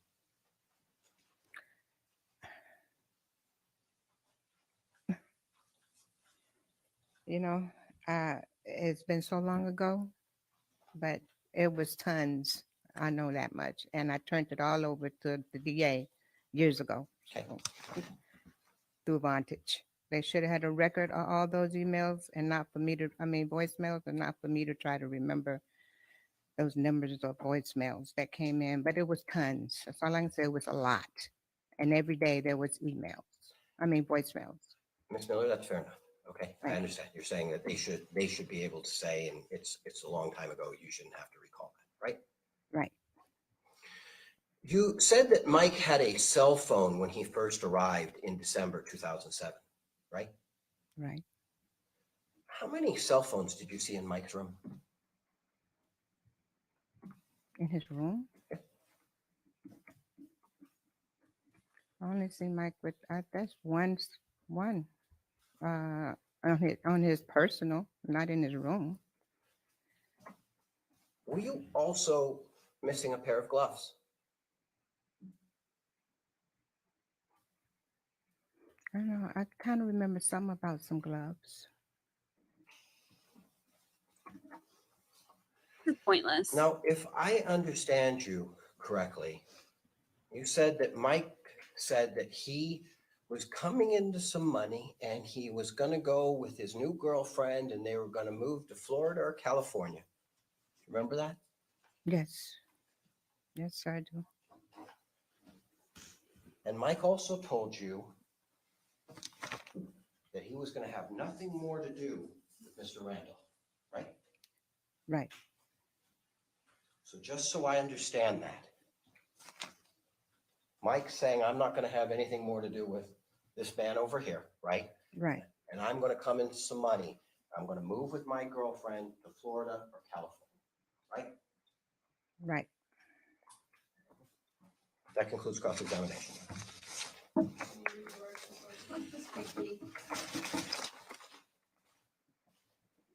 Mrs. Miller, I just have a couple questions for you, if that's okay.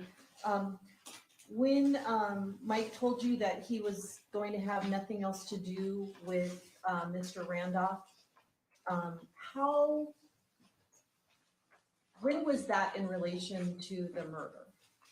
That was when I told him he received a phone call from Randolph saying that, Okay, don't tell us what Mr. Randolph said. well, Yes, if we could just get a foundation, she's asking for a date, Your Honor. well, he received a phone call from Mr. Randolph. And Mr. Randolph was very upset. And he was fussing in the phone about, I don't know how he can have a girlfriend when he can't afford cigarettes. And I could either, it was, then after that phone call, I talked to Mike. And Mike said, well, I'm not having anything else to do with him. And I appreciate that. And I'm sorry if I wasn't clear with my question, but was that like a week before the murder or a day or 3 days or? No, a week before. A week before? Okay. And I know this was a long time ago. When you talked about the voicemails, you said there were hundreds of them. Yes.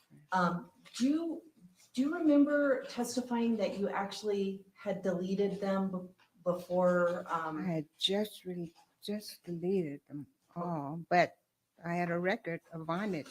Certainly there's phone records, but Yeah. the actual content of the voicemails, you had no way of knowing what was gonna happen, but you deleted them before the detectives got there? After he said he wasn't having anything else to do with Randolph, I just deleted Okay. all the voicemails. And you mentioned that you saw Mr. Randolph was at your house 2 times, and you described the mailbox time Yes. where you bring Mike some chips. Yes. Were there other times where you would see Mr. Randolph, like not come to the house, but pick Mike up? I can't remember. Okay. When the detectives interviewed you, I think you said like that you sat down at your kitchen table, yourself, your husband, and the detectives? Yes. Okay. Do you recall if after that interview, the detectives asked you and your husband for consent to search just Mike's room? I don't remember. Okay. I was, after they told me what happened to Mike, I almost fainted. I couldn't remember anything. Yeah. Is it, do you have any recollection of whether them searching Mike's room or anything like? I don't remember that. Fair enough. Okay, thank you. Okay. No, you're not. Do the ladies on the jury have any questions for this witness? Write the question on a full sheet of paper. Oh, jury questions. Jury questions.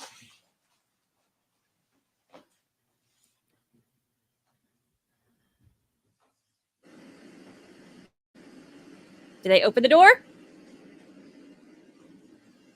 Bring in something new? Ew. Ew.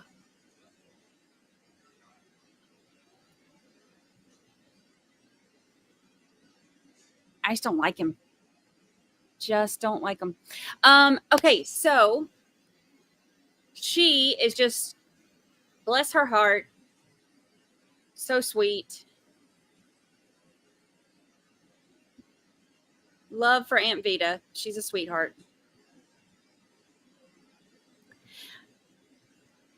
The whole thing about when Mr. Bean was Mr. Bean. Anyway, when Mr. Bean was saying something about, oh, he was going to come into money and then not have anything else to do with Tom, I think he was trying to make it like, oh, he was planning on robbing him and then leaving the place. If he was really going to rob him like that, he would have waited until the next day when he's out of town instead of just at the movies.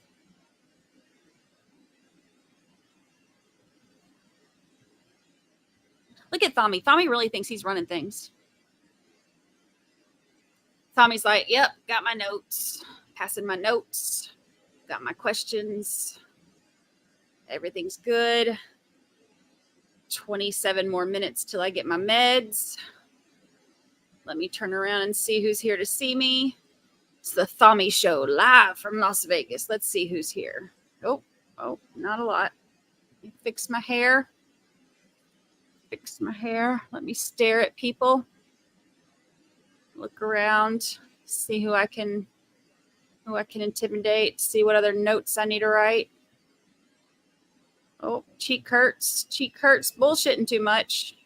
Starts to hurt your jaw after a while when you won't shut it up.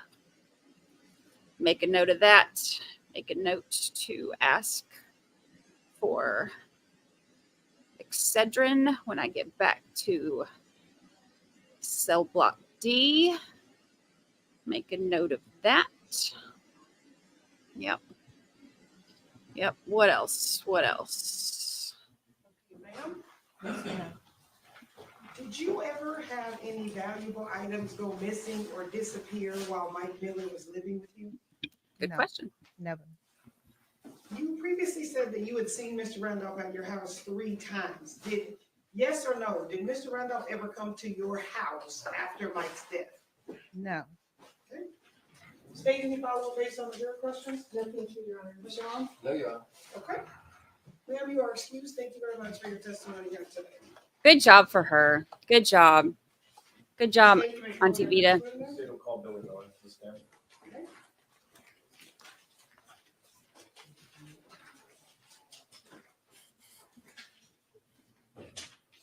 Hello, welcome. We're still here.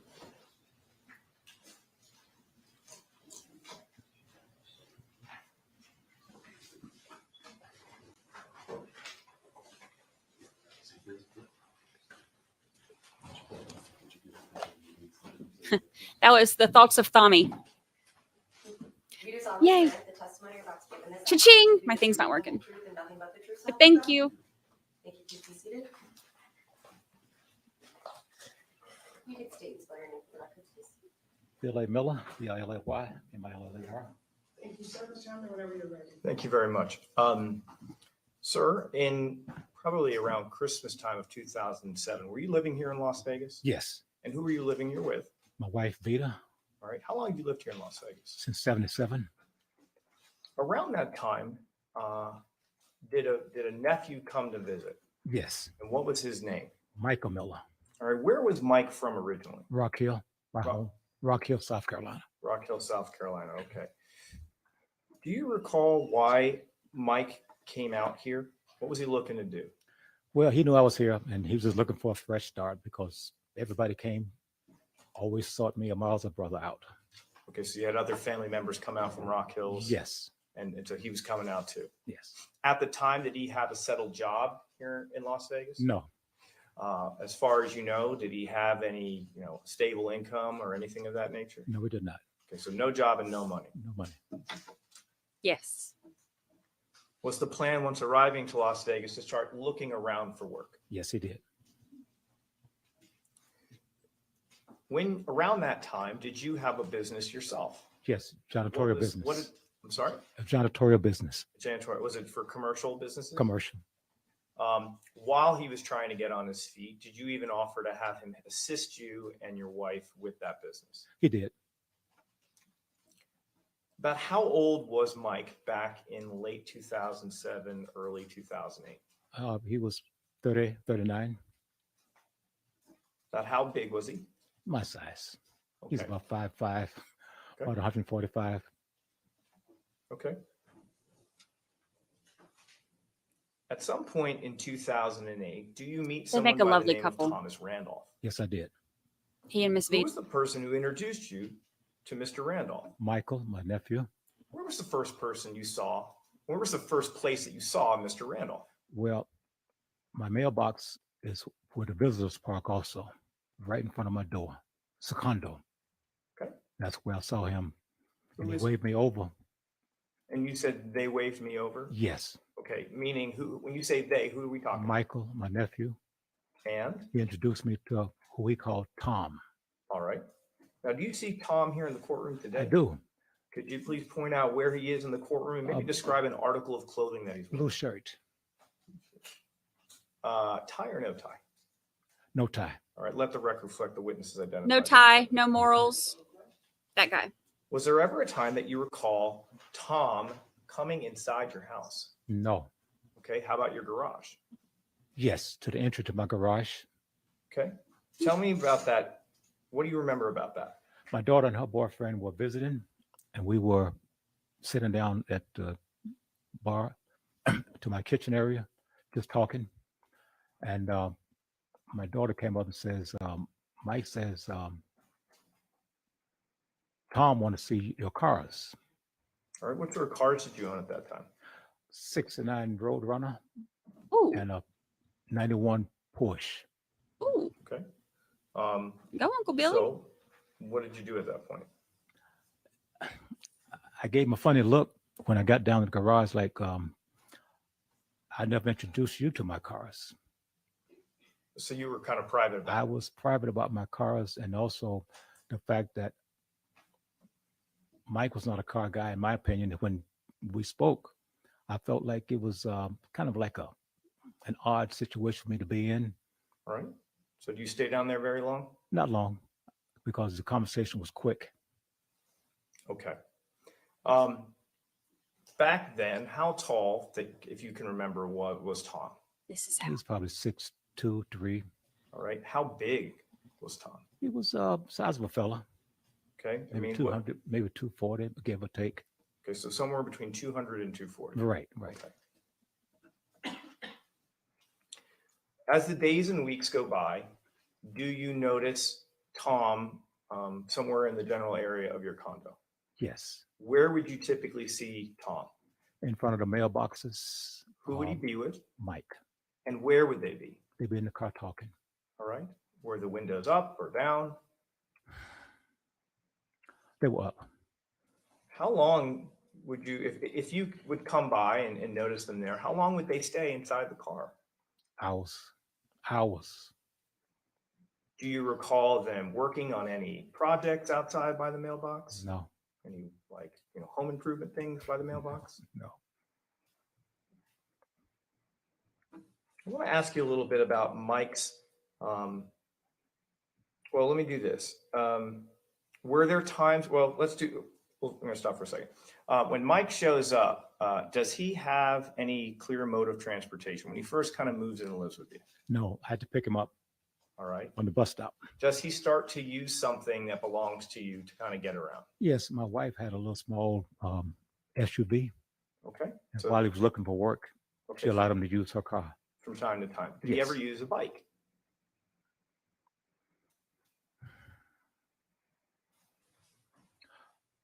I had bikes in my garage, Okay. but he never actually used one of my bikes. Okay.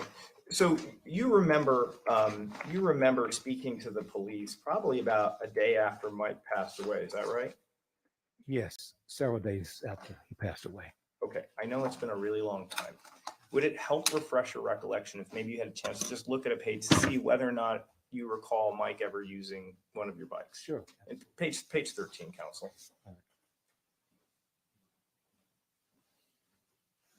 Mr. Billy brought his glasses. Uncle Billy's ready. Silence yourself. And does that help refresh your recollection? Does that help refresh your memory? Yes. Okay, so at least now, I know it's been a long time. Does that help refresh your memory? Did he ever use a bike of yours from time to time? My wife's bike, yes. Okay.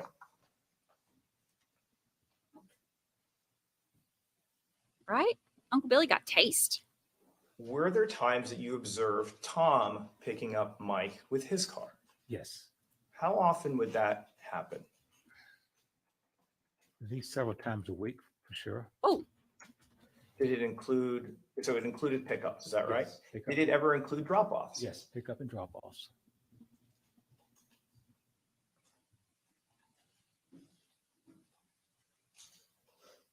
I want to ask you about the phone situation. When Mike first showed up around Christmas, did he have a cell phone? He did. At some point, does he lose it or he doesn't have kind of a working cell phone? That's what it was. It just wasn't working. So is there a phone line that you provide Mike to use? Yes. Which line is it? It was called Vonage.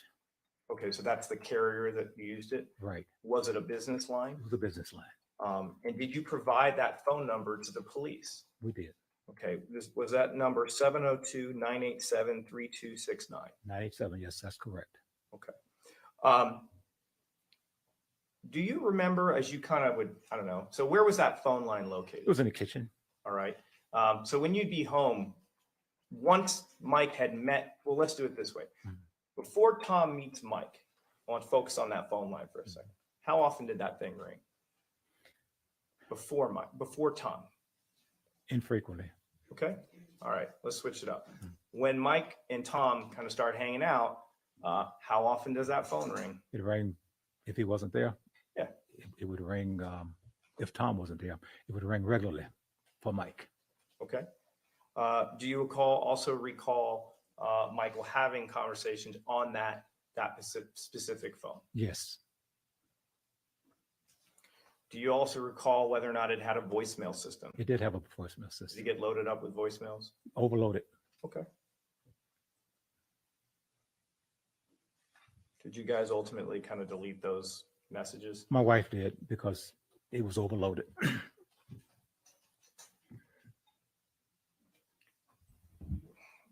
Given the interactions between, and let me ask you this.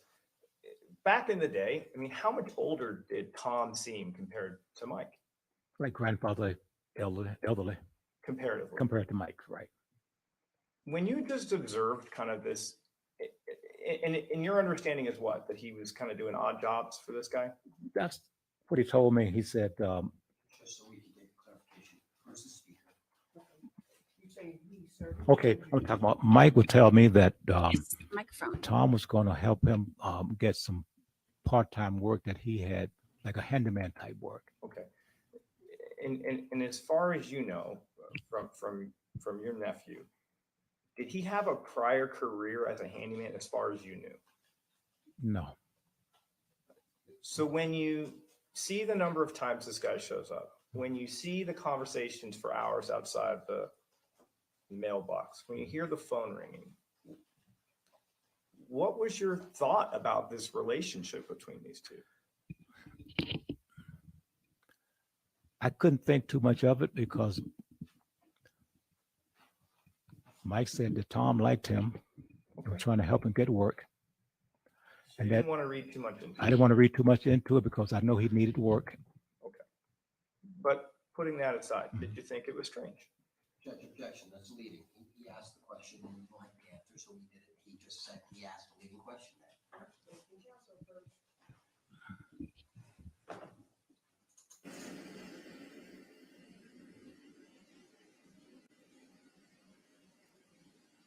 Uncle Billy got good taste in cars, good taste in women. What do you say, a 91 Porsche, and then is it a Roadrunner? Shoot.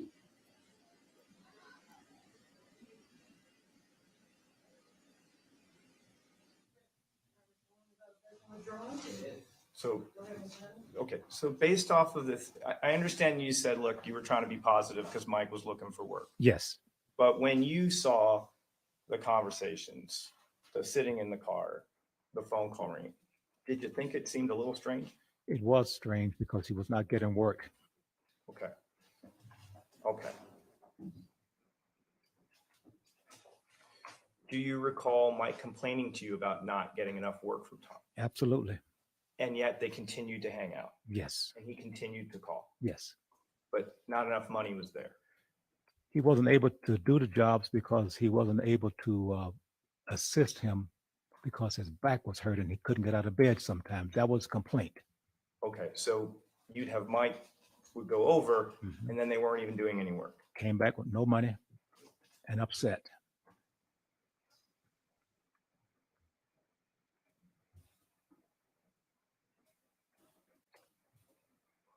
Do you recall at some point learning that Mike went out shooting with Tom? He told me that Tom wanted to take him shooting at the shooting range. Okay.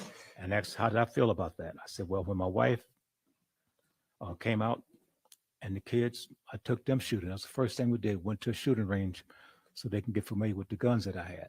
Okay.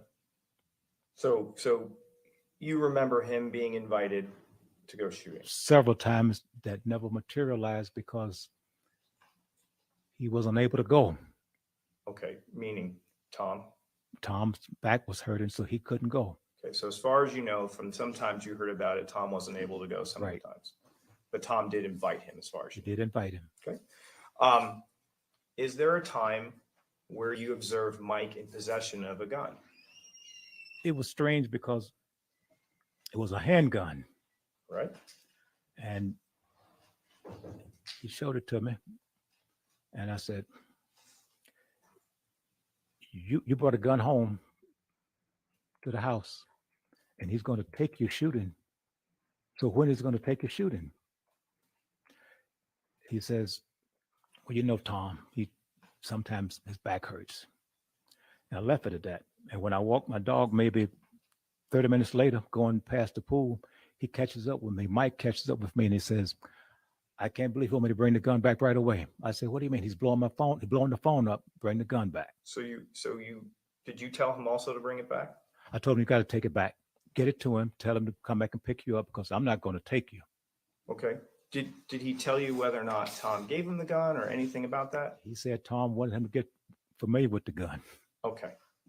Wanted him to get familiar with the gun. Interesting. I want to turn your attention to around May of 2000, or Wow. very early May, because I know Mike passes away on May 8th, but early May. Do you remember there being a discussion about Michael house sitting with you, about Michael house sitting for Tom? Yes, he did. He came to me and he says, Uncle, he says,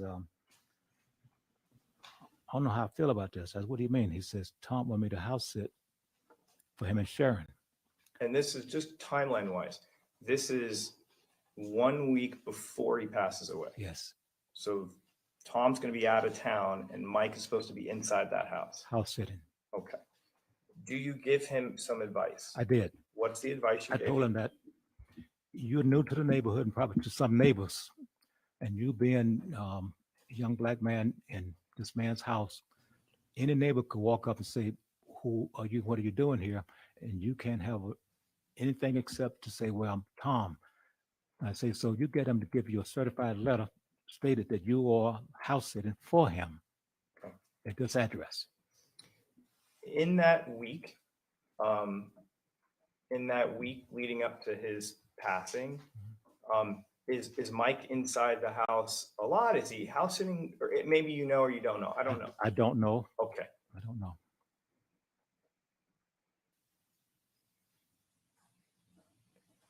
After the house sitting, maybe a couple of days before he passes away, or maybe a little bit about a week before he passes away, does Mike have a conversation with you where he tells you some of his future plans that he's about to do? Yes. Okay, so let me just ask you a few questions and you just answer them, all right? So does Mike tell you that he's planning on leaving the state of Nevada? Yes, he does. Does he tell you that he is going to be coming into some money that he's getting from Tom? He did.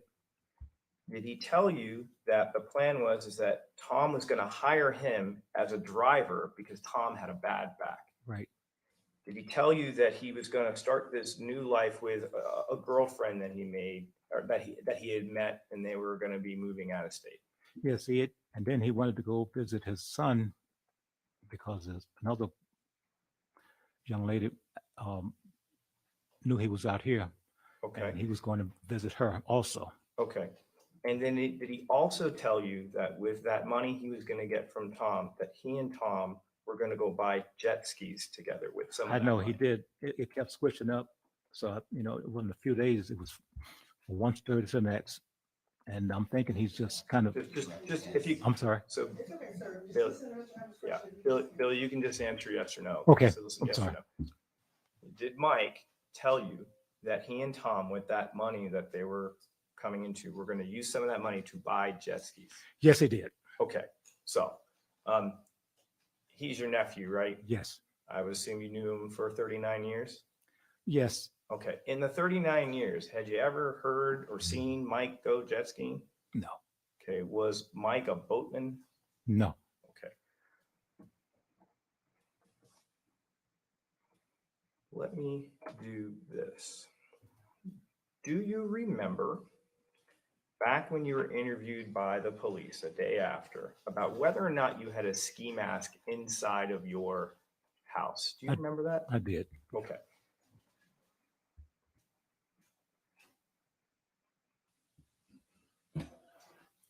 I love me some Uncle Billy and Auntie Vita.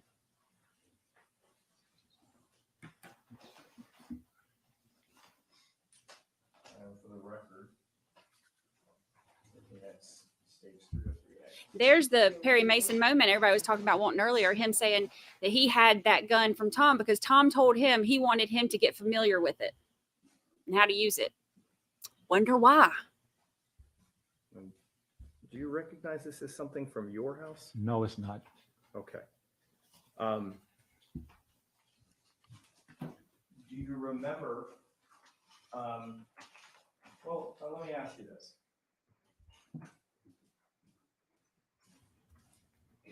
What is it about it to you that looked different? Why does this not look like something that came out of your home?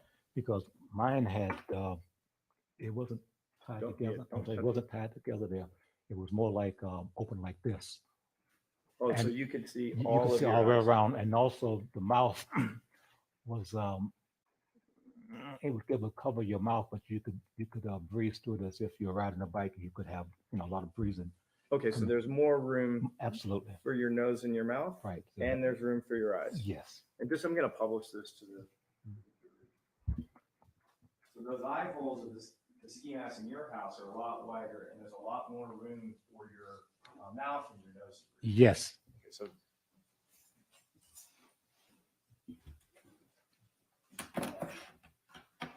So you recall maybe a day after this happening with Mike, you being interviewed and saying, we had a ski mask that went missing, but when you took a look at this, that's not. That was not it. Okay. No. And do you remember giving police permission, like, hey, you can come look in a portion of the house, see if you can find it? Yes. Okay. But looking at that ain't the one. That was not it. Okay. One other question. Let me ask you about baseball for a second. Michael ever wear anything on his head? Baseball cap, pull close, like you pull the bib down real close. That's what he wore. I'm gonna take what's been published as States 303B.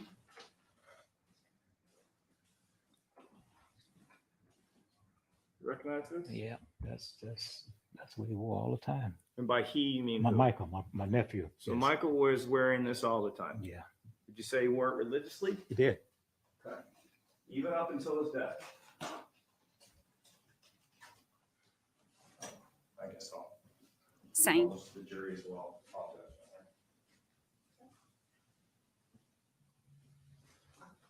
Uncle Billy dropping mics. Suck it, Tommy. Oh, sorry. Our counsel pointed something out. Sorry. When you head on, we actually can't pick that up. Okay, yes, that's what he wore all the time. All right. Thank you very much. You're welcome. Andy's got manners. I wouldn't let Tommy see my cars either.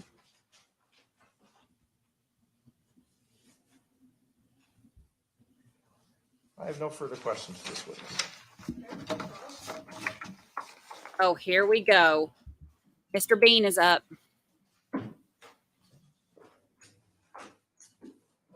Good afternoon. Good afternoon. Blech.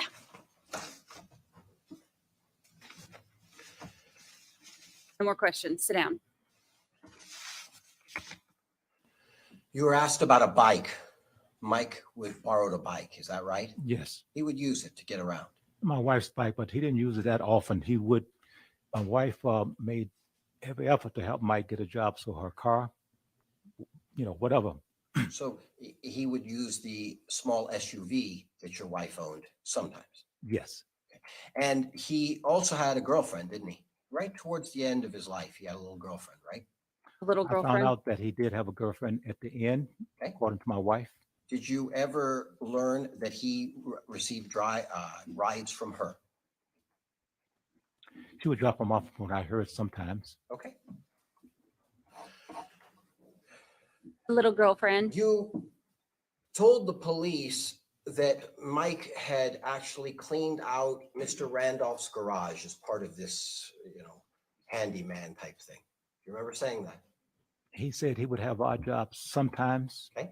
And whatever it was for his wife or her child, one of her daughters, Okay. that's what he said he was going to do. Okay. So if I heard you correctly, Mike said he was doing or supposedly going to do odd jobs for Mr. Randolph. Mm-hmm. Mr. Randolph, right? Right. And his wife Sharon, Mhm. right? Just for the record, is that a yes? Yes. Just so it's taken down. Okay. Sure, I got that. All right. And also you said for the daughter, do you remember saying that? He said that he was going to do some work for her daughter, For Sharon. Sharon's daughter. Right. He got him a little girlfriend. So Said he was going condescending. to house it in the month of May. Mike said he was going to house it for For Tom. Tom and Sharon. Okay. Sometimes Mike would want advances of money from Mr. Randolph, wouldn't he? I have no idea because he never got paid when he did the work. Oh, That's what his complaint. Were there gloves that went missing from your house?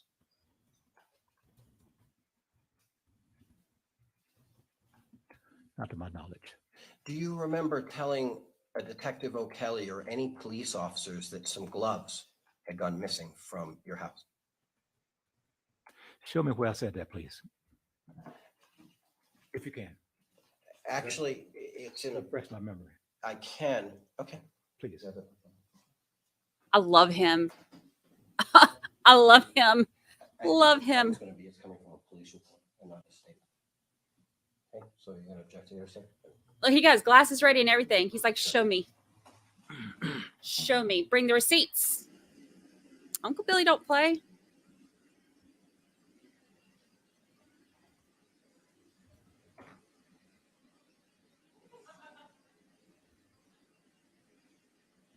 Uncle Billy don't play. Suck it, Tommy. Who's he looking at? Who are you looking at, Tommy? Turn around.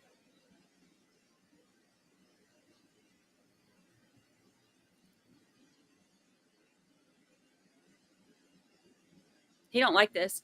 Tommy don't like this at all. He don't feel like he's in control. And he ain't in control. Not off. So close. Don't you look at me.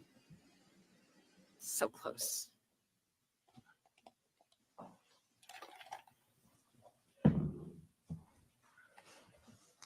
Do you remember telling detectives, this is page 20 of the 68-page officer's report, telling detectives that you were missing a pair of black cotton gloves?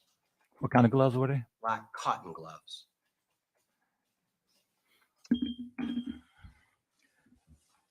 Said again, I don't, if I said it, but in 08, how long ago it was? That's a long time. I have, I have gloves that I wear for work. Because I do janitorial work. And I can't say a pair of gloves were missing because I don't value material things like that to that degree. Okay. And so really just what I was asking you is, did you tell detectives that you were missing a pair of black cotton gloves? Or do you just not remember? I don't remember saying. Okay, sir. Now let's move to the mask, okay? You did tell police that you were missing a ski mask, did you? Yes. Okay. And at some point, you permit police to look in Michael's room to search the house for a black ski mask. Absolutely, yes. And you helped look for the ski mask. I didn't help look. I just, permitted them to do it because it was two of them. Okay. And I don't, as I said, I have ski masks. Just, sir, if you could just answer my question. What were you saying? With regard to the ski mask, was a ski mask ever located? Yes, it was. The police located a ski mask? No. Okay, so the police looked for a ski mask they didn't find. But it was there. Okay, but it was there. Yes. And that's the first time right now in 2023 is the first time you've ever said that, isn't that right? I can't say that. My wife and I talked about it when she did laundry. The ski mask was still there, and I wore it to another job site that I went to, Bellagio. Okay, you talked about this with Vita? You talked about the mask? Okay. Now this mask that you said was missing had a big, large mouthpiece. That's what you said, right? And two holes for the eyes. No, not two holes. They were oblong. In other words, like this. Whereas the eyes could be stretched over to the other part of your head where you could just have visibility. Do you remember being asked by the police this is the statement you made right after Michael was killed? And when I say it, within a day, okay? Do you remember the police came to your house? Yes or no? Yes, it came, and it was more like 3 days because we were missing him for about 3 days. Okay, if I showed you the date of your statement, would that refresh your memory as to when it was? What was the question? I'm sorry. If I showed you a copy of your statement, would that help refresh your memory as to what day you actually gave the interview? Compared to when he was killed? Yes, we could get the date if you Give me both, please. Pardon me? Give me both dates, if you don't mind. Sure. It appears he was killed on May 8th, 2008, okay? Okay. And I'm going to show you your transcribed statement so you could see the date. Is that fair? Sure. Okay, can I approach? Mr. Miller, if you could, sir, just look at this transcript. You see how this appears to be a transcript of you being interviewed with your wife by the police. Is that a yes? Yes. Okay. And if you could look at the date, do you see the date and the time, sir? 10:30 in the morning. And do you see the day? Yes. Okay, so it's actually. May 9th, right? I see that. Yes, okay, so it's been a long time, but it appears that within a day, the police are interviewing. I'm sorry, within a day of what? What are you saying, within a day of what? Explain that. You asked when Michael was killed. Do you remember that? And I'm just saying, within a day of Michael being killed, you're giving an interview to the police. Okay? That make sense? It does and it doesn't. Let me tell you why. No, sir. No, sir. Please just Okay. answer my question. The date, yes. Yeah, the date was May 9th. Okay. Okay. May 9th. And they asked you about a ski mask. The police did, if you were missing a ski mask. Do you remember that? Yes. And they asked you, they described to you what they were looking for with the ski mask. And they said it would have had holes cut out for the eyes and maybe one for the mouth. Do you remember that? Yes, I remember that. And you said, I've had one over the years. It was black and had cutouts for the eyes and then the mouth, and you could pull it down, your mouth would be exposed. Does that seem fair? Yes, that's fair. Okay. And then you say, yes, it had a big opening for the mouth. It did. And you said you haven't had an opportunity to use it recently. Isn't that what you said? Yeah, it wasn't cold enough. Okay, fair. It's May, right? That's what I'm talking about. Okay. And so could you just describe for the jury just the mouthpiece? How big was this mouthpiece? The mouthpiece was able to stretch over your mouth and your nose if you chose to. Was there a hole so that you could breathe through it? Oh, yeah, And was this a big hole? it was. If you put it on, would it expose a lot of your face? It was a very high quality mask that you could wear, and you could stretch it over or pull it down on your chin if you chose to. So you could pull it all the way down if you Yes, wanted to. you chose to, right? you But could one do thing you know about this mask, the mask that was shown to you right Mhm. now by Mr. Hamner, that. Mhm. you mentioned that it had something tied up sort of in the mouthpiece area. Did you see that? I saw that. That was not mine. That wasn't yours. Oh, no. Because yours most certainly wasn't tied up like No, that, was no, it? no. And the eyes weren't like that either. Okay. And did the police ever ask you for a sample of your DNA? Like do a swab just to see if they could locate your DNA on gloves or a mask? If they did, I don't remember that. Okay, fair enough. Yeah.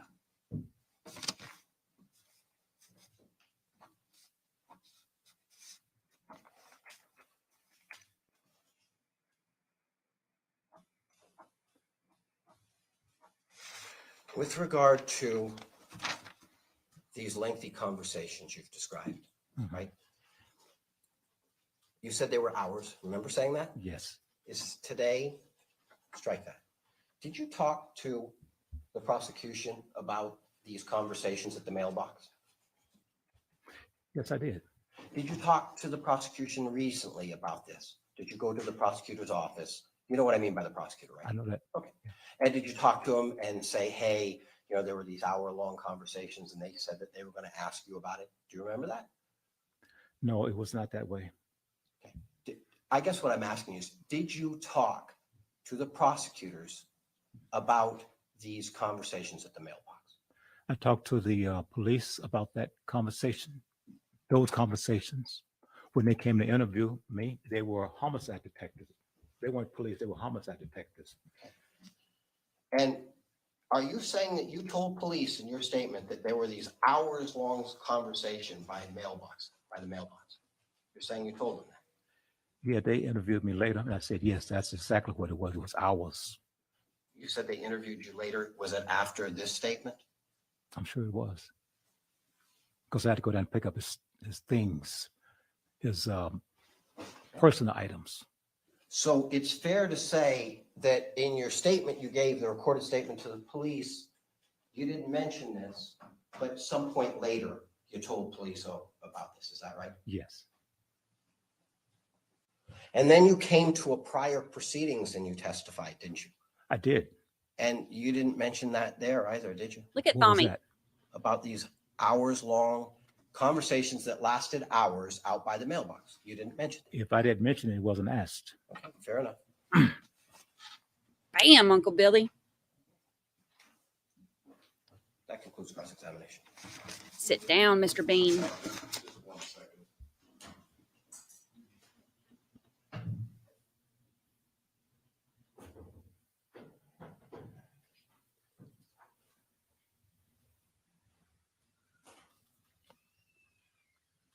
That last question that was just asked to you about whether or not you were ever asked at a prior proceeding, whether or not they talked for hours at the mailbox. Yes. Okay, you had stated that you don't believe you were ever asked. Is that correct? That's what I believed. Counsel, I'm referring to the prior proceeding, 110 lines 13 through 16. 13 to 16. I want you to see this line here, line 13 through 16. Should I read that? Well, Okay. I'll read it. Oh, In a okay. se- I'll read it in a second. Your testimony just now is you don't recall, correct? Mhm, right. That's it. So prior testimony was years ago at a prior proceeding when you were asked. You didn't remember if you were asked that question. Yes. As you sit here today and had a chance to review that, is that statement correct? I did say it. I do remember saying it. I'm going, for the completeness of the record, I'm now going to read from page 110, line 13. Question: would it be daily? Almost daily? What would you say? Answer: well, it would go in spurts. Sometimes it would be maybe a day or two in between, and then sometimes it was like every day and for hours at the mailbox. So you were asked before, correct? And you did tell at a prior proceeding. Yes, I did. that they talked Bam. for hours. Yes. Receipts. Receipts. Uncle Billy loves some receipts. Do you remember the question on cross-examination about if any gloves went missing? Yes. Okay. Speaking of clothing, do you remember telling the police the day after all this happened that Mike had a red sweatshirt and some brown cowboy boots? Yes, he did. Do you remember who you told provided the red sweatshirt and the cowboy boots to Mike? And if you don't recall, I can help refresh your memory. Remember. Okay. Because, like I said, I don't value clothes. Okay, I know, it's 15 years ago, it's a long time. Yeah. He don't value clothes. He's got a good woman and good cars. That's all he needs. Referring to page 14, counsel.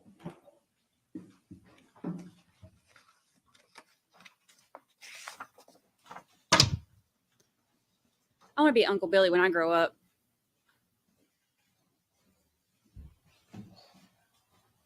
Showing you page 14. I want you to look at this question. Read this question, this answer. Read this. Read this. And read this. Does this refresh your memory? Yes, it does. Okay. So now that your memory is refreshed, did you tell the police that Mike owned a red hooded sweatshirt? He did. Did you tell the police that he owned some brownish red boots? Yes. Did you tell the police who he got them from? He got them. Yes, I did. Who did he get them from? Said he got it from Tom. And Bam. did you tell them the last time you saw Mike wearing the red hooded sweatshirt? And if you need your memory refreshed, you can do that. It's okay. I can't remember that. It's okay. It's all right. It's a long time ago. To detail. Page 14. Sure. Okay. Read this and see if it refreshes your memory. But the last time you saw Mike wearing the red hooded sweatshirt. Yes. What did you say to the police on that day? It was 3 days because we thought he was just going out. Okay, 3 days ago. Yes. Gave that interview on May 9th of 2008. Right. Which would have put that 3 days prior, May 6th of 2008, right? Right. And your nephew passes away on May 8th, 2008. All right? Right. Finally, there were a lot of questions about the ski mask, right? Yes. Just to be clear, you saw that ski mask in I that did bag see over that. there? I did. That ain't the one, is it? I wouldn't wear that. Okay. Thank you. No further questions. Uncle Billy's like, no, I got taste.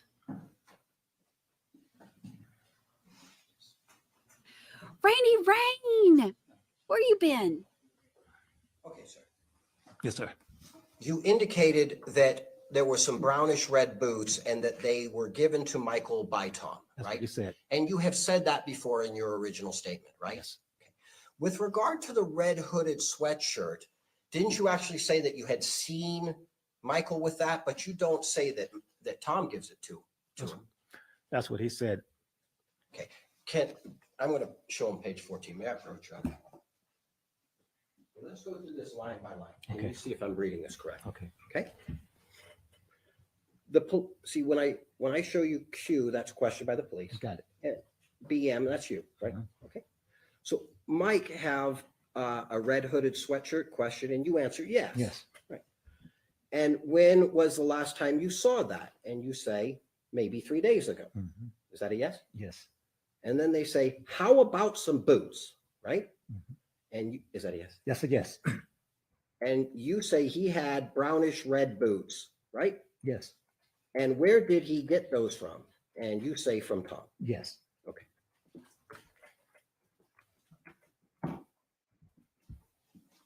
And that what we just said?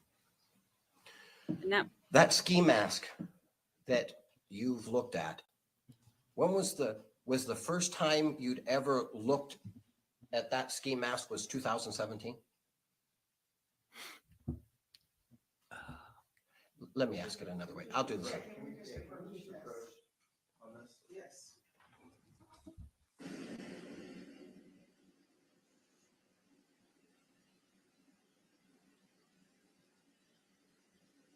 look at Thommy.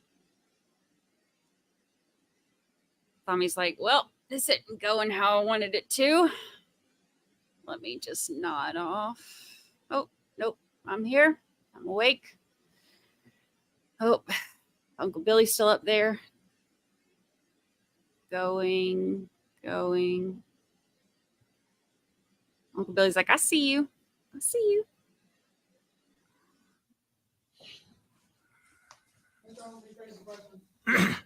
The police never showed you this ski mask, did they? I don't think I've ever seen that before, but you know, like I said, it's so inferior to the mask that I have, you know, that I would wear.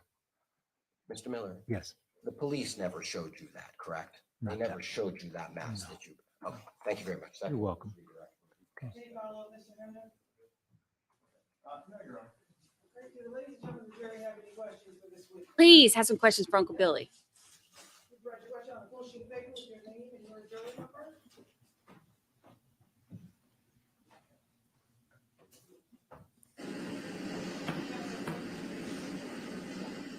I got questions for Uncle Billy.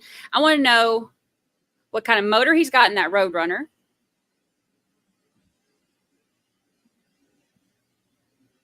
I want to know how him and Auntie Vita met. I want to know if I can come over for Thanksgiving supper.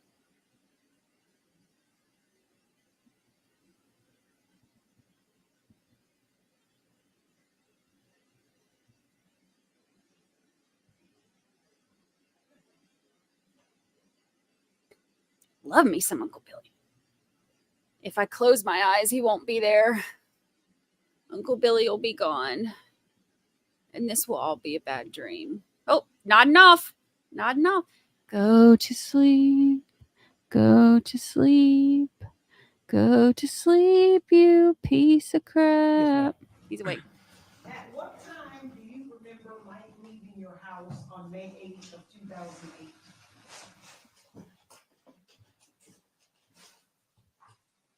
That was the day before he passed. That was the day that he passed, his May 8th. Okay. What I can say to that is Mike was missing for 3 days. That's unusual for him. No call, no show. So he was missing for 3 days? 3 before days. that. That's why it was concerning to me that the police would show up 3 days later. I'm sorry, the homicide detective said we're homicide. And me and my wife was just like, Aw. Sir, do you remember what type of gun did Tom want Mike to get familiar with? it was a small black handgun, maybe like a 9mm, fit into your hand, but bigger than the kind that was that you would put in a waistband, but big enough, say you would go shooting, you could maybe take down a target or two. And it was a semi-automatic. Let's put it that way. It wasn't a revolver. Okay. On the night of May 8th, 2008, was your bicycle missing?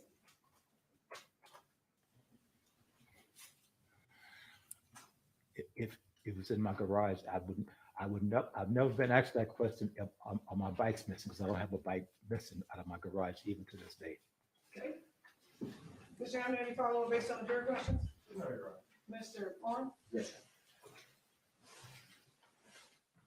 Oh, Mr. Bean is back. Do you remember the police asked you Mhm. in the interview, when was the last time you had seen, or if you saw Mike yesterday? That's what they asked you. So on the 9th, they were asking you if you saw him on the 8th. Yes. Do you remember that? No, I don't remember that. You don't remember the question? I don't remember that question being asked of me. If I showed you, well, you said that you had not seen him yesterday. I hadn't seen him yesterday. I hadn't seen him in 3 days. That's why I was concerned if they would show up and ask. So your wife was present in the interview with Yes. you, right? And she said she'd seen him yesterday. Okay. Remember that? I don't remember saying that. We never talked about that. I don't want to mislead you. You didn't say it. Your wife said it. Do you remember her saying that in front of you? Objection to hearsay, relevance. I'm just gonna allow you. Sir, do you remember if you heard your wife say that? No, I don't. Okay. This If is I for showed you a copy of the statement, would it refresh your memory? it's for making If my wife said it, Uncle Billy stay. Hold on just one second. So Mr. Orr, that is hearsay if his wife said it. And he asked him if he remembers her saying it. He doesn't remember. This is a great idea. it was stressful times. Yes. Anything else, Mr. Hammond? No, Your Honor. Do ladies and gentlemen, jury have any further questions? Okay, first question on the full sheet of paper with your name and your juror number. Another question. To answer the question, no, Pigtails has not stood up today. Thami has sat himself, not that we've seen anyway. So all that complaining yesterday was just to hear himself talk. Just to hear himself talk.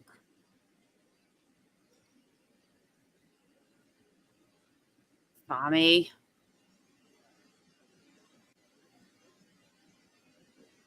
Look, he's looking to see who's here. I'm going home. Who's still here? Who's still at the Thami show? Live from Las Vegas. Loved him. Waving. Oh, Rainy Rain would like to become a member. Rainy Rain, are you on an iPhone? I can't remember. If so, we have special ways we have to do that because iPhone is special.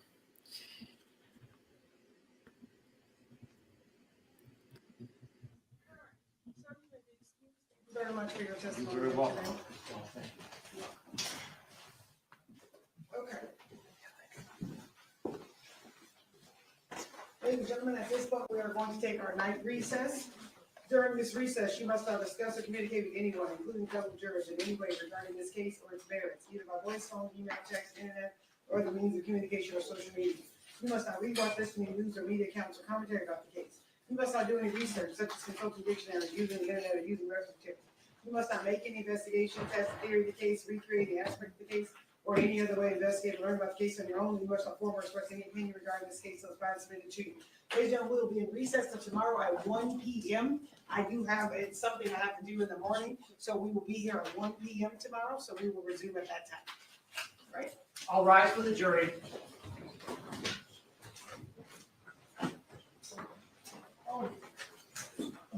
Nikki just gifted another membership. It went to Tracy. Congratulations, Tracy. Welcome to the family. My sound effects stopped working when the aliens invaded, or I would give you the best friends one, but it's not working now because aliens. Nikki, thank you. And Julia Martin just gifted 5 memberships. Carol C. Andrea Hillis, SW, Diana D, and Kathy L were all gifted memberships. Yes. By Julie Martin. Thank you, Julie Martin. And the record like we're outside the presence of our jury. Do we have any matters outside the presence? Oh, they cut our audio. drives me nuts when they do that. Hello, live from Thummy Show. It's the Thummy Show live from Las Vegas. That's what he thinks this is. Not a fan, but y'all, we have made it through Friday Eve, and you know what that means? You know what's next? Friday. Actually, you know what's next? Press conference. What time is it?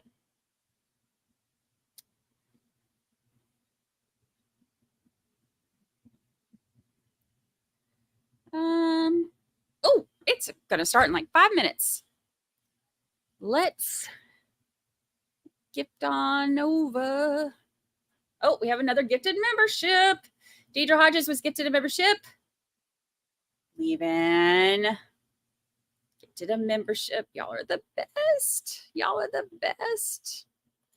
Lucy has escaped, and I did not realize it until just now. Let me search. We have press conference, y'all.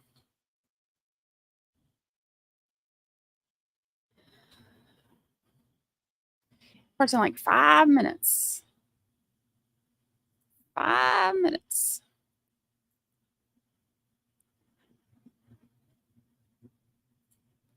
Live.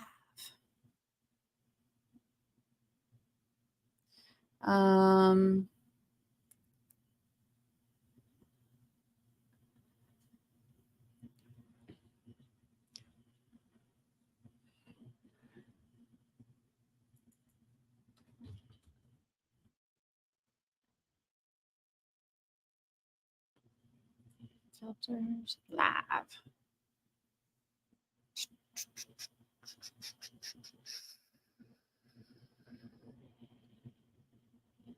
I gotta try to find it. It's right. Yeah, for Rachel Morin. Do you know where it's at? Where?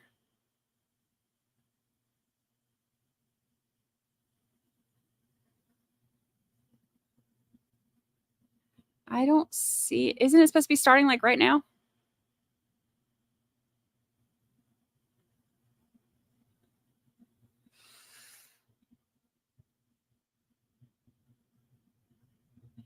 Let's see what we can find. Potential suspect. They have a potential suspect. So, and this ended like right in time for us to watch this before we end for the night.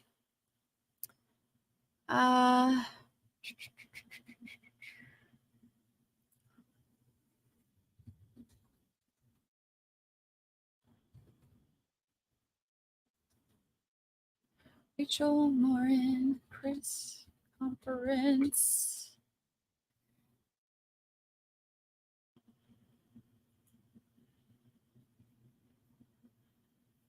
I think. Oh wait, I think I've found maybe.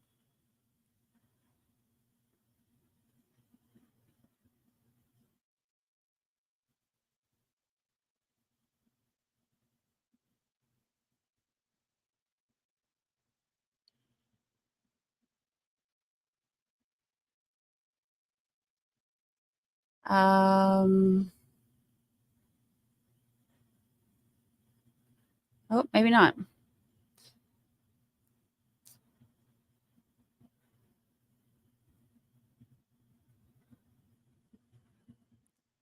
Let's see. Bird County Sheriff.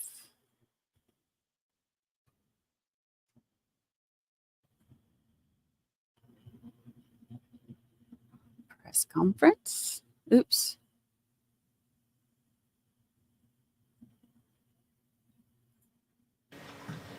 Everywhere. Whoa, whoa, whoa.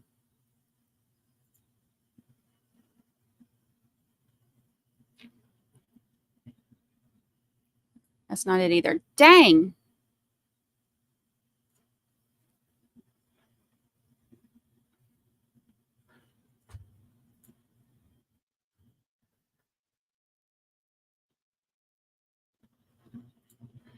Hartford County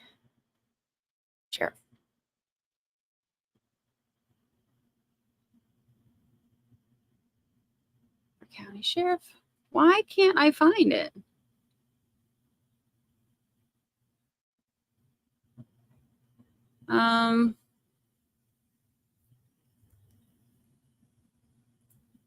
Page. Oh, there's their.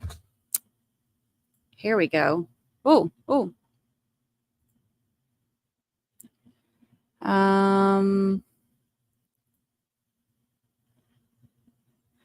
Why is there no sound? Why is there no sound?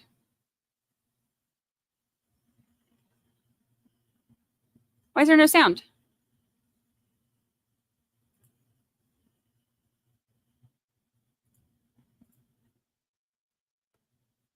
Oh, nobody has sound. Dang it.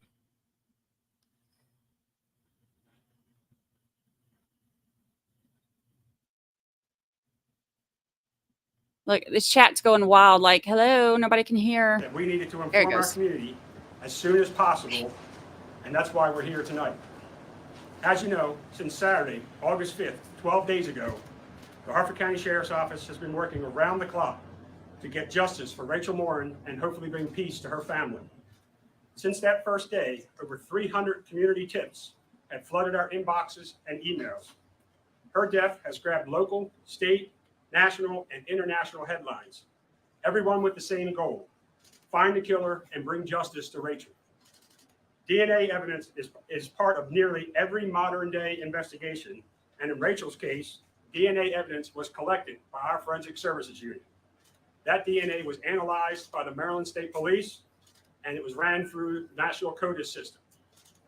This DNA evidence has come back as a match. Woo. Tied to a home invasion and an assault of a young girl in Los Angeles this past March.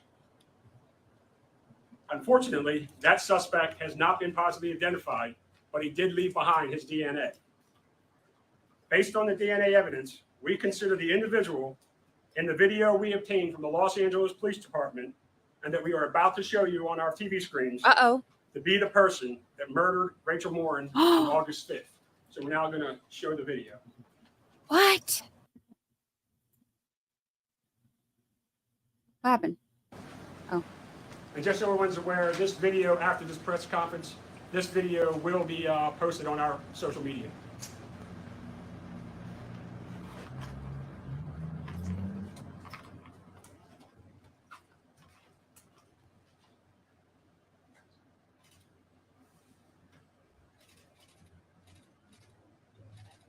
All right, you want to play it one more time?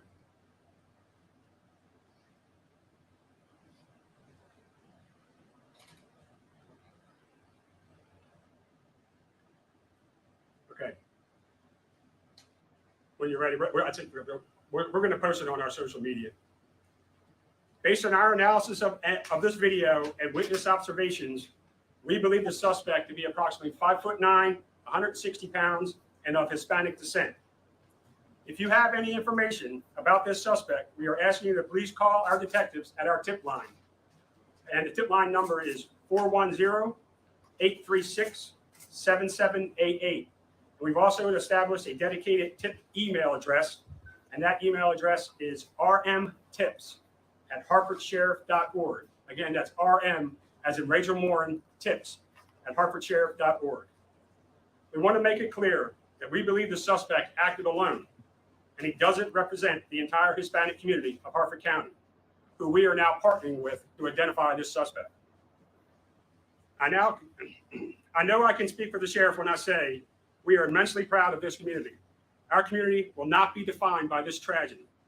Our community is one that will work together to get the job done and bring this suspect to justice. In the meantime, in the light of this new evidence, I urge our citizens to use caution while walking on our trails and throughout our community. Be alert, walk with a friend, don't allow yourself to be distracted by your cell phone or headphones. And finally, if you see something that makes you feel uncomfortable or that you think is suspicious, act on those instincts and call 911. And lastly, we will continue our increased presence on the Mom Pod Trail. And now I'll open it up to questions. Colonel, do you have any other details on what happened in Los Angeles, exactly where, or anything about what this person did there? So when it comes to the details about Los Angeles, that's the information that the Los Angeles Police Department has, and we were just going to refer people to the Los Angeles Police Department to get those details. Only thing I can tell you is an attack on a young girl. Any word about a possible motive? Like, was Rachel missing any money or anything like that? So we are not going to talk about the crime scene at this time because, as I've said in previous interviews, we don't want to talk about the crime scene or what happened at the crime scene because once we catch this person, we want to make sure we got the right person. And the only people that know what happened at that crime scene when we catch the person is us and that suspect. So we're not giving any details about that. Oh, I'm sorry. No, you're fine. Again, how did you come across, what led you to this particular suspect, this person? So we collected DNA from our crime scene. The Maryland State Police analyzed that DNA for us, ran it through the National CODIS system, and that came back as a match to the crime that occurred in Los Angeles, where they had recovered DNA from this person that you saw in the video. The video that we watched, tell us about it. I mean, what Los Angeles Police released it to you, but what is it? Is it at his home? Is it at a scene of a crime? That is at a home, and that is the suspect leaving the home, the scene of the crime there. And that was a home invasion and assault, you said, right? Correct. Of a little girl, is that what you said? A young girl. So I'm going to leave it at a young girl. I don't want to talk about the family there, but it was a young girl in the house that got assaulted. What does this do to the case, Colonel? You have an image now of the person you think is believed to be responsible for this. What does that do for the case? Well, I think now it kind of leads us down the path that we believe this was a person that Rachel probably didn't know. Maybe you could say potentially a random act of violence. And we're hoping that the community now can watch that video. And we also got still pictures that we're going to be putting out and that somebody can identify him. Have you narrowed it down to a certain area? Do you think he could still be like somewhere on the Montauk Trail? We don't have any clue where he could be. We don't even know if he's still in Harford County or in the state of Maryland. Because obviously in March, he was in California. And then here in August, he was here in Maryland. So we don't know if he's still here or not. Do you have any evidence that he was targeting people along that trail, or do you believe this was, completely random? I don't need to speculate, and we do not know. Do you think he may be armed, any weapons or anything like that? Again, speculation. You described him, Colonel, as 5'9", 160, Hispanic male. Do we have an approximate age or? Oh yeah, we believe he's in his low to mid 20s. Do you know do you have a date for when the Los Angeles invasion happened? I'm just going to put out that it was in March. The Los Angeles Police Department knows that we're doing this press conference, so you can see somebody closing that door. They would probably be able to give you that information. How rare is this to have a DNA hit from the other side of the country? And can you talk about that whole process and how that worked? I mean, this is the first time I've seen a hit in a case that I've been involved in that was that far away for a DNA hit. So I wouldn't say that it's unheard of, but certainly unusual. For the record, you don't have his name or no, that's what we're looking for. Like where he lived or anything like that. Is he from LA or? We don't know. Okay. We know nothing more about him other than he was in LA and committed that crime in March, and he was here in August and is the murderer. We believe to be the murderer of Rachel Moore. To follow up on that question, you identified him through DNA evidence through this database. So there's no name associated with that? No. There's no name associated because it's just evidence from a crime that was submitted. And his DNA on it, like being arrested and getting DNA, none of that is in the system. However, we are working with, we have called the FBI, and we are working with some of their DNA experts in their crime lab to try to help us further analyze this DNA. Without compromising the investigation, can you tell us, Rachel was found. Correct. And it was determined that it was a homicide. Correct. Was there trauma? Was she beaten? What was the nature of the homicide? All we've said so far, and I think we're going to leave it at that, is that it was a violent attack. What's your message? No relationship at all between Rachel and the suspect? Well, again, we just got this information last night. Not that we have been able to determine yet that we don't know of any relationship or that they were known to each other before this incident. So I can't really say, but right now, no. Obviously, this is it already has the community on the edge right Absolutely. now. We have somebody out here who just murdered someone. What's your message to the community? Obviously, people are scared, out here. Yeah, we want our community to be vigilant. Obviously, the Mom Pa Trail has been open since the day after Rachel was discovered. We have a very large amount of deployment on the Mom Pa Trail. We are going to continue that deployment until either this person is caught or we believe he's not in the area anymore. But our plan is to be vigilant for our community. Our community has been just tremendous with the support they give us and trying to figure out what's going on and calling in tips. And we're hoping maybe even people from LA will see this interview and see that this person committed that crime there, and maybe somebody knows him. We believe and we hope that somebody who actually knows this suspect that's in the video will be able to identify him for us. Forgive me if you've said this. Are you revealing where the DNA was found? No. Was it under fingernails? No, or we're not going to reveal that. That video was from Los Angeles. That video is from after the assault. Yeah, that is the suspect leaving the assault that occurred in March in Los Angeles. Doorbell cam, right? I mean, Or home security cam. yes. Yeah.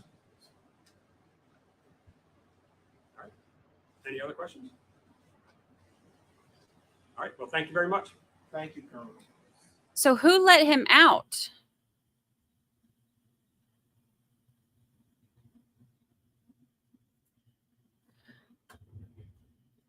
Who?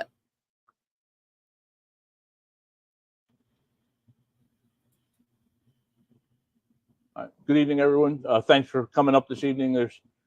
When she arrived at the trail, if they expect, I have to say, the partners who assist us in this event, but are always there for us in the times.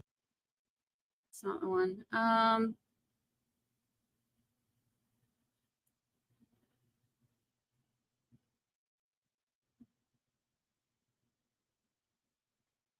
What's the one we just what? How do you get to their live that just ended?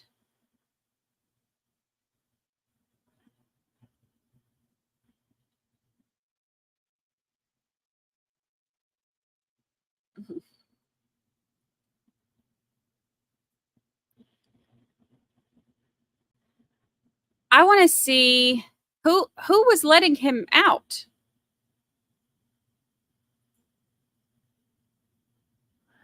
Here we go. Tell us about it. I mean, what Los Angeles Police released it to you, but what is it? Is that 1788.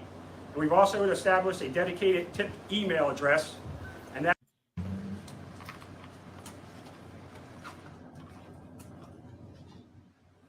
social media.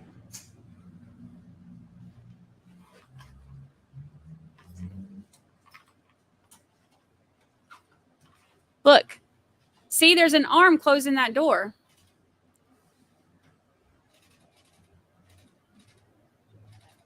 All right, you want to play it one more time?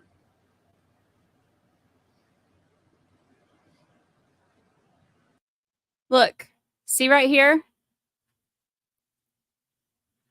So did he assault them and then left them and he left? Like that's interesting.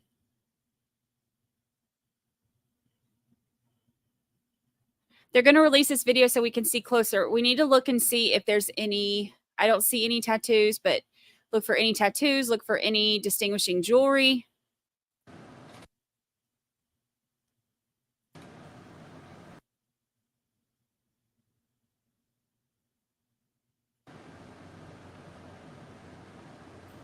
Okay.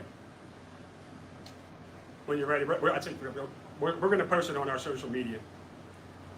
Based on our analysis of this video and witness observations,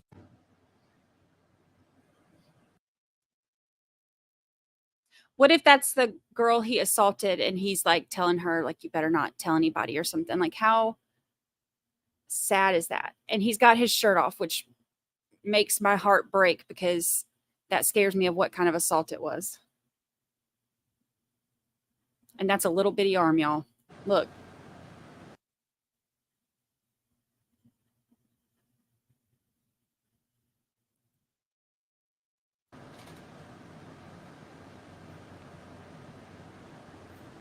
okay. When you're ready, we're going to post it on our social media. Sorry, I want to watch one more time.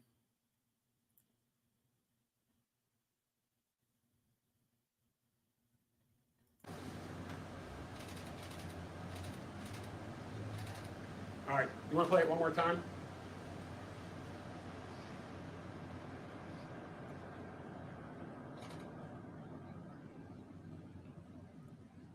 Tattoos would make it a lot easier. when you're ready. We're going to post it on our social media. Based on our analysis of this video and witness observations, we believe the suspect to be approximately 5'9", 160 pounds, and of Hispanic descent.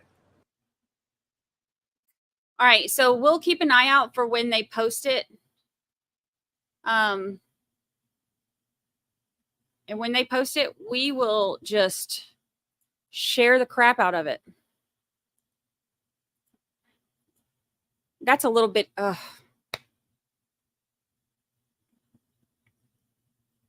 that's a little arm, y'all.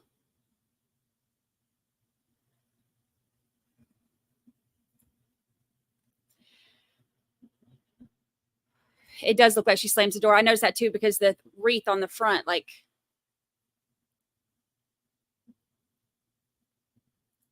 and he's got his stuff in his hand like he's trying to get away. If that's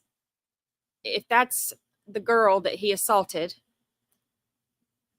and he's walking out and he's telling her, you know, if you tell anybody, you know, whatever.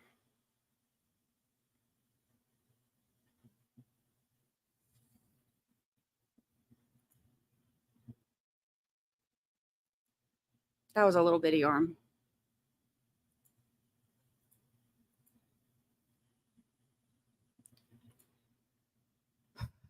Thank God he let her live. Yeah.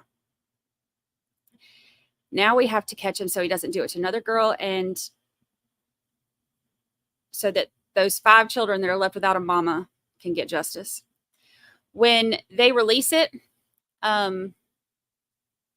I will share it on everything I have, and we'll have a better view of it. So we'll try to zoom in, see if we can see any kind of, I did not see any tattoos from this angle, but we'll zoom in and we'll do what we do.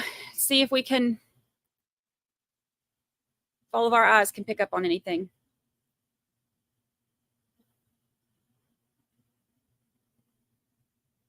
So sad. All right. Well, prayers for those families. I hate stuff like that. All right, y'all. We are going to call it a night here, and we have a big day tomorrow. Web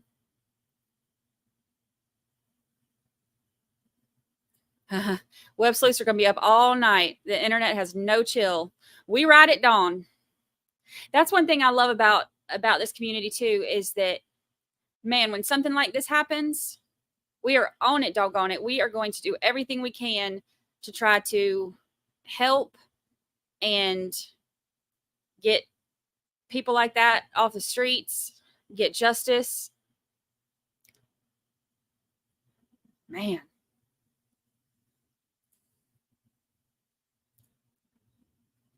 We'll do everything we can here. Whew. All right. So we have a big day tomorrow. There is a Melly hearing in the morning, and we get to hear that Stu has asked for Melly to get bond, y'all.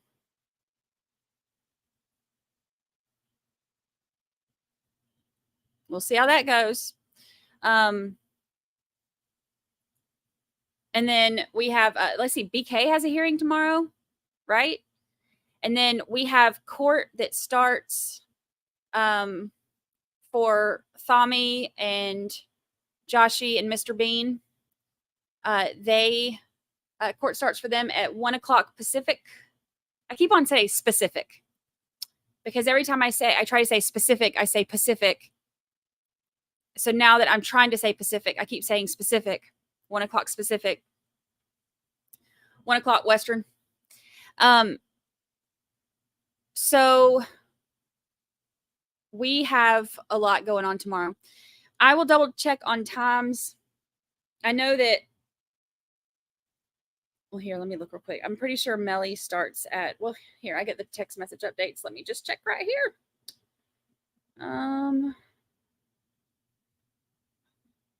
Oh my God, I have so many texts. I should really start. maybe checking more often. All right, at 9 a.m. Eastern is when Melly starts. So we're going to start with that tomorrow. They are going to go over his request for bond. Also on the docket, the calendar is Felicia. Felicia wants her ankle monitor off, y'all. So we will hopefully hear about that. We will possibly be seeing Melly's new attorney, David A. Howard's replacement, in person for the first time. Well, not in person, but you know what I mean. In their person, not in our person. If he shows up here, I'm going to be freaked out, y'all. I mean, I know we're all in Florida, but dang. And then we have the BK hearing is tomorrow, and we have court tomorrow night. There, specific court. Pacific, get it? Specific. Anyway. That starts at 1 o'clock Pacific. So 3 o'clock my time. There's not going to be night court tomorrow, but we have so much going on that y'all are going to be so tired by the time we finish with everything tomorrow that you wouldn't have been able to stay awake for night court anyway. So it'll be all right. Y'all, this has been quite a day. Between the alien takeovers and all of that, you know, I was not sure how it was going to go, but Friday Eve was a success. I had a blast with y'all. I appreciate the support. I appreciate you hanging out. Felicia is the one who had amnesia and all of a sudden couldn't remember anything. That's Melly's ex-girlfriend's, his girlfriend at the time. It's her mama who just can't remember a thing. Bless her heart. All right, y'all. I appreciate you so much. You want to say bye to Lucy? Say bye to your baby. Say bye to the baby. Say bye, wooshy woo. Say bye. Oh, big yawns. Big yawns. Say bye to your friends. Say bye to your friends. Oh, bye. I appreciate y'all hanging out with us. Thank you so much.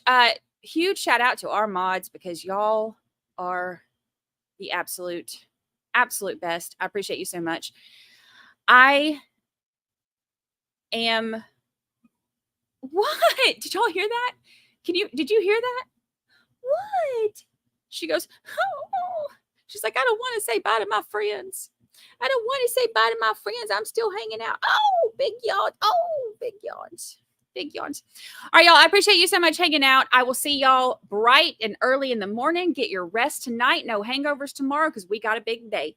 Thanks for reporting to jury duty. I'll see y'all then.